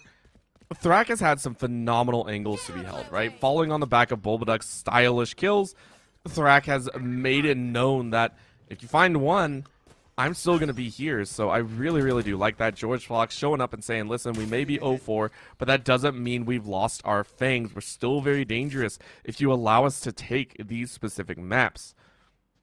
Eyes are open. Of course, as George Fox are prepped and ready, this is a very, very passive and defensive default setup. Not taking any angles as Landstock is covering their own teammates. But around the mid they go, as that's a 2-word to force, I believe, in play. And Chicken wants to try and find that lurk kill. It's a full fade over, as you do hear the wall go up from the Viper. Not only that, but the Seekers committed from the sky. George Fox winning out the utility. Both of the snake bites going down, as well as the toxic orb. Here we go. Blade Storm's out. Harpsicus in a good position, but Velo. Nice start. Missed shot by Harpsicus. Going to allow for Bulbaduck to find that. That means the Blade Storm's still alive and kicking. Utilize. And the Viper's Pit as well. Now Chicken. Really needed to find the Viper there. We can't quite do that. It's still Colorado with a man advantage, though. Last player standing. Oh! And we saw that Landstock at the very tail end actually saw the gun tip, I believe, of Fusion Marks. That's what gave it away, and we we couldn't show it to you on stream as a little bit too gory, so, you know, had to swing away from Landstock pulling 2. And that gives Colorado Mesa a 3-round difference here. They're going to be just 3 rounds behind George Fox. And they're going to try and play here. Again, Landstock rounding it out with 16 frags. Chicken with 13. Harpsicus with 10 so far. A big round to win as well. It could really start to swing the momentum back in the favor of Colorado Mesa. But they got to do it one more time at the very, very minimum. You can see sub 1K there for a couple of George Fox members means that there's not a whole lot to work with if they were to lose a round like this one. With that being said, they've been very good, George Fox, in game number 2 here of really denying Colorado some of these longer runs of rounds. The Velo, that's a nice start. Velo even doubling down to find a second, while Slantstog is going to fall inside the tube. But it is going to mark a rotation for George Fox. They're down by a man, and they move away. And will they be able to play it out? This is going to be the big question. Eyes are open as Bulbadug says, hey, I found chicken. Add it to the menu. Oh, that's tasty. Let's see, yep, 3v3. Oh, I don't know why, but that made me think of bulgogi. Now I got food on my mind. This is bad, Vincent. This is bad. Looking at the angle, though, Harpsika is going to be able to find Thrak. And it feels like Colorado Mesa in the final hours here has started to find some semblance of a defensive side. It's a long road ahead of them, but they're clawing their way back up. Well, I mean, let's be fair. They've been in this, but below deck clawing it back. Seems like every time Colorado Mesa find an advantage, it's Bill Bulldog who's doing all of the work. 2v2, but there ain't nobody home over here at A. A great rotation call by the offense. An interesting little bounce right there. Oh, and it's even popped. I love it. I love it. Just like I don't know what the point of that is, but I love it. It's a good post plant though. This is a good position by Bulldog. Now, granted, the only problem I have is that they're playing on a bit of an island, right? One player in one position, another player in another position, and nothing beyond that. So no trades really available. But they're not checking. They might line up for it. One enemy remaining. First shot hits, dash away just in case. Ace available for Bulldog. And it's looking like, oh, Velo gonna deny the ace, but not the round. Hey, you know what? It's a small victory as I come out here. And Velo, yes, it is. It is a little bit of a fire going on in the dumpster there. It's a rough one because right now George Fox are 2 rounds away from pushing into a round 3. Or not round 3, my brain. Again, food on the mind. Bulgogi, Vincent, why'd you do this to me? Looking at a map 3 though, and that could be a crazy one to see, as that would be putting us into Icebox. That it would be. You know, that's where they store the food, in the icebox. All right, you got to stop doing this to me. I am going to. You want to play? Oh man, We're having too good a time. I've been trying to diet and everything, Vincent. Why are you doing this to me? Oh, I'm sorry. Listen, that's valiant. Harpsicus putting down a valiant effort as well. Thrak to fall is the Tour de Force is already pulled in. Lancedog, the opposite chamber, going to go down to create the more even scenario. And in fact, the Hunter's Fury going to be thrown in. That seems a bit premature, maybe. And oh, the Tour de Force is no longer a factor, as Egg, in a bit of an interesting position, kind of swings a little bit too wide now. Harpsicus following up with a second kill on the round, leaves it to 2 on George Fox. Oh, that one's not fun to have.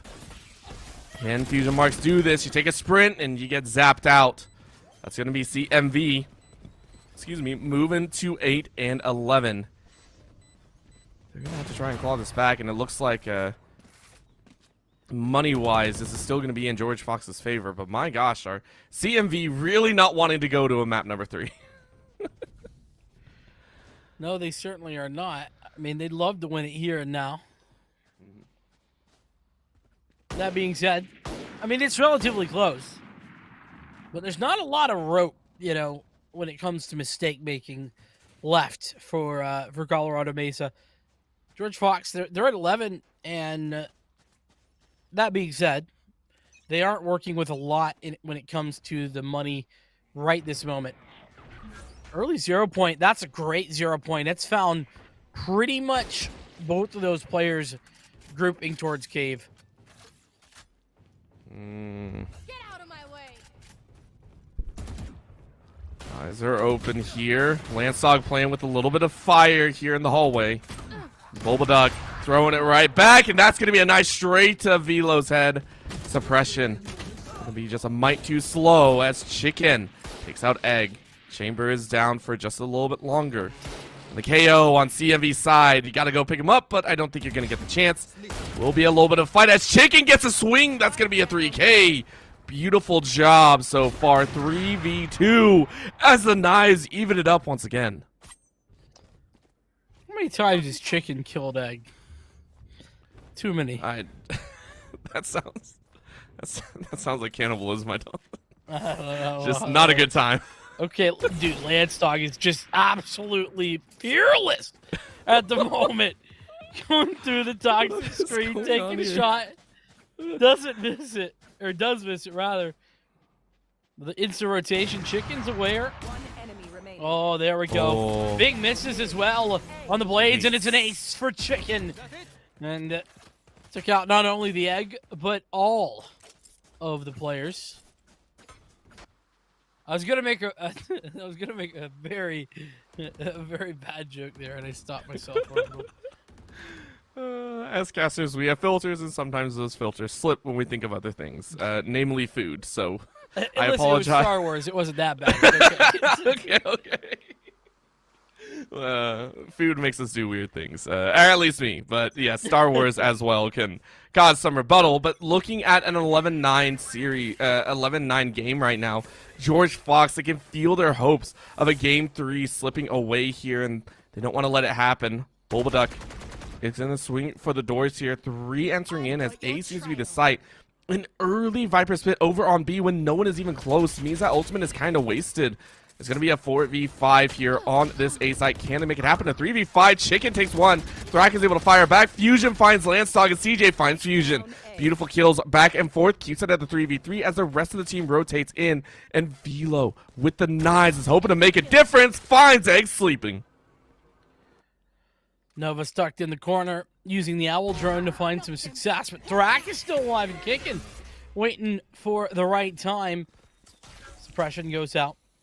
Nova tagged up and vulnerable, and Thrak going to win the gunfight. Now CJ has to find a third kill on the round. Seems unready for the player to be close by, and is not. Initially missed shot there by Nova, but it's going to connect. And George Fox are at map point. Match point. You couldn't ask for a better round out of George Fox here. It's felt like Colorado Mesa had an idea of how to play this, and consistently the rounds that they have won have not felt close, right? It's felt like 2 or 3 members are always constantly alive, but George Fox able to scrape by with some of these fantastic kills, and namely off of Bulbaduck, 28 frags in this game alone, has seriously been a contender for one of the MVP spots here in the series. One more is all they need. Colorado Mesa wanting to take these next 3 in style, but it's a little bit more difficult than they would like. Nova opens up on Velo. Beautiful shot to be had. Nasova sends the Nova Seer straight into the back line. Hunter Seer comes out, though, and Chicken, the other one, a candidate for an MVP spot, is able to snipe out the all-important Jet. Trailblazer are going to come out in order to respond, but it's more of a fake than anything else, really. Nova really looking to double down and find another pick, but that's going to give it away. As Landsdog towards the tube, actually finding a nice shot. It's going to shut down one prong of this attack, and now really the jig is up, right? They know it's going to be a B hit, but they got to deal with the pit. 30 seconds left. Well, you don't like to admit, but it is going to happen here as Thrak is going to find Harpsicus with a spike down. It's forcing CMV to rotate into them, and Fusion Marks finds Landsdog. CJ has got to pull the most alpha move known to their own. And can they make it happen? Chicken around the corner is ready to catch anyone that they so deem.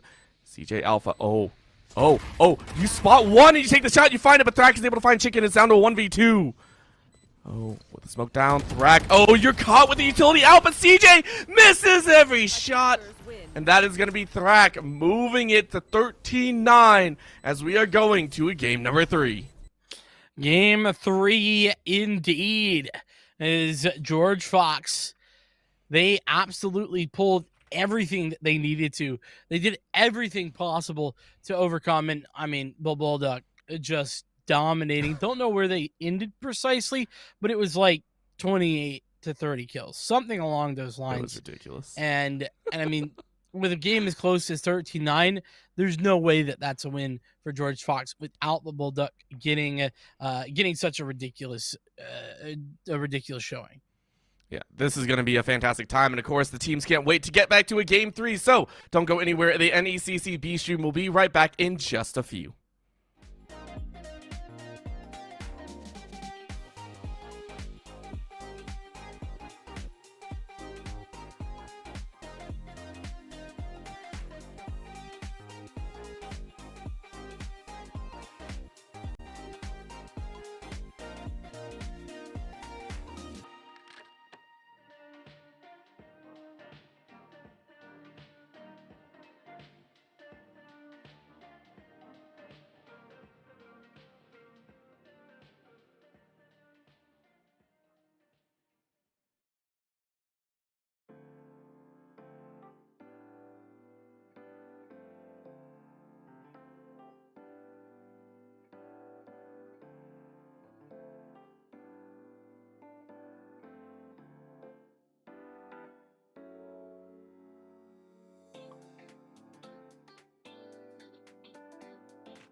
And we are back, ready to go for the final game of the B stream here with NECC. It's been a long road and a surprising one, to say the least, considering the matchup that we do have here. Colorado Mesa Varsity, a shoe-in for the playoffs, have been taken to a Game 3 by George Fox, a squad that is currently 0-4 and showing we may be out of the running, but that doesn't mean we can't bite. Yeah, they are showing a whole lot of bite at the moment. Taking breeze, 13-9. They were ahead pretty much the whole game. You know, that first half ending 8-4, and especially impressive after Colorado dominated Haven, our first map, 13-6, with even, I think it was 10-2, wasn't it? Or 9-3. One of those, definitely domination, no matter how it goes. So we head into Icebox. That's going to be our final map. I'm interested to see what the agent selection has to offer, and we're getting right into that one right this moment. Orbital. It's always going to be there, and Bulbaduck has played a plethora of different agents, and we have a... You know, sometimes there's not a wrong answer. This is the wrong answer. Like, I'm just saying. This is one of those moments that the teacher's like, yo, remember, there's no stupid question in this class. Well, okay, listen, that's a little harsh. No, a little harsh. I know. All right, but we'll also have a lot of respect for Bulbaduck. Yes, I have absolutely. no respect for Cypher on Icebox. So it balances out, right? Like, I would say... So it's neutral. Yes, and I rescind my statement because there was no question asked, right? There was no question. This was an insta-lock Cypher, by the way. That is what kind of caught us by surprise. There was no hover. There was no kind of jump around between the two. Oh, chicken. I was scared because I'll be honest, I have no clue how Neon works. Don't ask me to cast it. Don't ask me. I mean, Neon. I feel like Neon Neon's in the same boat as Fracture for me. No. Oh, painful. Oh, but Ed, we do get to go back to the Phoenix. Just that I don't know. Yeah, that's fair. That's fair. Looking at the agents that we do have, though, it is a plethora of interest for George Fox as they dig deep into the Ancient Barrel. It is a Phoenix and Cypher combination paired with the Sky, Viper, and the Sage, which, of course, Sage on this map feels like a shoe-in. For the side of CMV, though, they're running without the Sage and instead going on multiple smokes, multiple blinds, and just saying, we're just going to lock you out of vision. Yeah, I mean, that's true. Sky on this map also just not super common, particularly. There's a lot of question marks here. I think we've left the realm of reality and gone to a new place, a new realm. I do love the Sage. I think the Viper for both sides makes a lot of sense. The Jet as well is a very solid pick. I do question the Phoenix. The reason that I question the Phoenix is because it's very hard to get value out of the curveballs, I think, on this map. There's so many open, long sight lines, and it's relatively difficult. That being said, I'm happy to be proven wrong by George Fox. I'm excited to see what they have to bring. I think that is something that is criminally underrated.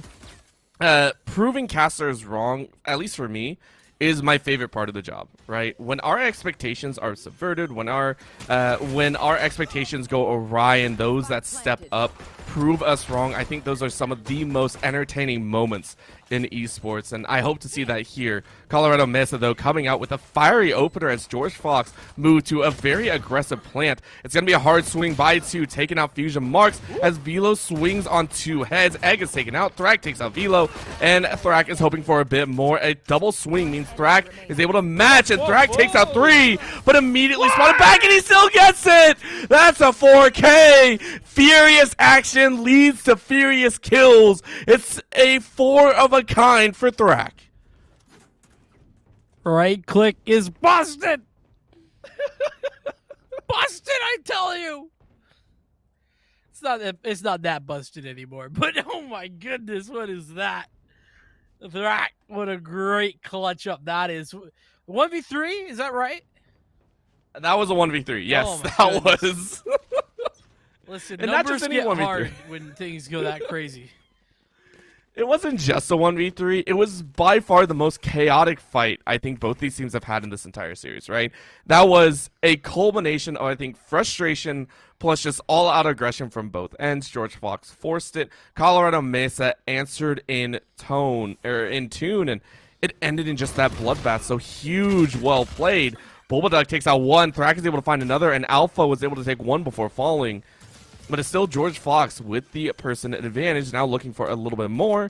Landstock is going to be on the other side of the wall. Chicken is just going to sprint it. Chicken just says, I'm done with this. Just all around the corner. No fear whatsoever. And we now know what happened to the first 75 chickens. I think Chicken's S key might be broken. Or maybe it's the W key that's just like stuck down or something. I don't know. Something's not working correctly. Either way, the good news is that's an eco round. So Chicken can figure it out. Get it fixed in for this next one where the Vandal will be in their hands. Not just their hands, many other hands as well as Colorado Mesa go for the full buy. It is against the full bonus round as well. So George Fox, remember they won the bonus in that first half of Breeze, if I'm not mistaken. Then they were eco'd. He got hit with the Thrifty. So it'd be nice to see them win it once again, but this is going to be a pretty tall task, I think. It's going to be a very, very difficult one. Promos, of course, abound as Colorado Mesa varsity. They're going to be prepped, and they do hear the shots going out, so they do have a little bit of information. How long can these two defenders lay out, though, as there might be a lurk all the way on the back end. Velo, though. Beautiful shot to kick things off here. Getting a headshot onto Nova, ensuring that no wall or healing is going to come out. Landstock finishes off Fusion. It feels it is falling into that ideal 3-round start that we know and love in Valorant.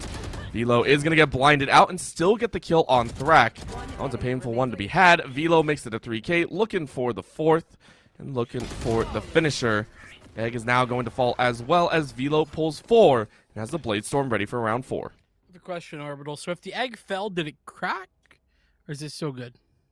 How far did it fall? A little bit too far for my liking. Okay. All right. So it's no confirmation, but it's scary.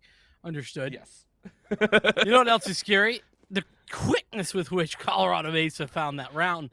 George Fox got ripped apart, straight into the grinder. And the only good news is that George Fox, that was their bonus, right? They all had SMGs. They didn't have rifles to work with, but now they do. Landstock, though, going to find some early info there with the Trailblazer. It's a back and forth.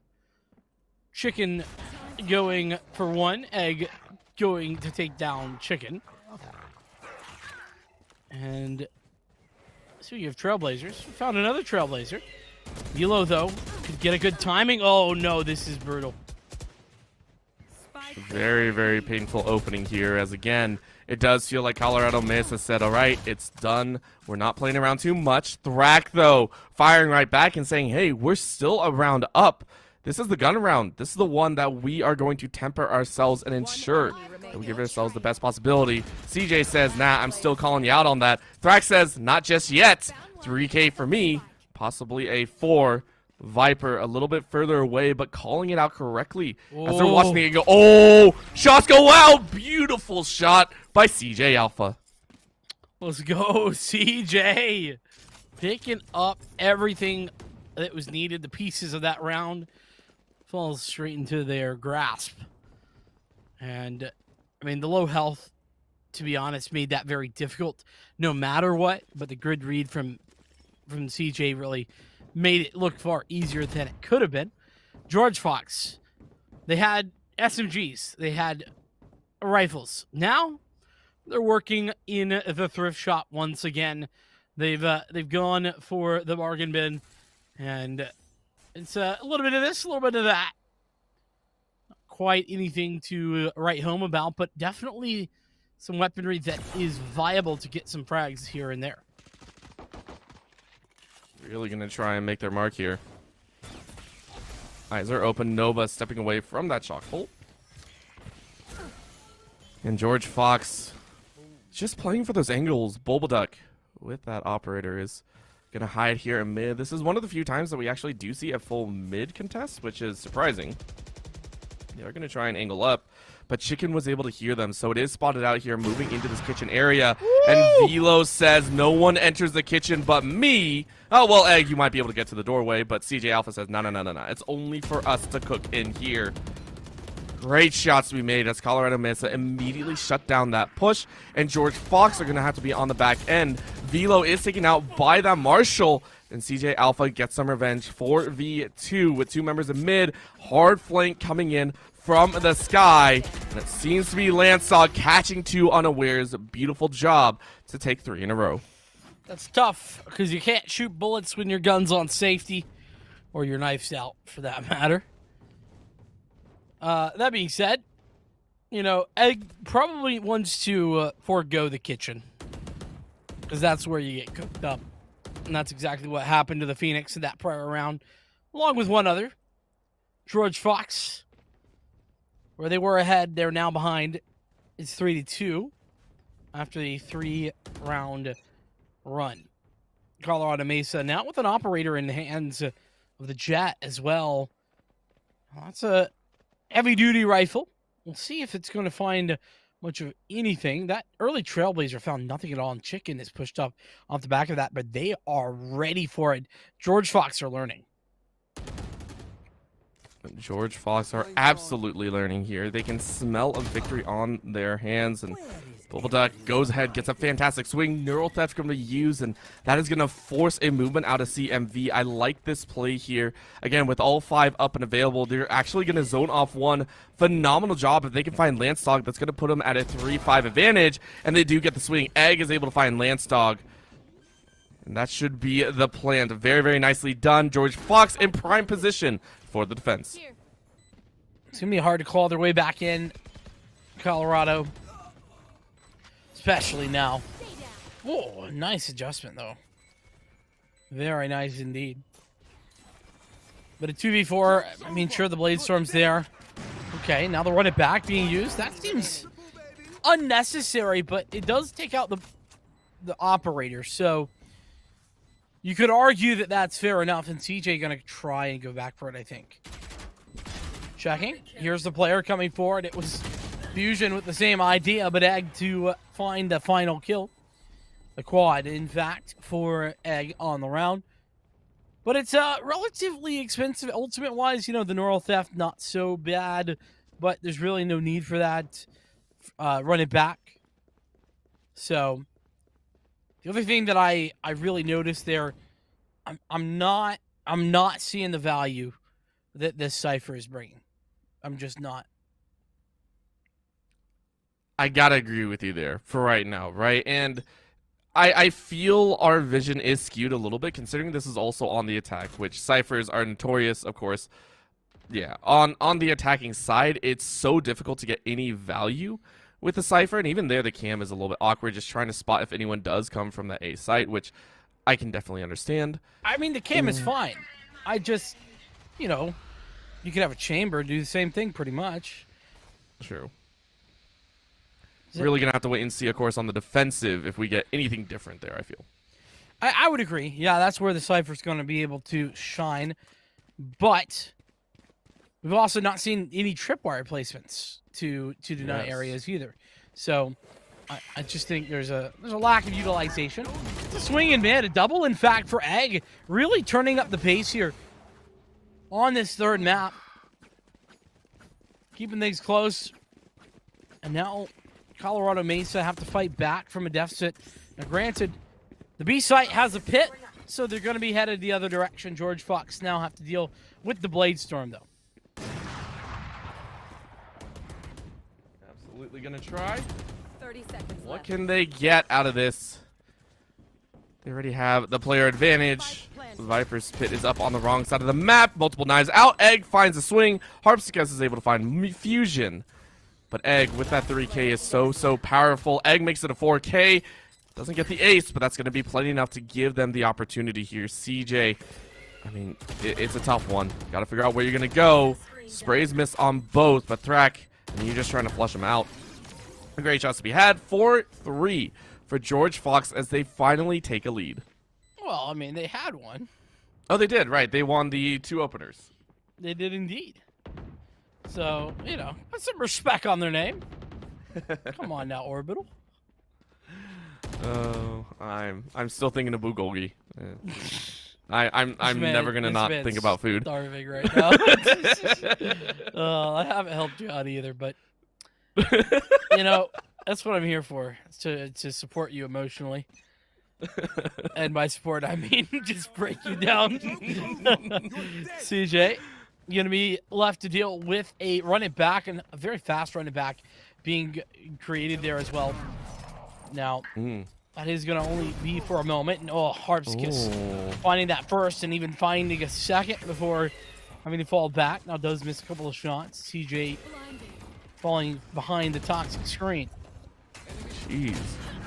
And I think that was 3 or 4 blinds that went out, and that actually gave Harpsicus a chance to actually swing back out.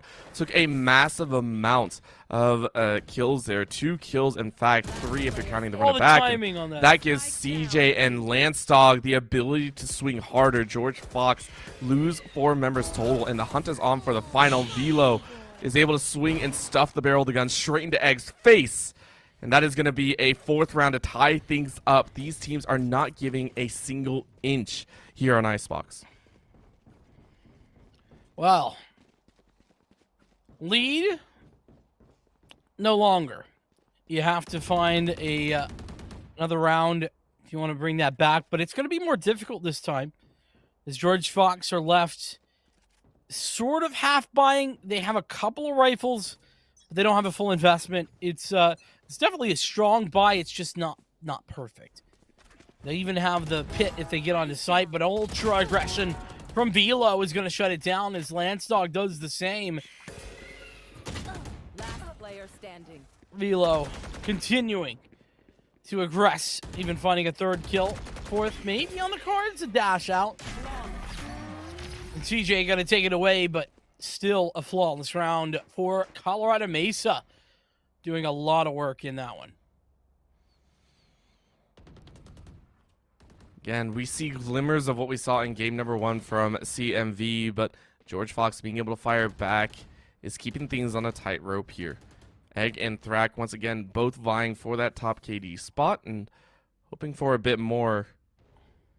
Eyes are open, though. For George Fox, they tried to aggress B, they tried to aggress A. They've even tried straight up the mid, which was very, very interesting, and I like the innovation.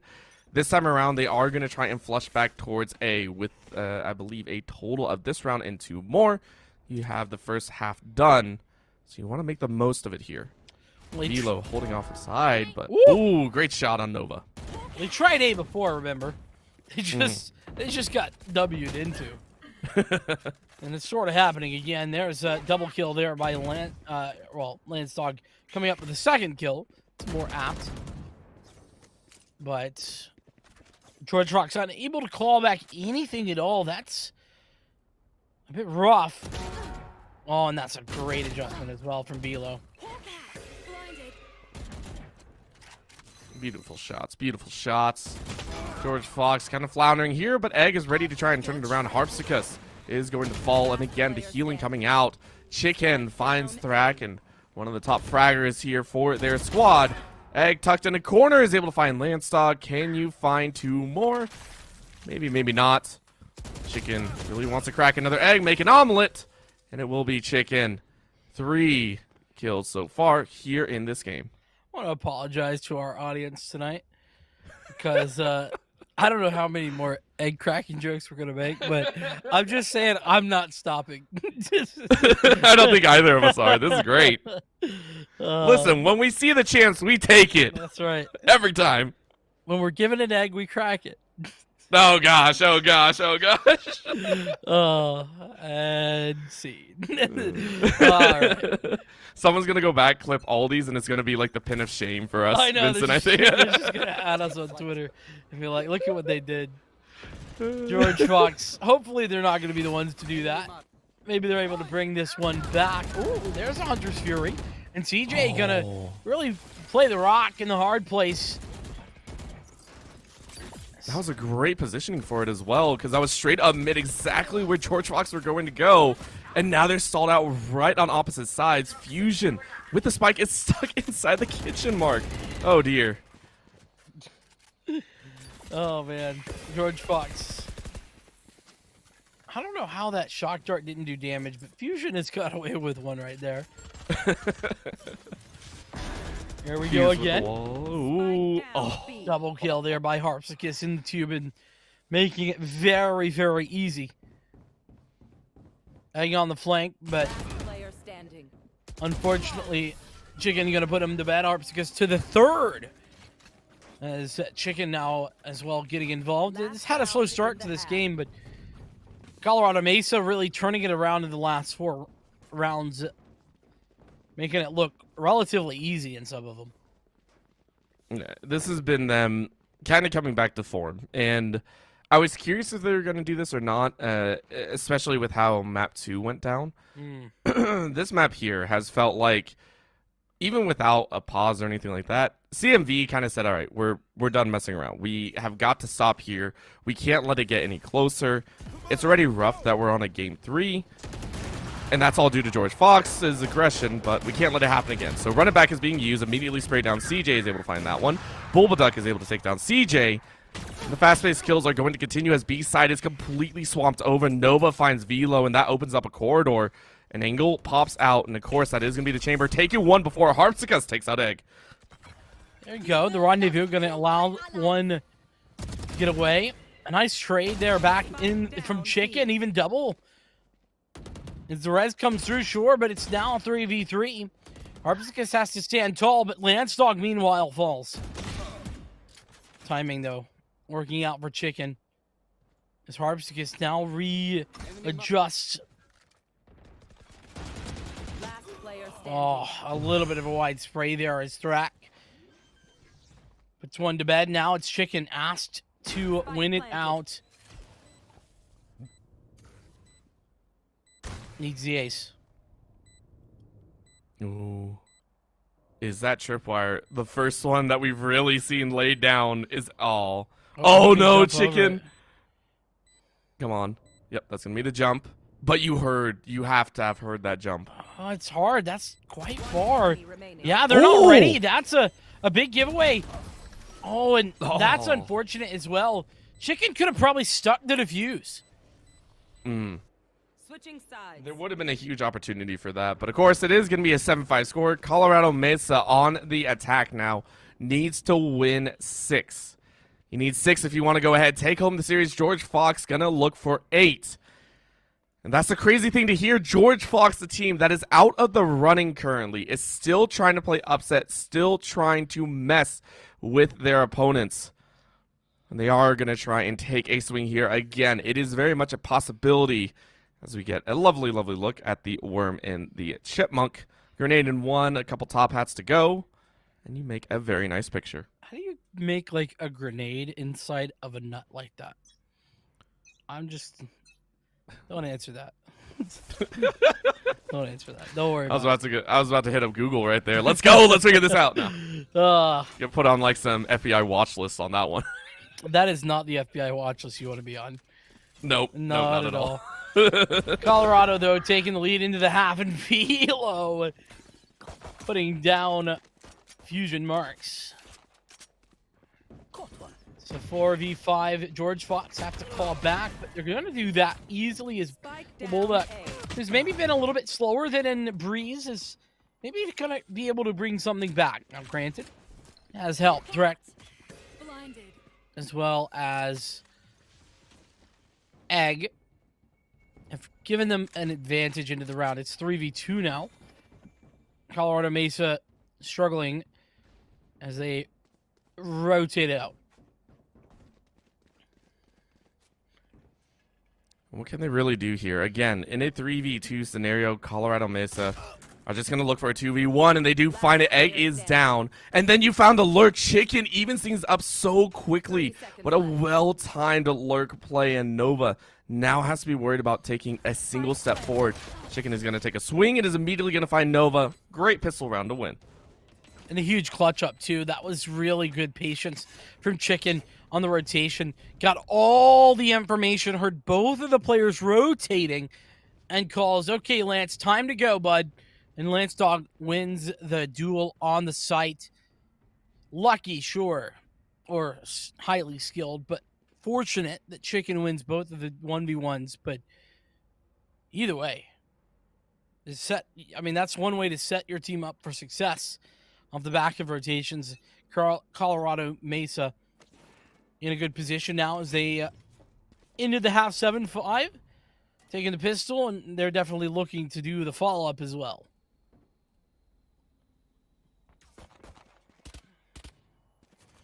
Doesn't feel like it's going to stop anytime soon. Nova going to go ahead, throw down the slowing field, and immediately meets the bullets of Lancedog, who is sitting with the Spectre once again. Marshall is up. Harpsicus, though, finds Nova's body. Around the corner they go. They know where that pigeon came from, so you know at least one's hanging true. George Fox. Going to be hard on that angle. Already being invaded in, and Chicken finds Thrak. Lancedog immediately takes down 2, and Chicken finishes off Egg. What a quick round to be had. That is going to be the anti-eco, pushing CMV into 9 rounds. Nice anti-eco as well. Now here comes the real test. Though this test is maybe like the test in maybe 3rd grade or something like that, because there's guardians and a sheriff and a specter.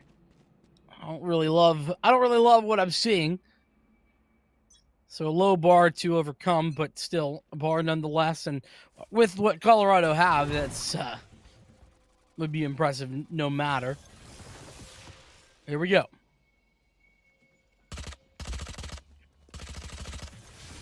Very quiet spread from George Fox to start things off. Again, no one up mid, and that is actually going to allow Fusion Marks to find Lancedog. Great kill here in A. With the spike still in mid, though, plenty of opportunities for Colorado Mesa to rotate to either side. Because they do have information, Chicken wins that fight, and that should be the call. Immediately, you see the fade coming out of Colorado Mesa saying, okay, A's the territory. Up and above they go. George Fox rotating to the backside of A. Are they going to chance forward, though? Chicken didn't advance any further than midway. Recon Bolt goes out. Egg is about to round the corner, and CJ keeps him down. Beautiful job backing each other up here in the final rounds. They want to get this 10th round. They want to force themselves into double digits. Thrak, though, has just a few more words to be said. Remember, limited on the weaponry available. It's going to have to be a pretty big clutch up here.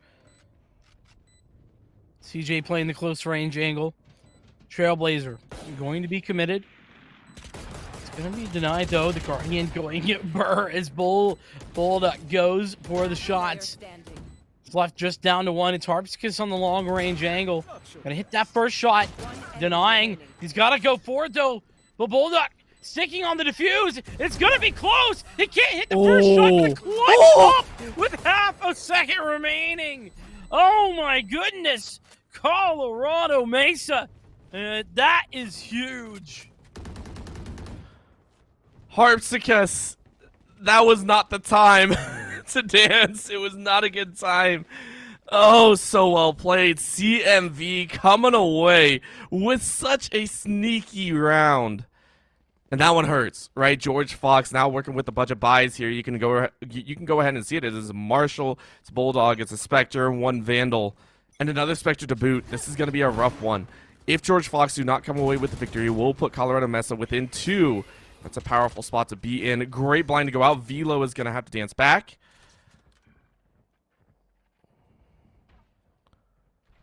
Not a lot to work with economically, of course, like you mentioned. What's going to come through? Actually, Thrak, good to get a kill there, honestly. Had a lot to contend with in a double swing as well. Guiding Light coming into fruition. The Cyber Cage buying some space and time in addition to the toxic screen, but that's one from the defense, one from the offense.